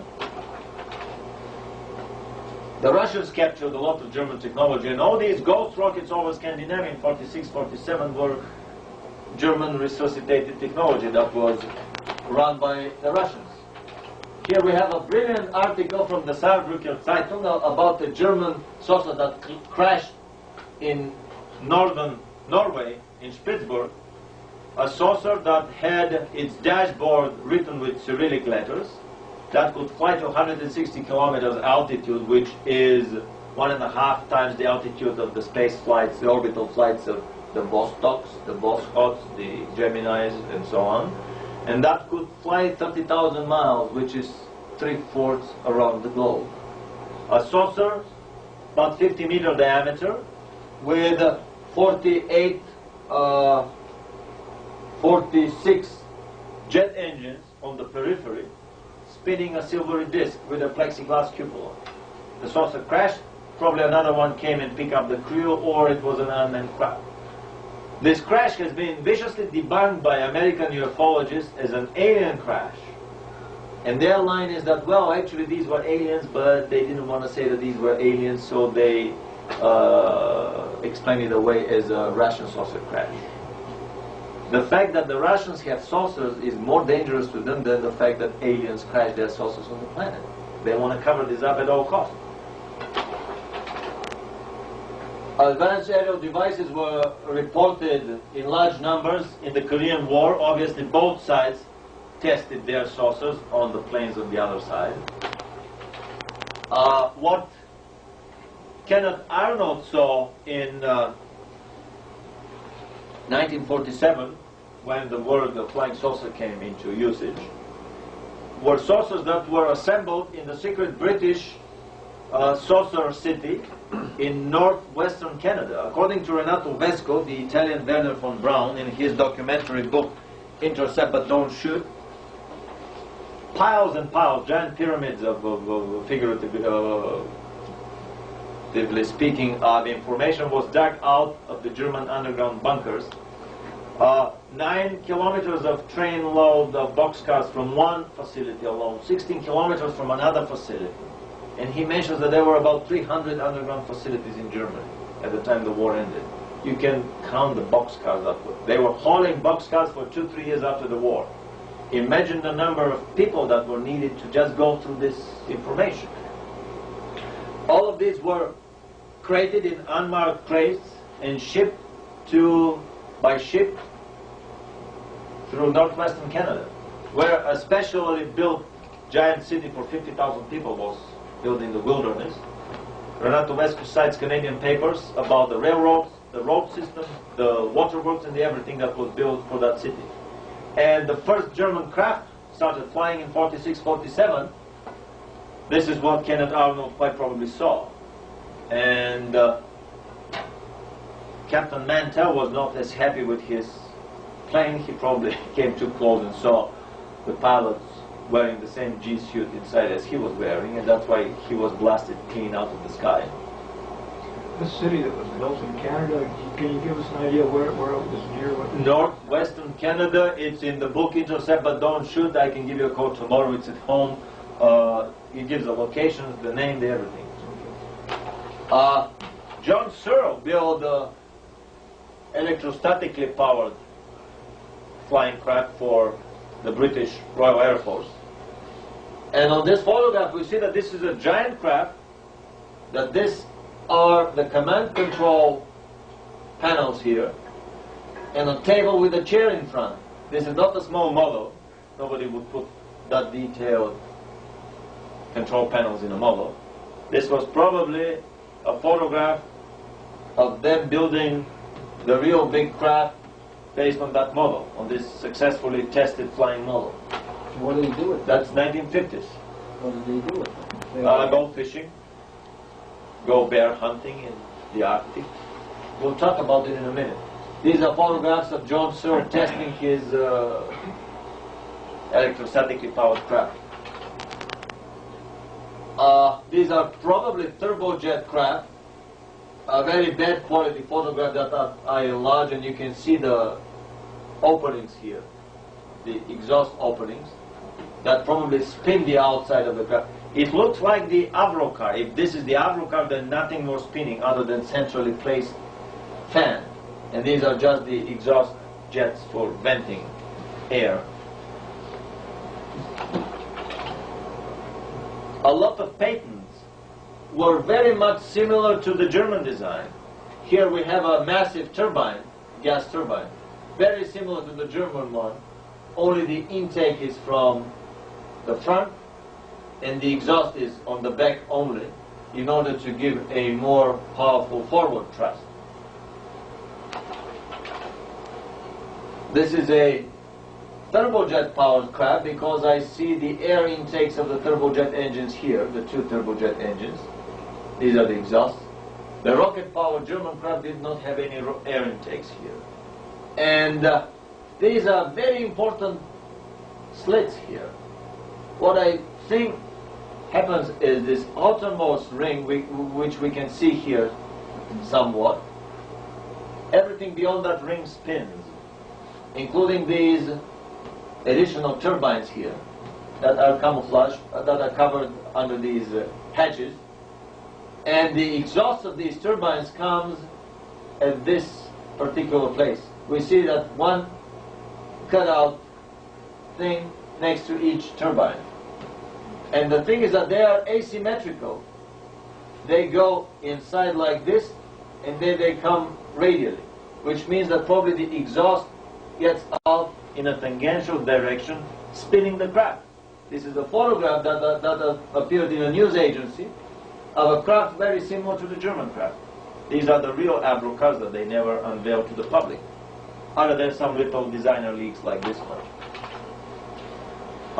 Anti-gravity flying devices were built in Maryland by an inventor that abandoned them. This is a typical Illuminati signature. They would quietly finance an inventor, and after they make sure that he has something and the thing works, they would abduct him, bite him off if they can, kill him off if they can't, abduct him for sure, and move him to a secret location to continue on with his research. In a Maryland barn, parts of a saucer-like flying machine were found by state police in an abandoned tool shed in Marley Park, Maryland in 1949. Air Force investigators were unable to find the inventor, who had built the craft before World War II and then had disappeared. This is the Illuminati signature. In many barns around the world, secret devices have been built. In the book Genesis by Harbinson, he talks at length about the airship scare of the 1890s being, again, a secretly financed Illuminati project. Some Wall Street bankers paid for these airships. They were built and tested. These were free energy powered or nuclear powered airships in combination with anti-gravity, according to certain reports that I found recently. And this is a typical signature of how the Illuminati work. They would constantly scout for the best inventors in the field.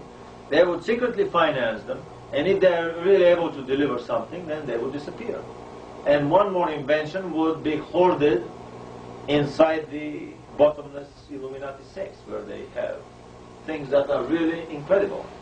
I've heard stories that the Illuminati had a radio way back in the Napoleonic times, and they used the information to rig the London Stock Exchange, and in 3 hours the Rothschilds bought all the actions of they became the owners of the British government. At that time, 200 years ago, basically only the governments were in the business of issuing stocks.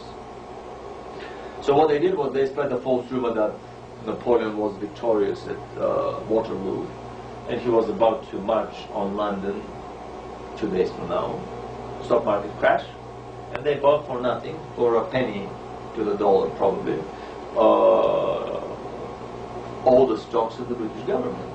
The news came, the real news, and they had the real news through the radio immediately. The real news came through the much slower surface mail. 2 days later, the stock market promptly rebounded, but a different person was the owner of the British government. So a simple technology can allow an incredible competitive edge over your opposition, over your whatever competition. A guy in England, when I was there for this Wembley Arena conference, mentioned a book. I'm waiting for him to send me a copy of that. A book by a Scottish author who relates the story of somebody who made the wrong turn and entered into a room in the 1810s again, and found somebody sitting on a table in front of a strange-looking kind of wooden crate with some knobs on it, talking to somebody else in the United States. And you could hear the voice coming from that crate. I mean, this was not a telegraphic simple. I thought at the beginning that, well, they were using a simple Tesla coil and some long antenna. Any goldsmith can build you a primitive Tesla coil, even in Roman, ancient Roman or Athens times, ancient Greek times, given the exact explanation how to do that. But I realized that the Illuminati had a lot more than that. They had a wireless radio voice communication. They probably asked for that from their alien tutors after their messenger was shot by a lightning in Bavaria in the 1780s or 90s. And so the Bavarian government got all the pouch with all the documents of the secret Illuminati Brotherhood, and this was the biggest and the only leak, almost explosive decompression that happened with the secret Illuminati Brotherhood, and they took stringent measures for that never to be repeated. After that, they didn't need any messengers anymore. They were just talking to each other all over the world, and they can coordinate their campaigns and their bombings and their terrorist attacks. The Illuminati have been the biggest contract killer on the planet and the biggest terrorist contractor for the last several centuries. In my research of the German space projects and the German heritage after the war, I came to the strange book by Narciso Genovese about an Italian group that finally convinced the Pope to give them the files of Marconi. Marconi was killed by Duce for refusing to give him the death ray. This is the second story about the death ray developed on the planet. Marconi developed it. It was basically the same Tesla system for wireless energy transmission around the globe. But Marconi realized that if a plane flies into the emitter beam that comes from the power plant up to the ionospheric transmission layer, the crew would be microwaved. And so he was talking to Duce to give the humanity this free energy. And Duce said, well, Marconi, you don't understand the invention here. The side effect, this airplane crew microwaving is what I'm after. This is the ultimate weapon. Give me that weapon and we would rule the world. Marconi refused. He was promptly killed next morning by Duce. And his files ended up for safekeeping with the Pope. After the war, the surviving scientists convinced the Pope to give them the files. They wrote written oaths that they would not get any funding from any government and they would not use the technology for military purposes. Then the Vatican brokered a private financing to the amount of $180 million by oil magnates, private financiers, and heads of state. Very secret, probably on religious ground more than anything else. And the group descended on Argentina, bought a giant plantation, probably as big as a small European state, somewhere in the Argentinian Andes, and assembled quietly a top-notch group of world researchers. By 1952, they were flying their craft all over the world. Craft of a circular shape. So according to Narciso Genovese, an engineer on the project, who lived until recently in Tijuana,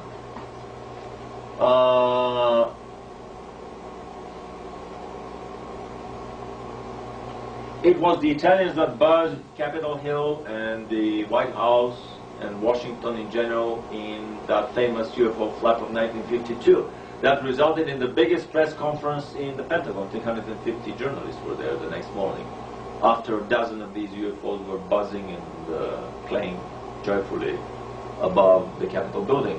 There is a Look magazine photograph of half a dozen of them hanging behind the illuminated dome of the Capitol building. In '56, they perfected the technology. This is a craft built by Tesla technology that was half a century old by that time, or more. A giant condenser. The inner cabin was insulated with glass insulators from the outer shell. These were some anti-gravity turbines that I have no idea how they were working, but I suspect that some of the free energy Illuminati dirigibles of the 1890s, probably again built by secret Tesla technology or somebody else's technology, were using similar, I mean, they look like, how should I say, not egg mixers, but egg beaters, but like these paint beater propellers that painters would use to prepare their paint in the bucket. And so they departed on Columbus Day 1956 on a flight to Mars in the company of several Martian craft. The Martians landed there about a year earlier and helped them iron out some of the details. For 2 hours they reached the moon, spent the night at the Martian colony there, Martian base on the moon, and then for a day and a half they reached Mars. There are very little technical details in the book, so I couldn't figure out from them whether this was a true story or not. However, the most revealing detail here is the strange trajectory that they took toward the moon and Mars. Rockets normally go on a figure-8 trajectory. They depart from the Earth, they go to the moon, they circle around, and they come back. If they enter the moon orbit, they fire the retro rockets, they enter the orbit, and then fire again. As an example. Yeah, I mean, this is too close here for... Anyway, so this figure-8 is the least energy expensive technology, trajectory. This strange trajectory with straight angles here is the most energy expensive technology. You can do that with a rocket, but you would need a fuel tank as big as the Queen Mary, or probably even bigger. I mean, maybe a giant fuel tank. I mean, it's impossible to do that with a rocket. This straight line trajectory here, this straight line, straight angle turn, this second sharp turn here, this another straight line turn here. This can be done only with a UFO. Only with a UFO, with an anti-gravity craft that controls the inertial mass and the gravity mass. It's hardly likely for a hoaxer to be that familiar with rocket mechanics in the 60s when this book was published for the first time in Mexico. This is the bigger Martian craft that landed there to help them. I don't know the details. And they spent a year on Mars. I'm sorry, 1 week on Mars. Very peaceful, loving society. Seas. How long did it take to get to Mars? A day and a half. It took them a day and a half to reach Mars. Because of the negation of the inertial mass, the flying saucer accelerates tremendously. People inside don't feel the G's, so you can reach tremendous speeds very quickly. I'm confused because there's nothing lives on the moon and nothing lives on Mars. This is what the party line says. I mean, the party line for many centuries has been claiming that the Earth is flat or that there is nothing beyond the Atlantic Ocean. Every new discovery has been covered up meticulously. Mountain passes in the Roman Empire were the biggest property. I mean, the most important information that was hidden by the public and the enemy armies. So were maritime straits and passageways.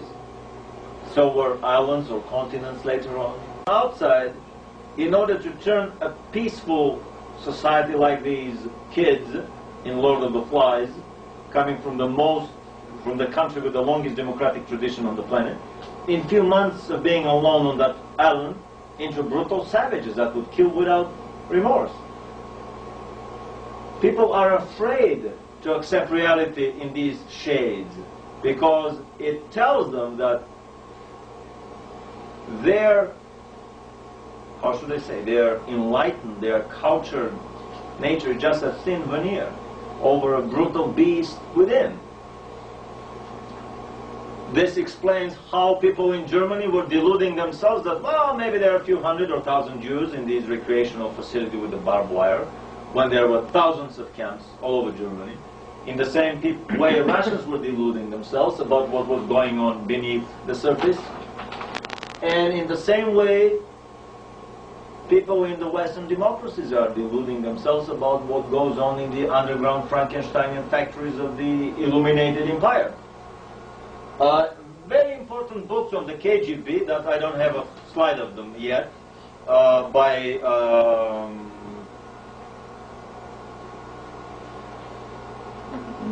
John Barron, the KGB and the KGB Today, reveal the workings of a secret intelligence organization, which is based on the same foundations as the CIA. Anyone who would like to get an idea how the CIA works has to read books on the KGB and vice versa.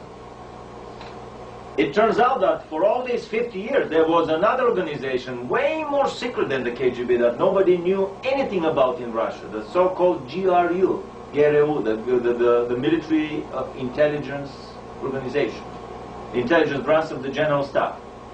It was so secret that not only cops but KGB operatives in Russia would not know of its existence. Cops in Georgia were stupid enough to give registration license plates to their cars that were GRU dash whatever number. They didn't even know that this is the name of one of the most secret organizations.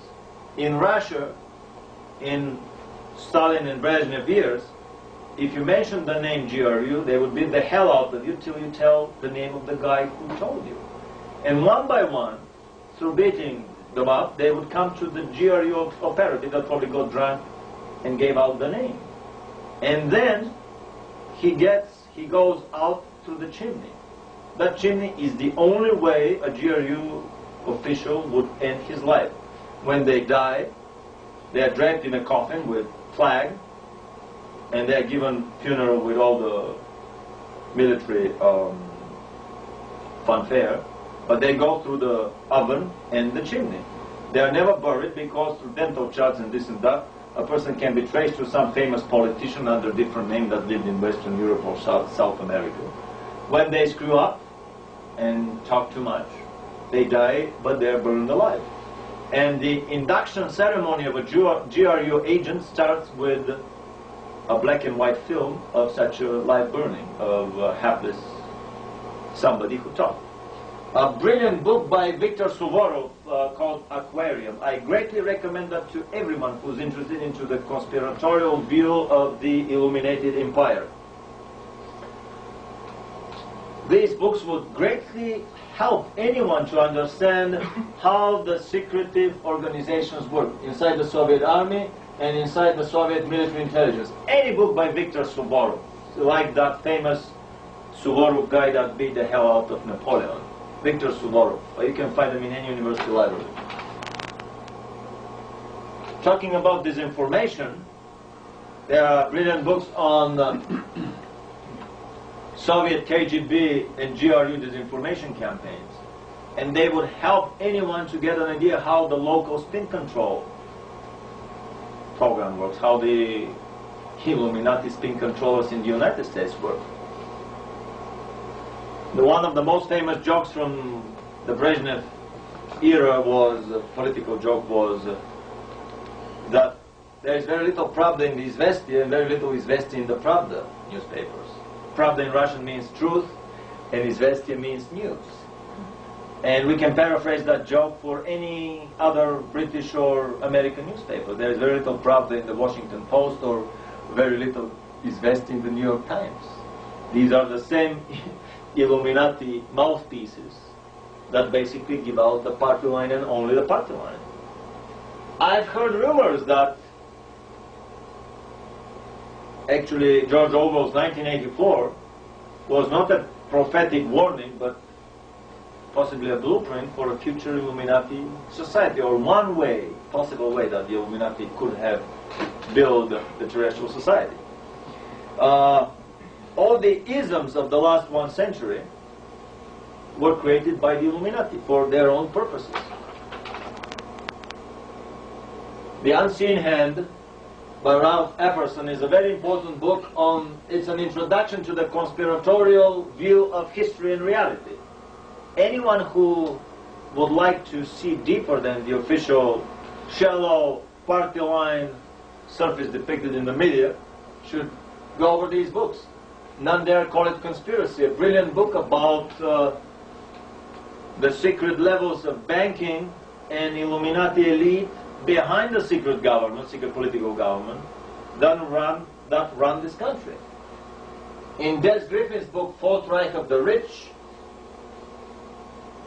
I got the shock of my life when I realized that all of aside from the Illuminati paying for all the wars of the last 3 centuries in order to load the government credit card and to live happily ever after on the interest payments, it was the Illuminati that paid for the creation of the first Communist International of Marx and Engels, that financed Marx to write his Capital, Das Kapital, and that basically the Communist Manifesto, this 40-page of political program and blueprint for the World Communist Movement and the global communist revolution that was eventually to engulf the whole world, This was the Illuminati program for creation of a one world government, a new world order, a century earlier, through a perpetual communist revolution. That would, on the side, create a one world bank for the bankers, so that then they would be able to print the money from one centralized place, rather than leaving every country to print its own currency. Incredible book. It was Wall Street that paid for the Bolshevik Revolution. Western agents were handing out money on Petrograd corners to hungry sailors to take part in the big Hollywood event, the upcoming revolution, and they really did take part. The Kerensky government fell, and the rest is all history. Trotsky was the bagman for Wall Street, and all the money that was secretly funneled through the Armand Hammers and through the other actors were used for propping up of the Soviet regime. In the 30s, the Russian ministers were living with their suitcases packed because the situation was so desperate. They were waiting to be evacuated to the West anytime. Anytime. They were living with their suitcases packed.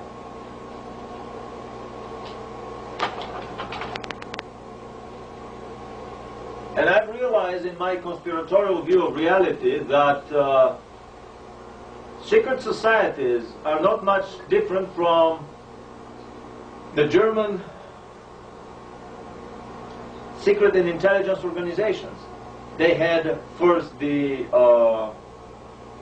what was it, the brown shirts, the SA. Then it got too big, and they couldn't entrust too many people with the secret, so they made a thing within itself. The SS, I think, came after that. Then the SS got too big, and they couldn't trust them anymore with all these secrets. So within the SS, there was another secret society, the Waffen-SS, that appeared. It's like a new secret organization develops within the old one, so that the secrets could be confined to a smaller number. In the same way as the GRU appeared within the KGB, maybe there's other secret organizations within the GRU or the KGB, and others above them. So basically one realizes that conspiracies on this planet are organized on a hierarchical pyramidal structure, where on any other lower level, within that lower level, you would have the seed for the higher level, and only 5 to 10% of the lower level members would know about the existence and would be members of the higher level. It's much easier. It's much easier to become to move from the first to the 32nd degree Freemason than to become from the 32nd to the 33rd. The 32nd degree Freemasons would probably fill a big university-sized auditorium, sports arena in this country. But the 33rd degree Masons would probably fill this small room that we're sitting here. There are probably not more than 20, 30 people in the whole country. So, in the book, The Cosmic Conspiracy, Sandel, a very important author, and an extremely important book, talks about the extraterrestrial levels of these conspiracy structures. Edgar Hoover tried to pinpoint the 10 members on the Illuminati Politburo, and they pinpointed only 8 of them. And it says in the book, black and white, the other 2 were bordering on the paranormal. What does this mean, bordering on the paranormal? They count 8 people enter the room, the house. They do their sitting there, decide something, and after some time, 8 people leave. But inside, 10 people sit on the room. And this goes on and on and on, and they cannot pinpoint the other 2, which is very simple. The other 2 simply beam down for the sitting and then beam up, or just materialize for the sitting and then materialize up. All the secret societies, all the hermetic schools of thought, all the secret brotherhoods on the planet, the innermost circles of these secret societies, the innermost circle of adepts of the philosophical schools of thought, the innermost circles of temple priests, have been the people that have been always in contact with extraterrestrials. Secrecy is needed for many reasons. Positive reasons are that the planet has to be kept in isolation in order to develop cultural diversity.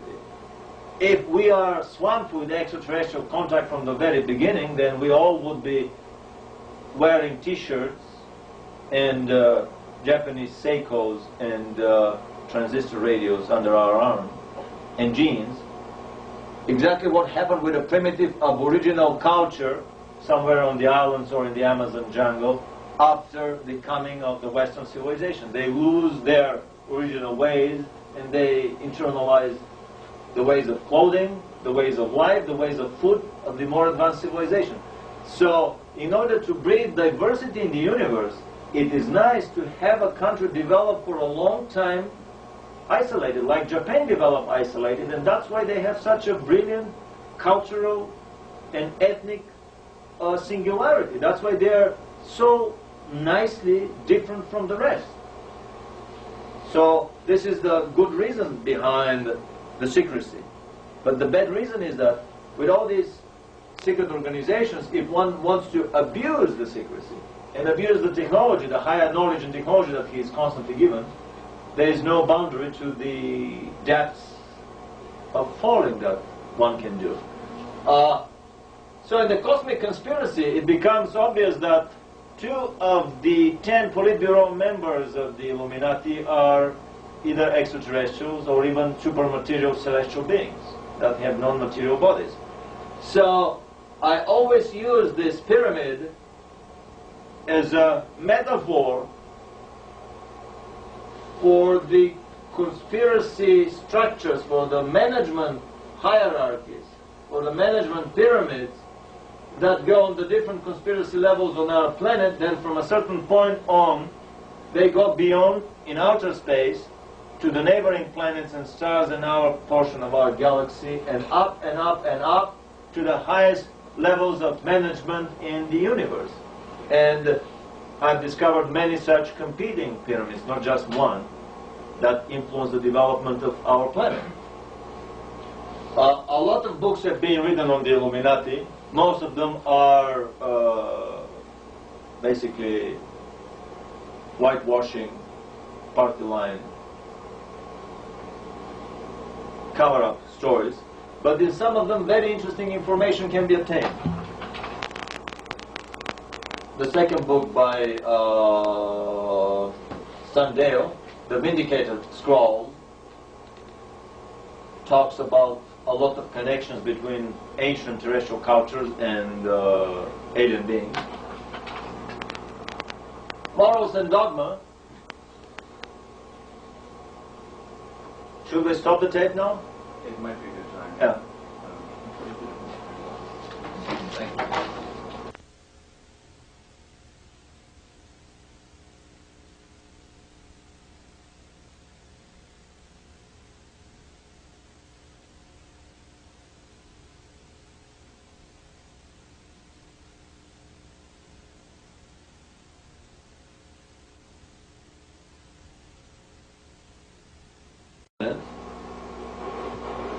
We came to Freemasonry. There is a brilliant audio tape that we are distributing by Ron Carlson on the real factor, the real force behind Freemasonry, which lies above and beyond this planet. According to Ron Carlson, Freemasonry, and he did his research based on the most important books of Freemasonry, the Bible of Freemasonry, Morals and Dogma, and also the history of the 9-volume history of the Freemasonry by Albert Pike. According to Ron Carlson, Freemasonry is a Luciferian mass organization, but only the highest levels, probably the 33rd degree Masons, know the real nature of that organization. The thing that I find very strange is that they go through these very strict secrecy oaths that bear tough capital punishment, bodily damage if they talk. They will be sliced this way and that way, and they will be cut 3 times over. I find great uneasiness with such oaths. I mean, oaths for joining the mafia come with less stringent conditions attached for not talking. What are the secrets that they're keeping? I mean, I believe, there are two cultural traditions on this planet. One tradition has its ceremonies made in broad daylight, in the middle of the city square, or the temple. The doors are open to anyone who wants to go in. Nobody is forced to go there. There are no secrets, so no secrets, no mysteries, no unrevealed things in this cultural and philosophical tradition.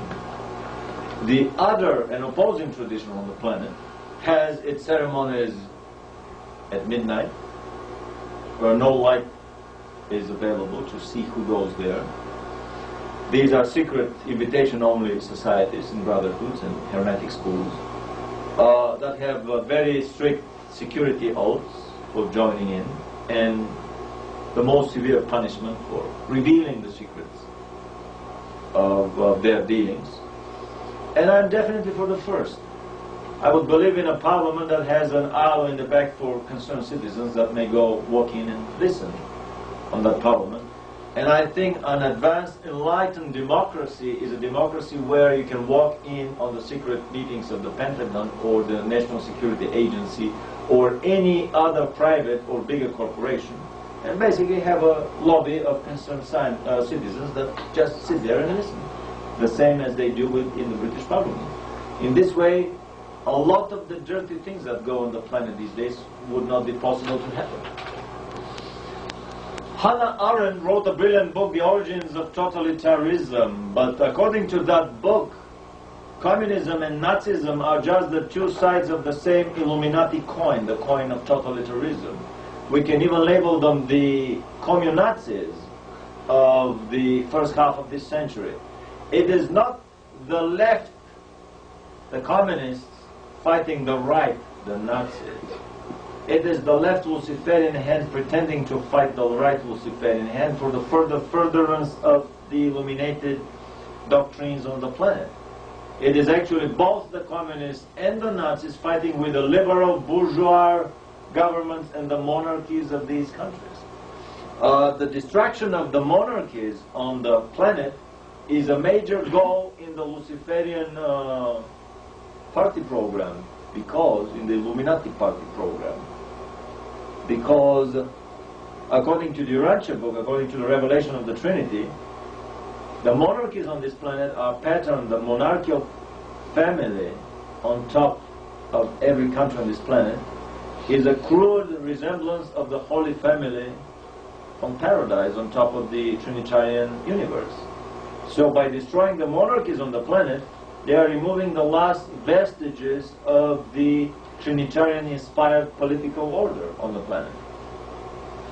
It is no coincidence that the Illuminati financed French Revolution, disposed of the French monarchy, and so did Hitler with the German monarchy, or the Bolshevik Revolution with the Russian monarchy.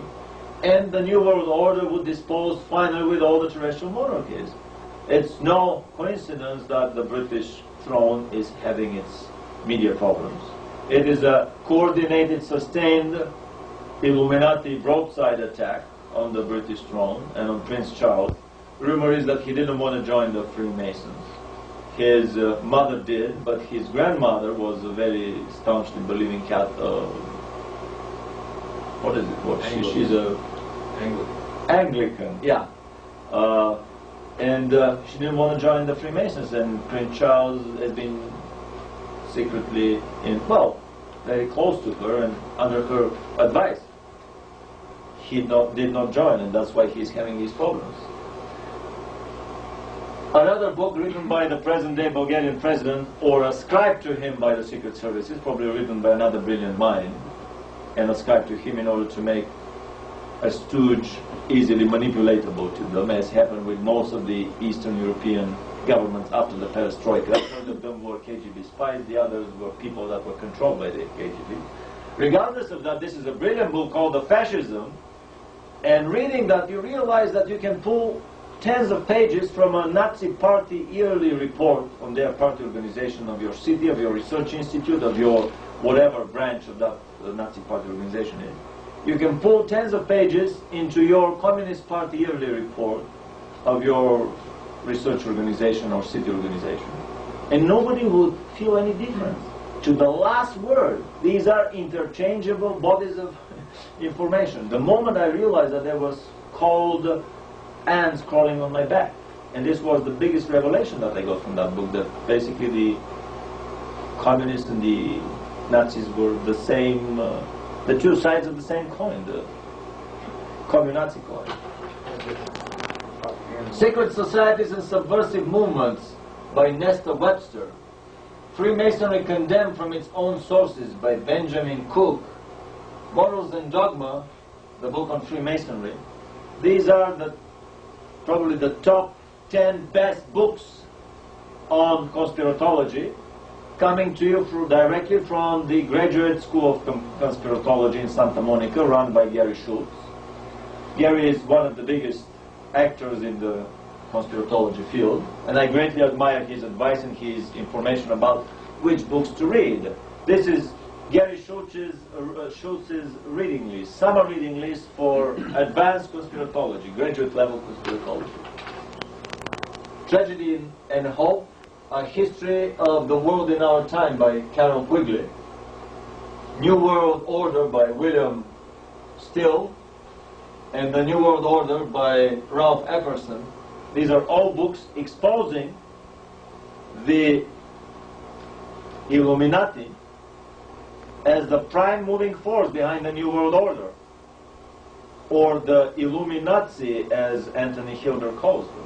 The Commun-Nazi, the Illuminazi, these are all different sides of the same coin, the coin of global Illuminism, the the coin of global Luciferianism. Anthony Hilder claims that Hitler wrote a second book that was called The New World Order, The New World Order, that I've been trying to find in libraries. Hitler was talking about the 1,000-year Reich. George Bush has been talking about 1,000 points of light, and so is President Clinton. Are we talking about the same thing? About 1,000 years of Luciferian rule about to descend on the planet? There are very deep underlying connections between all these isms of the last 1 century, and they are very clearly explained in these books. Unfortunately, they are not to be found in university libraries. Very few of the city libraries carry them. They are not on the databases or computers. They are out of the reach of American education system or American academia. Bush pursues Adolf Hitler's New World Order. The skull and bones symbol of the 322 is the same symbol that is used on satanic rituals. I found an introductory book on Satanism. And interestingly enough, the table for the ritual with all the knives and scalpels and fine cutting instruments was adorned with a skull, real human skull with bones, and they were in the very same shape.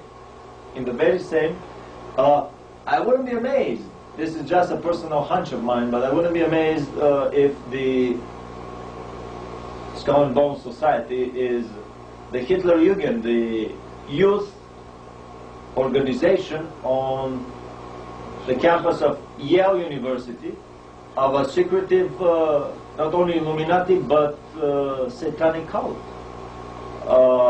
Students that broke into the tomb, the edifice of the Skull and Bones on Yale property, on Yale campus, discovered a whole room with Nazi flags and SS uniforms and paraphernalia. The Skull and Bones have been secretly admiring and maybe even masterminding through their German branch the rise of the Nazis to power. Also, students heard strange noises coming from this edifice. The initiation ceremony of the Skull and Boners, of the Boners, is to lie naked in a coffin with a red ribbon tied around their lightning rod, symbolizing ritual castration in the adepts of the past, in joining the order of the chosen one. This is a very Luciferian initiation ceremony. I mean, it's very fashionable these days to lie in the sarcophagi of pyramids, to lie in coffins, but all these ceremonies can be traced deep into the Luciferian Politburo that tries to manage the planet their way. The Holy Book of Adolf Hitler, Origins of the New World Order, another book that connects the New World Order with the German Third Reich, the 1,000-year Reich that the Germans were about to build. The Committee of 300, I've turned around, and the table that gives the Trilateral Commission members and the, what is the other one? Council and the CFR members on key positions of American politics, media, trade unions, academia, the military, you name it, they're there. Basically, these are the semi-secretive outfits of the secret Illuminati party. The Communist Party was patterned on the Illuminati. The birthday of the Illuminati, May 1st, 1776, has been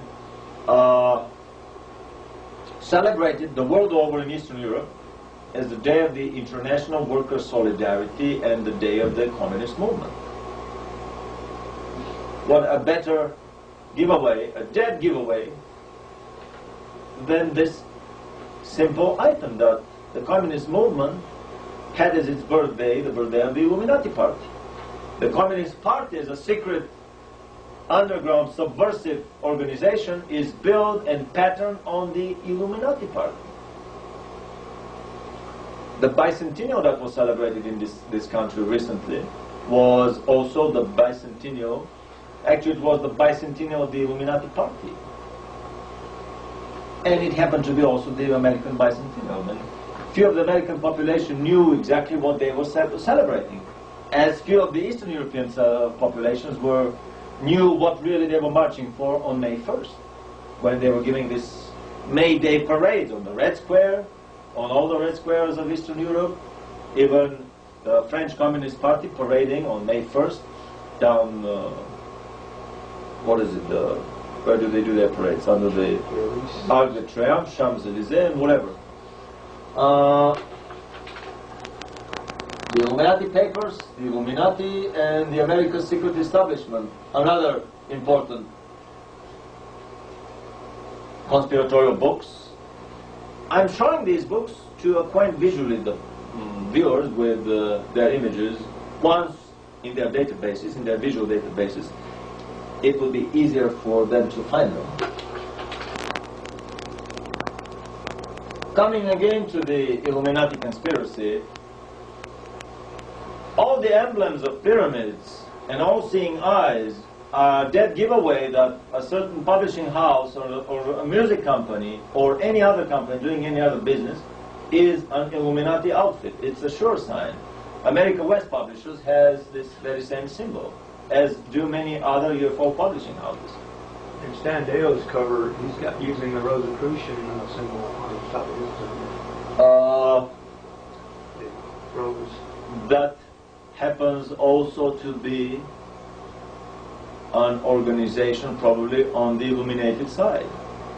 That's a deep philosophical discussion. I knew very little of them, but the major comparable points that I know, for example, if we compare the Rosicrucian, what was the name of that guy, the Max Help? Count Sanctuary. There is a major volume on the Rosicrucians, but by Max, not Helbron, I forgot the name, Max Handel. About the Rosicrucian order. If you compare that volume, I know from very good Rosicrucians that this is the best introduction into the Rosicrucians. If you compare that volume with, let's say, the Urantia book, the Revelation of the Trinity, you see that every factor that they revere is not mentioned in the Urantia book and vice versa. So obviously they get their revelations from management structures that are different from the Trinitarian management structure, to put it in the modern lingo of management science.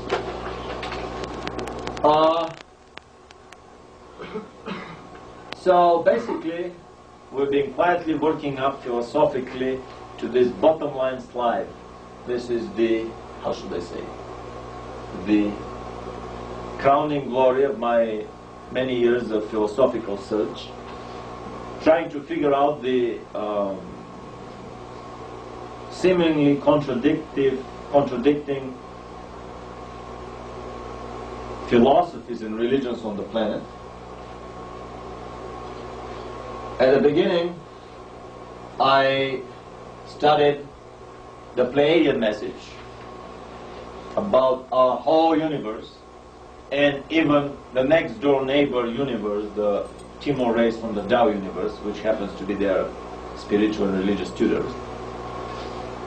And I was astonished at the magnitude, the depth of perception. Basically, it's literally like climbing on the shoulders of giants. Then, being interested into neighboring universes, into parallel universes, I got into the Urantia book with its chapters on the central and super universes and the local universe. And I said, gee, what a better book to read about the universes.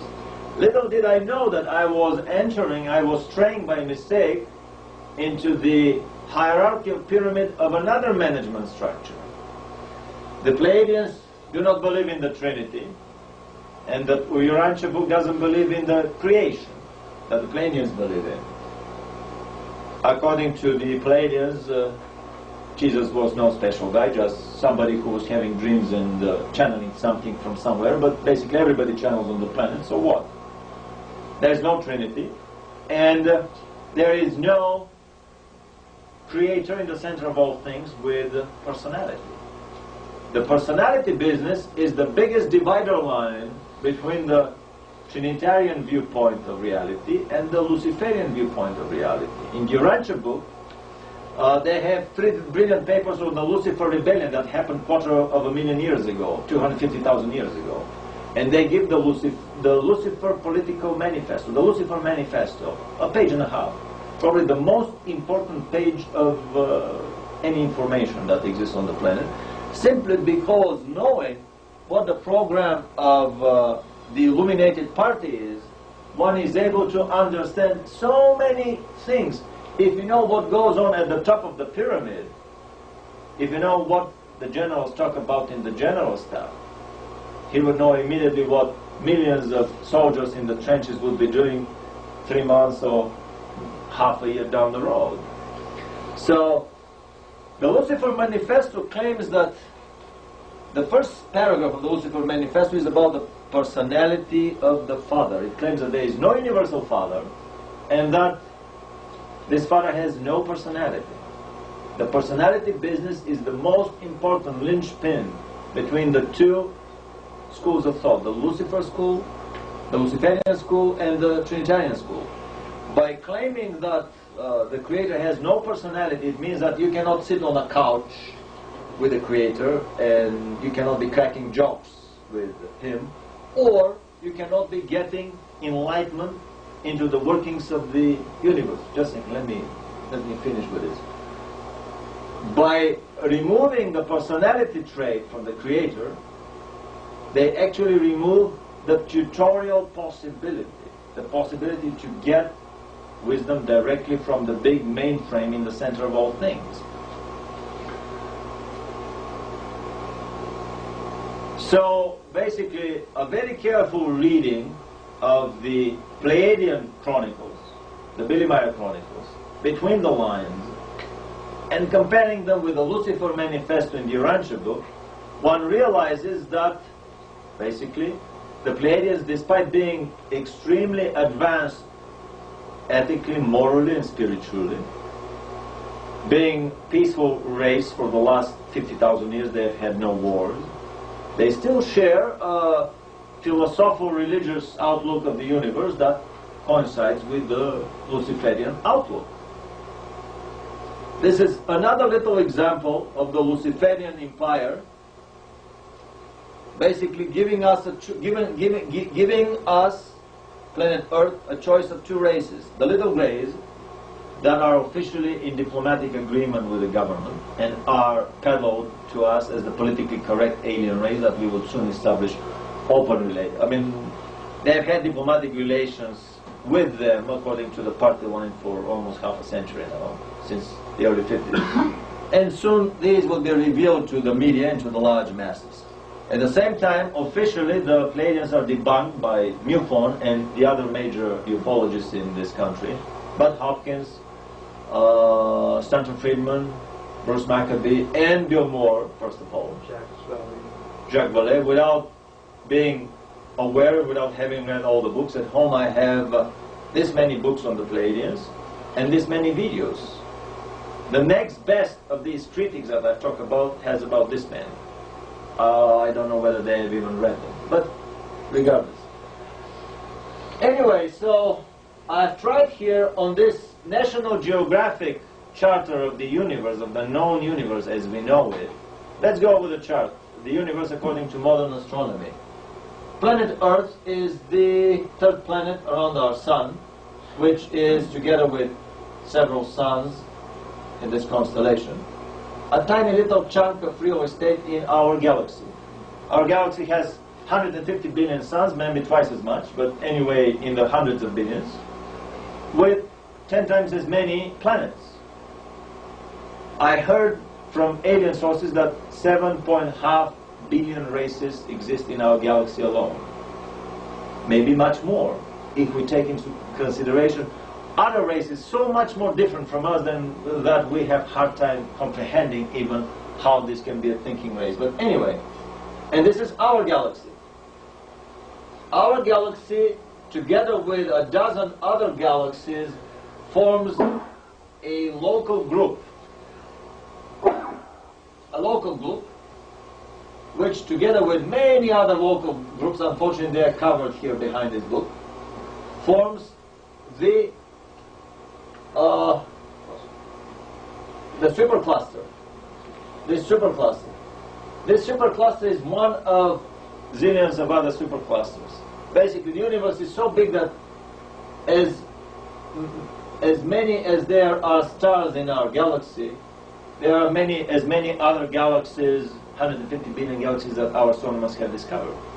Maybe if we go to bigger telescopes, I heard a story that the Illuminati had an underground 5 miles long telescope buried somewhere. They would open the hatch, have a look at the topless beaches on other planets, and then close the hatch quickly, you know.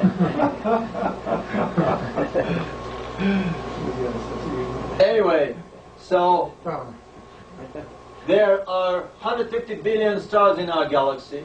There are 150 billion galaxies that our primitive astronomy has discovered.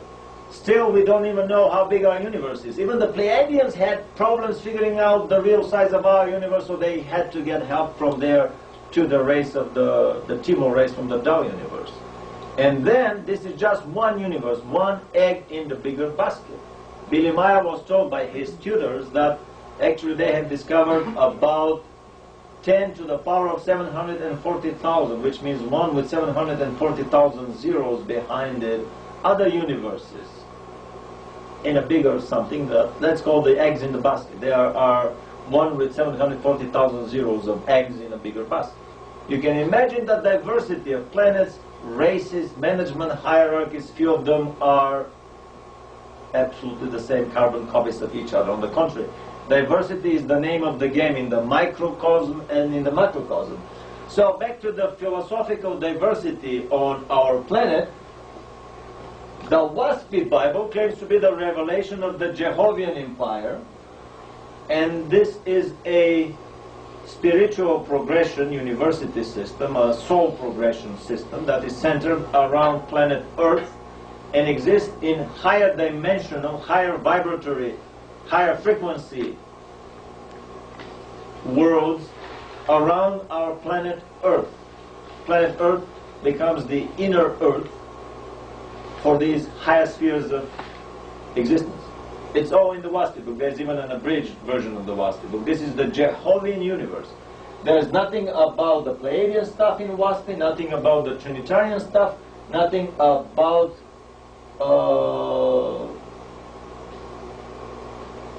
many other philosophers. This is a spiritual progression, a spiritual university system centered around planet Earth. The secret doctrine by Blavatsky, Helena Petrovna Blavatsky published a magazine called Lucifer and established the Lucifer Trust, which, for too obvious a name, was later changed to the Lucis Trust, which became the publishing outfit of the United Nations these days. I've heard rumors that Blavatsky's theosophy is groomed to become the New World Order religion, the New World Order Marxism-Leninism. So we would soon have to buy the Blavatsky's Red Book and have it at home and read it dutifully, as did billions of Chinese with the Mao's Red Book, or millions of Eastern Europeans with Lenin's and Marx's books. Anyway, we can safely assume that Blavatsky's revelations are basically the revelation of the Luciferian management system for the planet. According to the Urantia book, the Lucifer rebellion happened in the local group of about several hundred stars, which is but a tiny little chunk of our galaxy. So we can safely assume that the Luciferian doctrine and philosophy comes from the local group of planets around our sun, which is a very little chunk of our galaxy.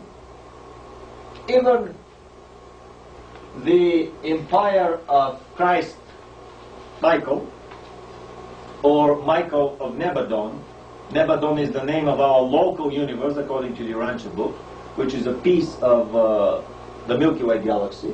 Just a piece of the Milky Way? The local universe, according to the Urantia book, has 10 million inhabited planets. So it's about maybe 1 million suns, maybe several million suns, which is a very small chunk of the Milky Way. So basically, the domain of Michael, Christ Michael, or Michael of Nebadon, the name of our local universe is Nebadon in the Urantia nomenclature, is just a very small part of our Milky Way galaxy. If we read very carefully the Urantia book between the lines, we realize that the 7 super universes that orbit the central super universe around Paradise are possibly these 12 bigger and smaller galaxies of our local group of a dozen galaxies that are administratively grouped into 7 super universes. So if we read the Urantia book as a revelation of the Trinity, it comes out that possibly there is a black hole in the center of this galactic group, as there is another black hole in the center of each galaxy, keeping all the stars together. We need to have something to anchor the planets. A sun anchors the planets around itself, a black hole anchors the suns in a galaxy, there's probably another something that anchors several galaxies in a cluster, and so on. There's something bigger in a supercluster. Anyway, the Urantia book is the revelation of the Trinity that is sitting in judgment and in architectural planning somewhere in the center of this local group. Still, this leaves billions of galaxies in our universe alone. The Pleiadian revelation talks about, basically the Pleiades are just down the block 500 light years, which is just next door neighbors in our galaxy of 150,000 light years. 500 light years is just next door neighbor.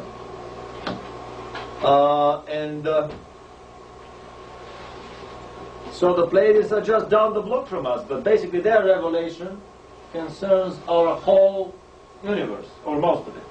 Still, we are short of one with 740,000 zeros of other universes that exist. How then can we claim that any one of these revelations is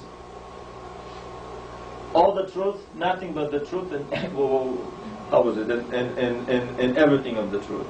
These are just partial glimpses, like the partial cross-sections that we did earlier on of these complex phenomena that we investigated. The elephant in the blinds examining it, the gasoline internal combustion engine, or the nuclear power plant, or the universe.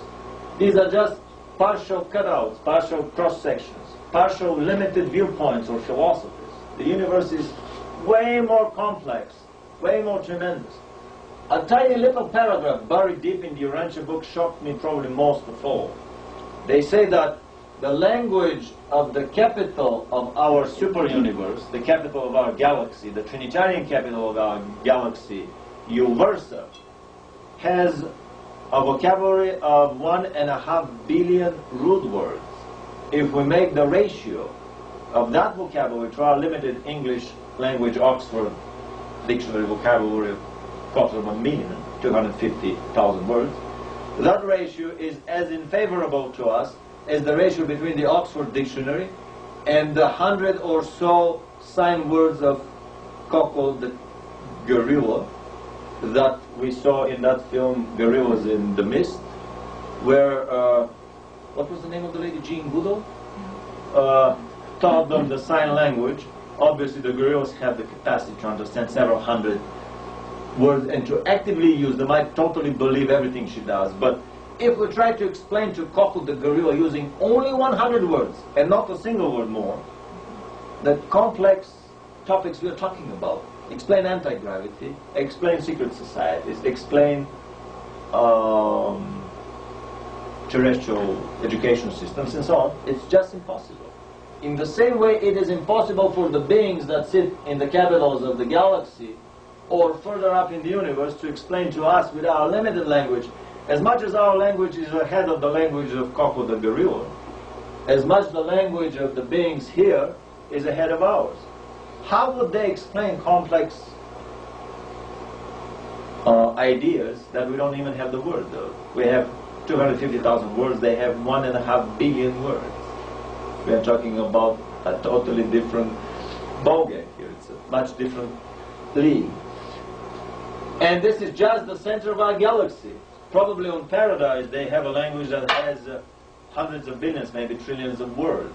And this is still a group of, the local group of a dozen galaxies. How about bigger management structures that take care of the whole universe and so on? According to Billy Meyer, there are many progression levels in the universe. How many schooling levels are there? He says 1 to the 49th power, 10 to the 49th power, which means 1 with 49 zeros. These are the schooling levels, the schooling years that we have to progress in the universe, slowly, level by level, going up, until we reach the highest levels of existence. With this slide, I would like to make a point that possibly all of these revelations are true, despite their great diversity, despite their visual, almost total diversity. Still, I think that there exists a much more complex reality that can accommodate all of them without having to throw out a single word or even a comma. I tend to take everything for granted, and instead of discarding something because it contradicts with other things, I tend to invent a more complex reality that would accommodate for everything. And in the long run, I've turned, the practice has taught me that in the case of anti-gravity, or in the case of secret German anti-gravity research, or in the case of even bigger global level Illuminati research, that reality greatly outpaces our ability to comprehend it. That reality is way more crazier and way more schizophrenic and way more tabloid than the craziest of the tabloid sources. The tabloids are just a gross understatement of the actual variety and diversity in the universe. Enough about conspiratology, back to underground construction. In 1955 Look magazine, we have the idea of an underground saucer base, invulnerable to nuclear strikes and to punitive, how should they call them, vengeance, lightning bolts from the Trinitarian judgment courts, if such a judgment comes on the planet. One of the major reasons for the Luciferian empire digging deep underground is the same as when they did in Lemurian and Atlantean and other previous times. All of these antediluvian civilizations left remnants, small pocket civilizations underground that survive to these days. The underground pocket civilizations under the Gobi Desert, the blue-skinned people under India that Billy Meyer talked to, and that probably caused a lot of the Indian religious traditions, all these blue-skinned gods that they have in their mythology. The underground civilization under Mount Shasta, underground colonies under some of the South American mountains and so on. Many of these remain from antediluvian civilizations that perished in nuclear holocaust. So the alternative truth scenario is working. The Luciferian Empire is busily digging deep underground, preparing for whatever may come. A nuclear holocaust, a judgment day, or anything else. The slide is inverted, but this is a publication of the Underground Developers Association of the city of Kansas. There is a revolution in business and industry, in brackets, right under your feet, meaning that you know nothing about. Let's see what do they have in this glossy brochure. Contemporary space, prehistoric integrity, the Geospace Executive Park. This is underground office space complex that you can rent office for your company. Or a publication of the Underground Developers Association in the city of Kansas here. We see a semi-truck entering the entrance of the complex.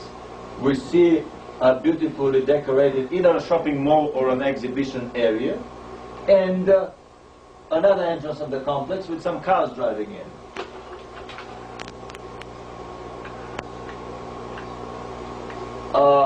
It was very difficult for me to get the better of these slides, but we have a railroad train station underground, industrial area, 3 semis parked in parallel, showing the magnitude of the galleries, office spaces, hotel spaces, retailing areas, all underground. Nothing is secret. Somebody called the radio station the number that they gave, talked to a professor of underground construction, and they gave them the Developers Association. They called them and they got the brochure. They said, we're interested in leasing space in your complexes. These are limestone mines that were excavated in such a way, with such a foresight, to make office available for future use.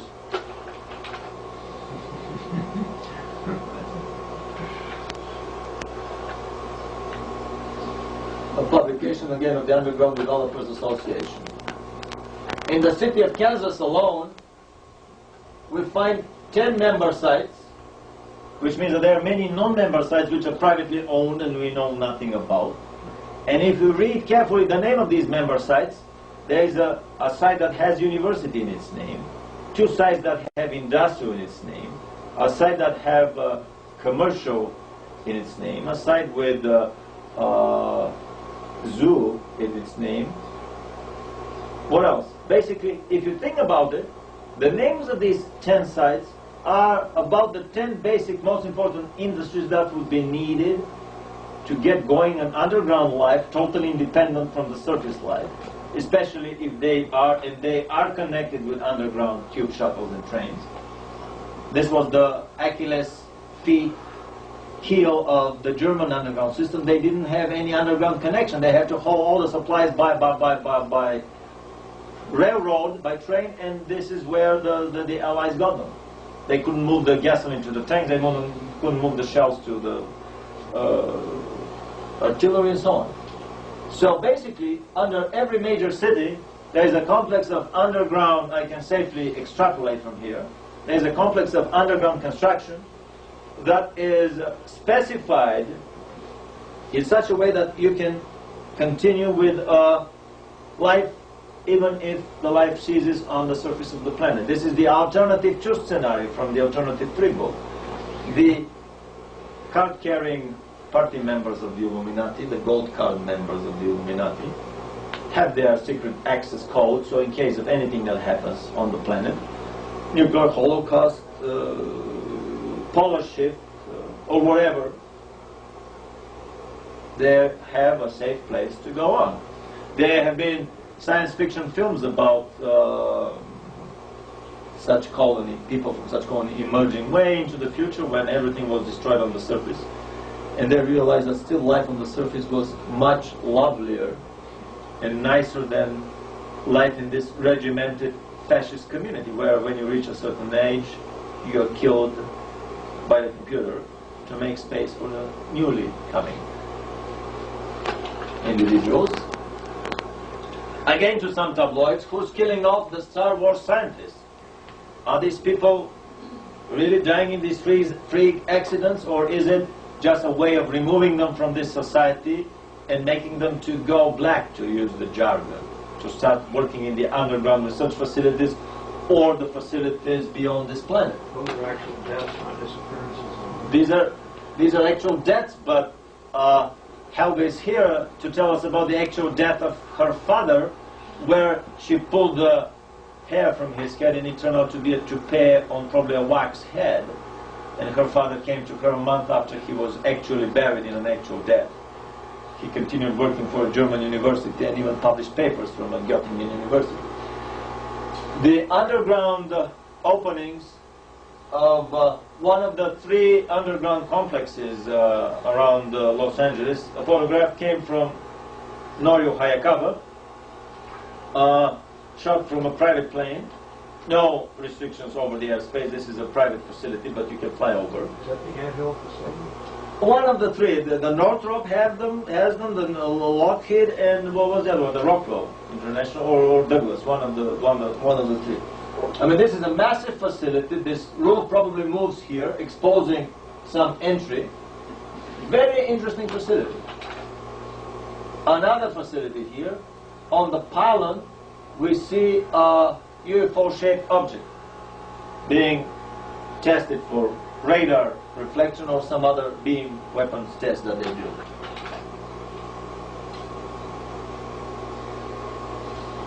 There are many books that talk about strange things happening on the moon. We saw alien bases on the moon, but Fred Steckling shows giant motherships hovering low over the moon's surface. Secrets of Our Spaceship Moon, Our Mysterious Spaceship Moon by John Wilson, and The Moon Gate by William Bryant talk about massive fraud perpetrated upon humanity by NASA. Fraud number 1, there's air on the moon, and 9 out of the 10 flags of Apollo wave and flutter in the wind, some of them very violently. This is another waving flag here. What is the mysterious force that keeps the flag from drooping down and following the force of gravity, other than the wind blowing at it? Or if the flag is made out of sheet metal as a statue exactly in this form? They do have a wire that holds it out.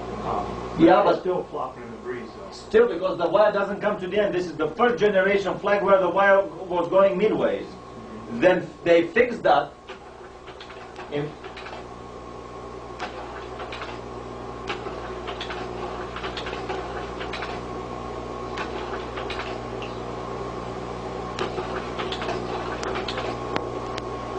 in the first generation flag, the plank or the wire goes halfway, 2/3. In the second generation flag, it goes all the way. The NASA ID numbers are, this is 20 shots later and several hours later because the shades are longer here. And in the third generation flag, they glued the whole flag to a sheet metal, and it was behaving like a piece of cardboard flying in the wind. Because of the wind, and I would show you the flag going like crazy, full left to full right all over the screen in a minute. The answer, my friend, is blowing in the wind. A small life for NASA, a big life for all mankind. This is the title of my upcoming super production. In many astronomical books about the moon, my focus is bad, and I will provide a better slide.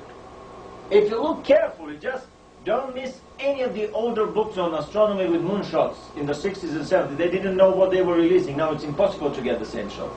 If you look with magnifying glass, you will find strange rectangular things, some observation domes in the middle of the craters, roads going on, many strange things.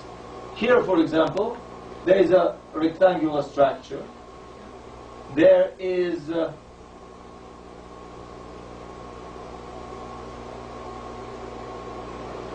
another structure, and this whole thing is either a shade from a tall something. I mean, very careful observation would find many things that should not be there. The Moon Observer's Handbook or Exploring Space with a Camera, especially this book. Fred Steckling discovered lakes on the moon. If the light is not reflecting into the camera, it is marble black, pitch black. If the light reflects and hits the camera, it shines as if a lake of quicksilver, which he verified by getting Californian lakes from his private plane. Very same reflectance as the lakes on the moon. There were huge, giant mining machines. This is the smaller reconnaissance vehicle, and this is the bigger mining machine combined that leaves a 15-meter wide track, which is 45 feet wide track, probably mining rare metals on the moon's surface. Part of the line lies that these are boulders that roll down the hill, but you see the machine going up and down and up and down the hills. The magical boulder, the cousin of the magical bullet.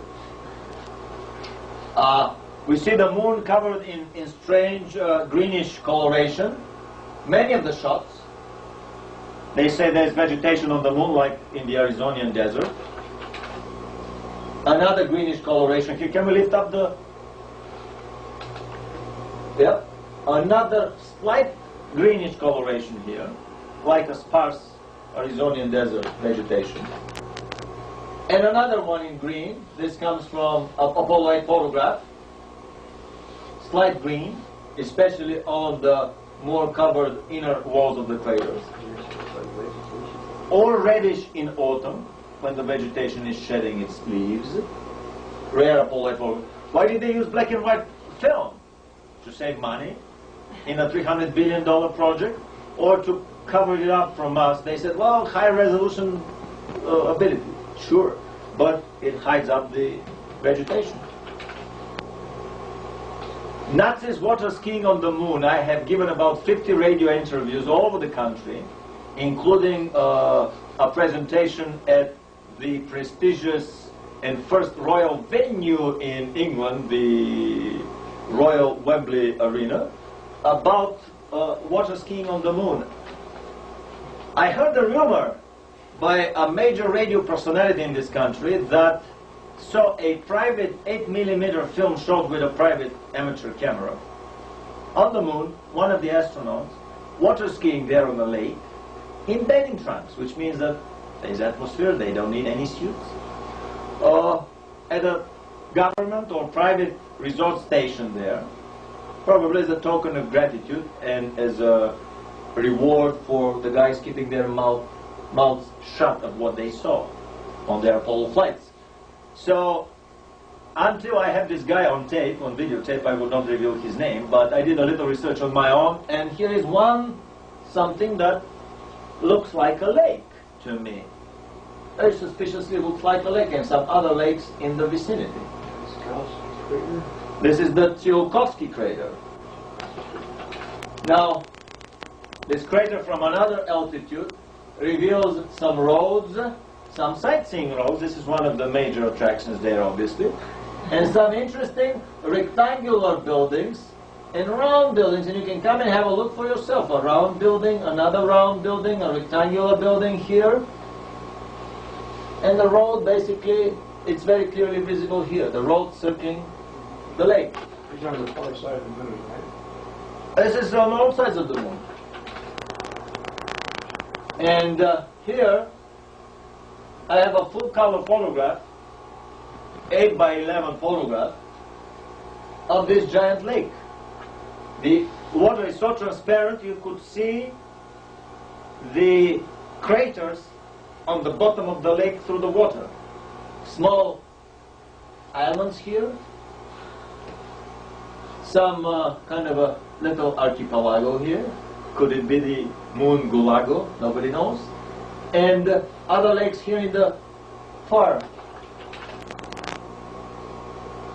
Something is definitely going on the moon. We discovered wind, atmosphere, vegetation. There have been many photographs of cloud formations over the moon, moving over the craters. Today they are here, tomorrow they are there. Let's consult our favorite tabloid press about some revelations. A World War II bomber was spotted in one crater and then it was gone. Wiki World News. Or a human skeleton photographed by Apollo astronauts on the moon. Some jeans or remnants of a belt here. A human barefoot footprint on the moon photograph. Obviously they want to tell us something. They want to prepare us for some future revelations, for some shocking admission that they probably didn't tell us everything about the moon. In a more glossy revelation by Ben Bova, the editor of Omni magazine, he talks about welcome to the moon base, and I wouldn't be amazed that this is probably exactly how the moon base looks like. Here he talks about an underground base, still assuming that there is no atmosphere. Maybe this was the first base that they built there in the 50s. The Russians and Americans jointly landed on the moon in the late 40s or early 50s and spent the first few nights there, guests of honor at the already existing German underground space station there, the ex-Nazi colony on the moon. This is how they excavated the trench, did the additional trench here for the hotel rooms that were blasted with some plasma cutters. It was covered with a frame construction and covered with dirt. Exactly the same as the German underground airfield, the U fields. This is a U base on the moon. I wouldn't be amazed that this was the original German construction that they did probably in the late 40s. Here Ben Bova is trying to pull another hoax on us that you need such a deep sea diving suit in this vacuum atmosphere when actually on that water skiing film the astronauts were water skiing in bathing trunks. This is how the moon base looks inside. We see an anti-gravity assist ballet performance here because the ballet dancers are flying high in the air, several stories tall. One of the UFO researchers, Bob Axler, was actually shown experimental NASA facility where if you drop a 10-cent coin, it slowly falls down as if in slow speed motion because it probably has 10% or 5% of the G, just barely enough to keep you glued to the floor. They use these for training of the astronauts because the Vomit Comet is too expensive and too messy when they go into this parabolic flight. So this is probably how the government colony on the moon looks like. I've heard rumors that in the 70s they had a 40,000 man strong colony, as big as the UCLA campus. Or other rumors subsequently that they have one hotel that's 30 stories tall and 6 kilometers long or something like that. Giant construction on the moon. Where have all the missing children gone? Somebody told me that 400,000 children were missing from this country a year. I said, nah, impossible, maybe 4,000. So I called this milk carton number. The lady was very puzzled. They never had any statistics, any studies, any journal articles about overall statistics. But finally he made a guess, an educated guess, being there 6-7 years. I was just my first call and only call ever. And she said 200,000. I was expecting 10, 20, 30,000. So basically she verified most of the rumor. I don't think that all of these are children stolen by divorced parents, or that all of them end up in the dissection tables of satanic cults, which are very numerous in the country. Still, this is an insignificant number. Most of the children end up in the underground academies of the New World Order, the Boys from Brazil type of academies that were run on the surface 50 years ago, as the Boys of Brazil experiment in the Brazilian jungle farms were. Now they are running the underground Frankensteinian factories for genetic human research, and on the lunar, Martian, and other evacuation and survival colonies that were built by the government. This is where the missing children end up. The supermensch of the New World Order. Life magazine tells us that they will be going to Mars in 2025. However, the alternative free book and film claim that Russians and Americans secretly social landed on the moon. On Mars on May 22nd, 1952. 62, they say in the film, to cover it up as a rocket engine landing by a rocket craft. I have a feeling that it's an anti-gravity landing, and we have a 2-hour film with a lecture. I mean, actually the full-length alternative free film with an hour lecture at the end. Why do I think that this is an anti-gravity social landing that happened earlier than what they claim in the film? At the same time, with all this conspiracy going on, in the Close Encounters of the Sleazy type, party line spin controllers, pants for hire and souls for hire, in a book like Out There, Mr. Bloom claims that the government started investigating in earnest UFOs from 1989, and they created a secret committee to study the possibility of alien existence. And there was nothing before that. According to Mr. Bloom, all conspiracies on the planet started in 1989. Close Encounters of the Sleazy kind. 14 times, Supernatural Spielberg. Close Encounters of the... this is another interesting lecture on the slave labor on Mars. Probably a lot of the abducted people in the 50s were taken, in 60s were taken as slave labor on Mars. Remember all these UFO stories of missing crews of whole ships that disappeared, missing trains, missing groups of hitchhikers or cyclists, or whole camping sites were emptied of people. They urgently needed somebody to do the job, so they would just go down and abduct anybody that comes in view. This is a government craft photographed in Area 54 by Gary Schultz, produced by GE 20 years ago, in the back of one of the UFO contactee books. Bill Hamilton, in his book, Cosmic Top Secret, shows a UFO that has a US Air Force insignia on it, and there is certain literature that claims this to be a Fokker, the German aircraft manufacturer Fokker produced this in the 60s as a bomber saucer with some bombs attached.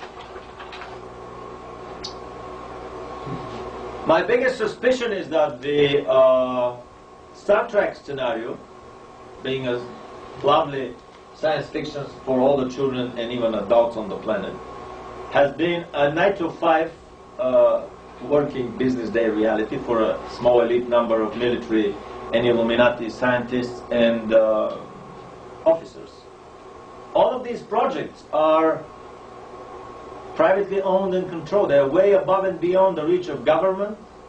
The president, even the president, doesn't have high enough security clearance to go into these bases. These are private underground bases. You can't even trespass. It's the laws observing the rights of privacy in this country. They have private militias, or whatever, private police forces. Billy Meyer mentioned that in '75 there was a terrestrial force that was government that was building 150-meter diameter, 450, about 500 feet diameter nuclear-powered craft that fit quite well the Star Trek first-generation craft.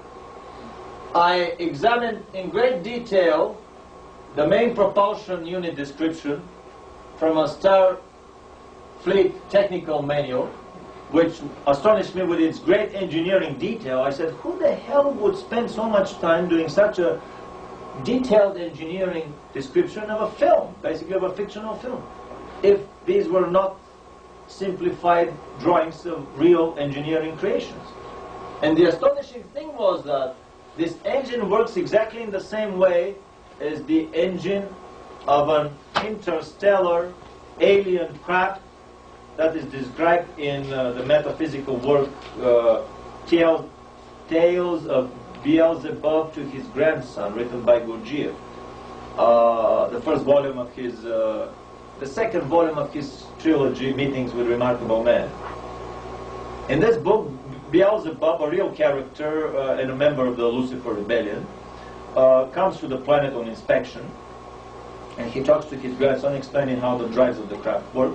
Basically the same principle as the drives of the Star Trek fleet. The names of the Star Trek fleet carry a lot of symbology, a lot of names from the Luciferian Empire. Not a strange coincidence either. The new generation, much more advanced Star Trek ships, are probably the ships that were built in the 80s and 90s around the orbits of Saturn and Jupiter, way out of reach of our terrestrial astronomy, by the Rockefeller Foundation. I was told that the Rockefeller Foundation donated some of these ships to the government, to the poor boys of the government, because all the money is with the private bankers anyway. And as a token of gratitude, the moon base was christened the Rockefeller base. How touching indeed. I'm deeply convinced that what we see on Star Trek is and has been a reality for half a century. Star Trek, the technical manual. The search for real ETs, the search for extraterrestrial intelligence, and the Puzzle Palace, the NSA. The rumor is that the NSA, the National Security Agency, was created to snoop on extraterrestrial communication trunk lines that run on gravity waves. And they have been doing that for half a century. Not only they have discovered aliens, not only they've been in contact with aliens for more than several centuries, but they have been snooping their communications. Still, for the public, they would like to spend $200 million for the new SETI project to discover a faint bleep coming from probably another Starfleet, Star Trek ship, somewhere in orbit around Jupiter or something. Another of the big hoax is going on. Close encounters of the sleazy kind, close encounters of the politically correct kind. The Galbraith's contactee case, in my opinion, is the preparation for the American public for the upcoming contact with the little grays that develops pretty much along the scenario of the Billy Meyer contact as it developed through time. But unlike the Pleiadians that the government officially doesn't like, although we said earlier that philosophically they are on the same side of the divided line, on the Luciferian side of the divided line, but still the thesis and the antithesis fighting each other, and regardless of the fact whoever wins, they both would serve the same master. Anyway, the little grays are prepared to be probably the race that would establish the first official media contact with photo opportunities for the world press. And the Galbraith's encounters have been a preparation for that. The New World Order and the coming evacuation of many people on the planet have been widely discussed in the literature. Back to the tabloid literature, not only space flights, but time experiments, travel in time, have been on the agenda of the Illuminati for half a century. According to Albilic, all the nuclear-powered carriers of the American fleet have the Philadelphia time travel technology, and so do even small aircrafts. So no wonder that an aircraft can easily, with a flip of a switch, end up flying over the battlefields of the Civil War or back in time. Space aliens are stealing our kids. Is it the space aliens or is it somebody else behind them? Patient vanishes into thin air, or is it the beginning of a teleportation process? The Philadelphia experiment tells us that the government had this technology since the working on it since the 1930s and developed it to perfection in the early 50s. Teleportation, abduction, time travel. Geniuses like Tesla developed most of the things that were the Philadelphia technology. Helga Morrow, with the story of her life story of her father, confirms everything Billig has been claiming, that the government has the capability to teleport its operatives to other planets. They can even bypass the saucer travel capabilities of the Star Trek command and directly teleport the most important officials. Why would they waste their time shipping them by saucers when they can teleport them directly? In the Montauk project, Preston Nichols, the author, claims that they were teleported to the moon, to the inside of moon, to Mars, and to the inside of Mars, together with Billig. And so claims Helga Morrow about her father. He was also teleported on secret government work to the underground projects of Mars. The Time Machine novel by H.G. Wells is probably a revelation of a secret Illuminati and the first Illuminati time machine project that was run in the early 20th century. Much later it was repeated in Nazi Germany or in Tesla's America in the 30s and 40s. Creation of artificial diseases, AIDS, and many other strains of biological weapons for population control has been one on the government agenda. Many interesting books on biological warfare over the unsuspecting population in this country. What we are taught in school, in the public moralizing and debilitating schooling system of America, has nothing to do with the secret schools of the Illuminati, where in ratio of one student to one teacher, they study the secret sciences of chemistry, which for them is a repeatable, predictable science, walking through walls, paranormology, telepathy, and all the other things that are viciously and vigorously debunked by the Illuminati-controlled physical and other scientific royal societies, to the Illuminati-controlled academia and media. Mind control? They probably have more than 100 different technologies of accessing your hard drive and manipulating the files on it any way they want. Deleting, adding, changing, updating, and so on. But it is not saucer travel through anti-gravity. It is not interplanetary travel through teleportation. It is not interstellar travel through the time tunnel as depicted in the Montauk Project book by Preston Nichols. This is not the most important Illuminati research and development program. Human genetic engineering and the creation of a new race is the highest priority of the Illuminati and the Luciferian Empire. This is the only field of competition that they have not surpassed the Trinitarian Empire yet. And back to the tabloid sources, plenty of genetic engineering goes on the planet. Monkeys are joined with fish, people are joined with fish. Population is prepared for the idea that we can manipulate genetics in the same way as manipulate electronic signals on the oscilloscope. Hitler had a very extensive genetic research program which culminated with the creation of walking, living, breeding hybrids between humans and animals. And nothing of it has come out of the press. His unenerved genetic research program is played down as a simple selective breeding program of the right German maidens mating with the politically correct SS men to produce the new super race. The baby is born, the baby are taken care of in SS kindergartens, the assembly line marriages, and so on. The genetic experiments in the concentration camps were a lot more than the little innocent pilot survival experiments that they were doing on inmates. I shot a 23-pound grasshopper. Somebody is definitely playing with the genes on this planet. And this is what they want to teach the public about.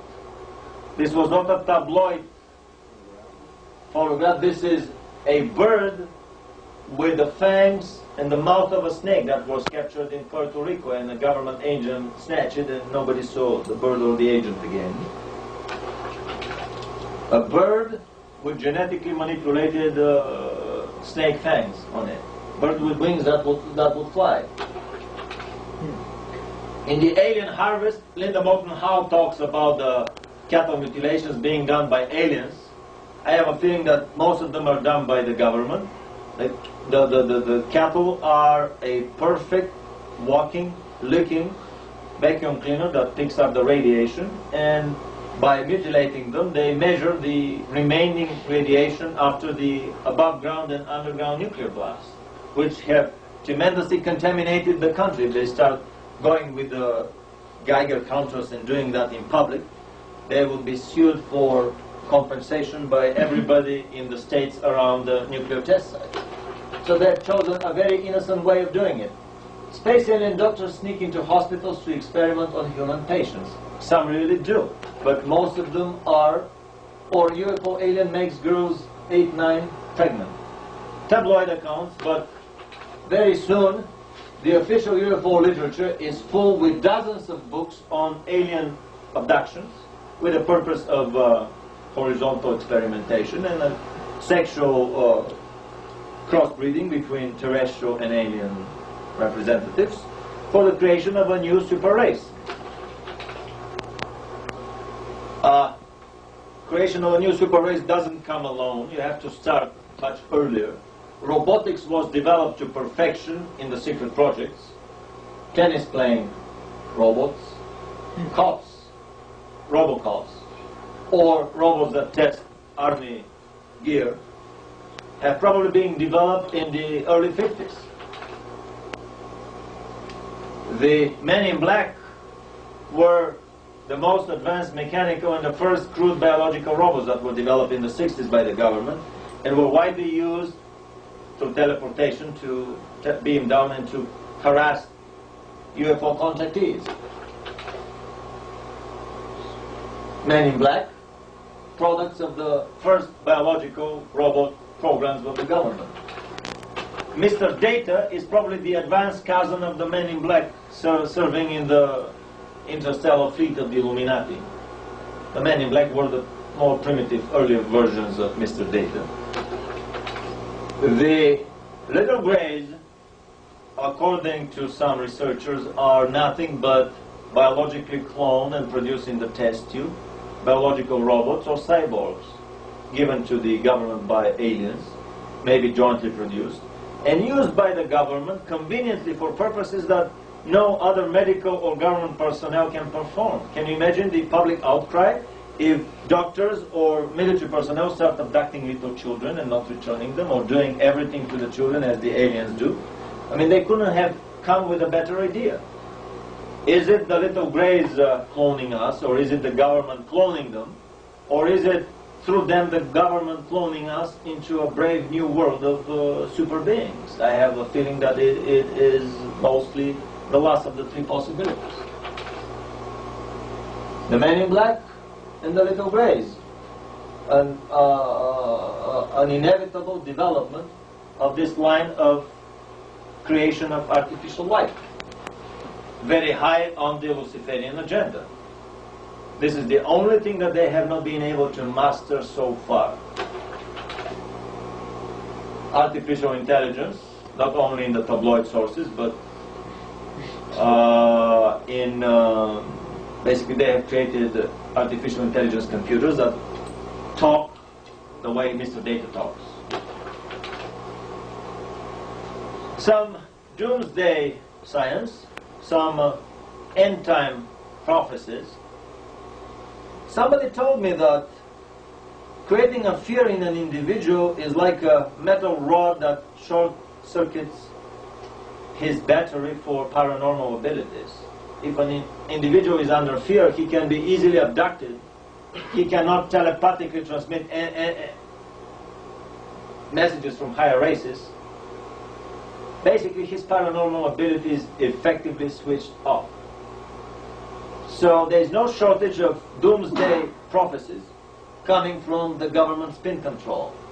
A comet is about to crash soon onto planet Earth. The ozone hole is a total scare. The alien threat is a sister threat of the ecological threat. And the book, The Holes in the Ozone Scare, or The Hole in the Ozone Hole, reveals why it is a physical impossibility for an ozone hole to be. It is not the ozone that stops the ultraviolet light. It's the other way around. When the ultraviolet light hits the atmosphere, it creates ozone. You can prove that with a little high school experiment. Buy an ultraviolet light for bugs, bug-killing ultraviolet light, hide it in your closet, close the door and let it run for 2-3 hours. When you open the door, the closet would reek of ozone. The ultraviolet light creates ozone when it hits the air. And that's exactly what happens on the whole planet. Why there are holes on the pole? Very simple, because 6 months of the year there is no sunshine. And then it picks up again. 6 months here, 6 months on the other pole. It has nothing to do with the chlorofluorocarbons, but hitting the refrigeration chain on the planet, they will bring another hundreds of millions of excess deaths, basically helping the AIDS initiative to reduce the population on the planet. The aliens, the alien threat, the cometary threat, the ecological threat, these are all sister threats coming from the Illuminati disinformation and spin controllers. A report from the Iron Mountain, the most important book for anyone who is into the ecological movement. It explains how the whole policy of purposeful ecological degradation was thought by the government 25 years ago, just in time when the Russian threat would be eliminated, when there would be no more Russian bear threat. So then this totalitarian government here would be desperately in need of a new threat, a new replacement threat. All the Noriegas, the Saddam Husseins, and the Muammar Qaddafis are small-time interim replacement threats that can last for a few months or a year. The American government desperately needs a new major threat. The ecological threat, according to the Iron Mountain, is a major candidate for such a threat. But the coming alien threat is probably the biggest candidate. Star Wars is not to fight the Russians, but to fight the incoming aliens. The film The V was shown even in Eastern Europe. Even Eastern European publications published the giant alien hostile ships hovering low over Los Angeles. The alien threat, the new long-term replacement threat after the collapse of the Russian bear, the sister threat of the ecological threat, manufactured by the Illuminati for the continuation of their grip, of their stranglehold on society. The New World Order, with the upcoming concentration camps patterned on the concentration camps for the Japanese nationals during the Second World War, and some possible developments where everybody would have to have the ID number, the barcode number, laser imprinted on his forehead for continuous identification, the mark of the beast. What can we do in this chaotic universe? Solzhenitsyn gave us an example. A small, unknown mathematics teacher in a faraway Siberian village with no right to depart from this village wrote a little book that was picked up by the Novy Mir magazine, literary magazine, and made a national sensation and a bestseller in Russia. 10 years later, he published the Gulag Archipelago, which helped to demolish the Russian Empire like nothing else. There was not a communist left believing in these ideals after they read the Gulag Archipelago. And on this photograph, we have a similar example. The rumor is that this Chinese youth was found and killed by the authorities. But still, he gave a very powerful image, a very powerful message for the whole world to pursue. It is possible to take a stand. It is possible, even by praying each day for the better outcome of the world around us, even by projecting positive energies. I am more for the Gandhiesque approach. Just shine the light on the dark empire, and everybody would realize that the emperor wears no clothes. Just all we have to do is shine the light on them. The light would defeat the evil. You don't have to shoot, you don't have to kill. Just shine the light on them. Name the things with their true names. And this would help the collapse of the illuminated empire like nothing else has done. Back to the big slide with the magnitude of the universe and the really small scale problems that we have on this planet. For these of us that believe that there's only life on this planet and nowhere else in the universe, obviously these are life and death struggles. Should we overcome? Should the New World Order overcome? And so on. But if we go to levels above that, and the higher we go, the more we realize the Buddhist principle that it's all an illusion, it's all a performance, a stage play for our, that is running for our enjoyment, for our education, for our perfection. It's all a divine comedy, an universal comedy. And all of these problems that we depicted here are, but they're very tiny, infinitesimally small and unimportant problems. If one has made the choice inside himself and has found a pathway for his spiritual progression, has found the university where he's going to enroll his soul when he moves out of this present reality. If this is done, the rest is just a little divine comedy that unfolds around us for our amusement. Thank you very much for your attention. And we can go to just 2-3 questions, if there are any. Well, first of all, how did Sunodze get this book published and win the Nobel Prize when the Illuminati has such a vast control over publishing and, in fact, over the Nobel Prize agency itself? Good question. Give me a call at home and I'll talk to you for an hour about that. It's a very good question, but they probably decided they have to stop with the concentration camps because they went too far and it was counterproductive, even for them. And so they used Solzhenitsyn as a vehicle to launder this dirty linen to the public. Did they foresee the changes that it would bring in the Soviet Union? The Illuminati? Yes. They planned them Okay. 30 years earlier. I think it was not David Ben-Gurion, but another Israeli prime minister who did a speech in the 60s, in the 70s, that 20 years from now the East European Empire would be dismantled and Russia would be no more. He probably had some insight straight from the source. Okay, now the Pleiadian star system, is that one of the systems that joined in Luciferic rebellion? I don't know that, but they seem to be a non-Trinitarian society if you compare their life with the way the Urantia, the Trinitarian structure manages their planets. I heard that the Palladians are one of the groups that contacted the Nazis and helped them give them some of that technology. Yeah, that's what we claim in this film on the occult national shamanism. Well, I'm investigating this quite a bit because of the Billy Muir case, and I would like to talk to you. Give me a call. You have my phone number.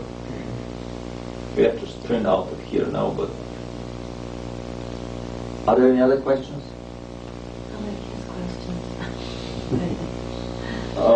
One more question. okay, now I've studied the Urantia book pretty thoroughly, and our local universe of Nevadon, how can you come to the conclusion that it just contains a section of our galaxy? Very good question. I asked this question to a channeling session on their new epochal revelation inauguration session in Los Angeles, but through simple calculation, in one instance they mentioned that the Milky Way galaxy is a superuniverse. They equate the galaxy with a superuniverse.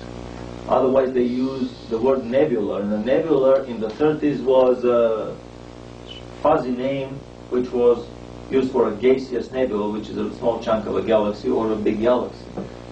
But in one place they say that the Milky Way is a superuniverse. Then if you calculate the planets in a superuniverse, they have 1 trillion planets.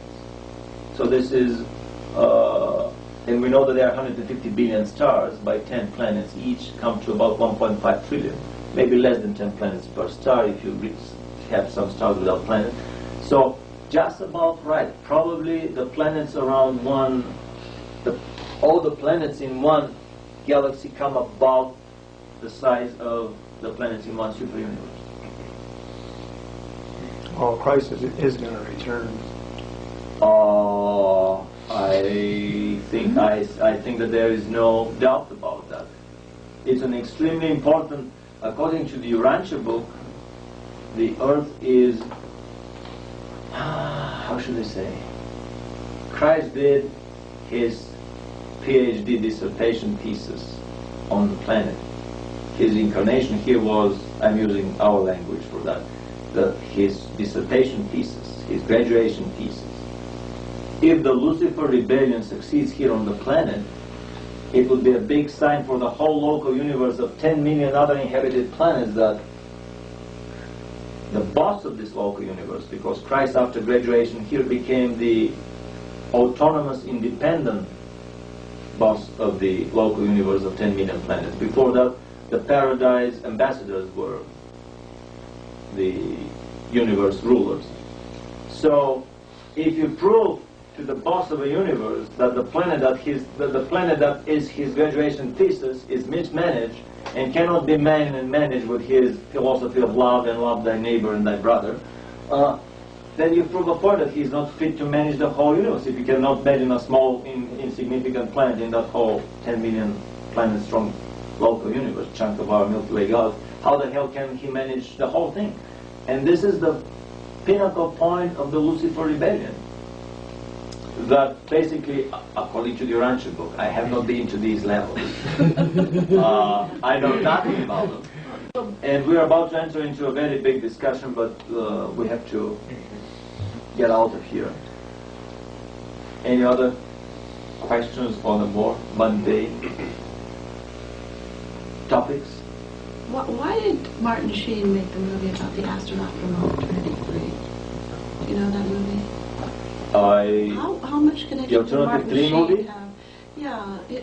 What was the Gorman? What's his name? I don't remember. The Alternative 3 astronaut who originally went to Bob the movie. Grodin. Bob Grodin. Well, Okay. there's no such real astronaut. Yeah, Probably it's a play of Really? words on Buzz Aldrin. Buzz Aldrin is probably okay. Bob Grodin. Right. Okay. Why did Martin Sheen make the movie then? Which movie did he make? What's it called? I'll have to think of it. Never heard about this. Yeah, it's a really a B kind of rated movie, but Hangar 18? No? No, something like The Bright Stars or something. What is the movie about?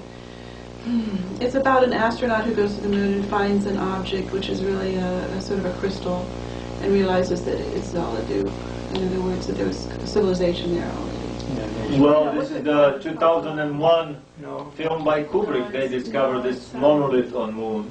But I think it was There's a British film where the Apollo astronauts discovered I've seen that same movie. I just flag, don't remember the Union Jack flag on the moon. Thank you very much for your attention. It was an extreme pleasure for us. And we'll see you on the next, we'll see you in the next meeting. Thanks a lot. Oh. Good job, Vlad. Winters intimates Okay. basically build my. We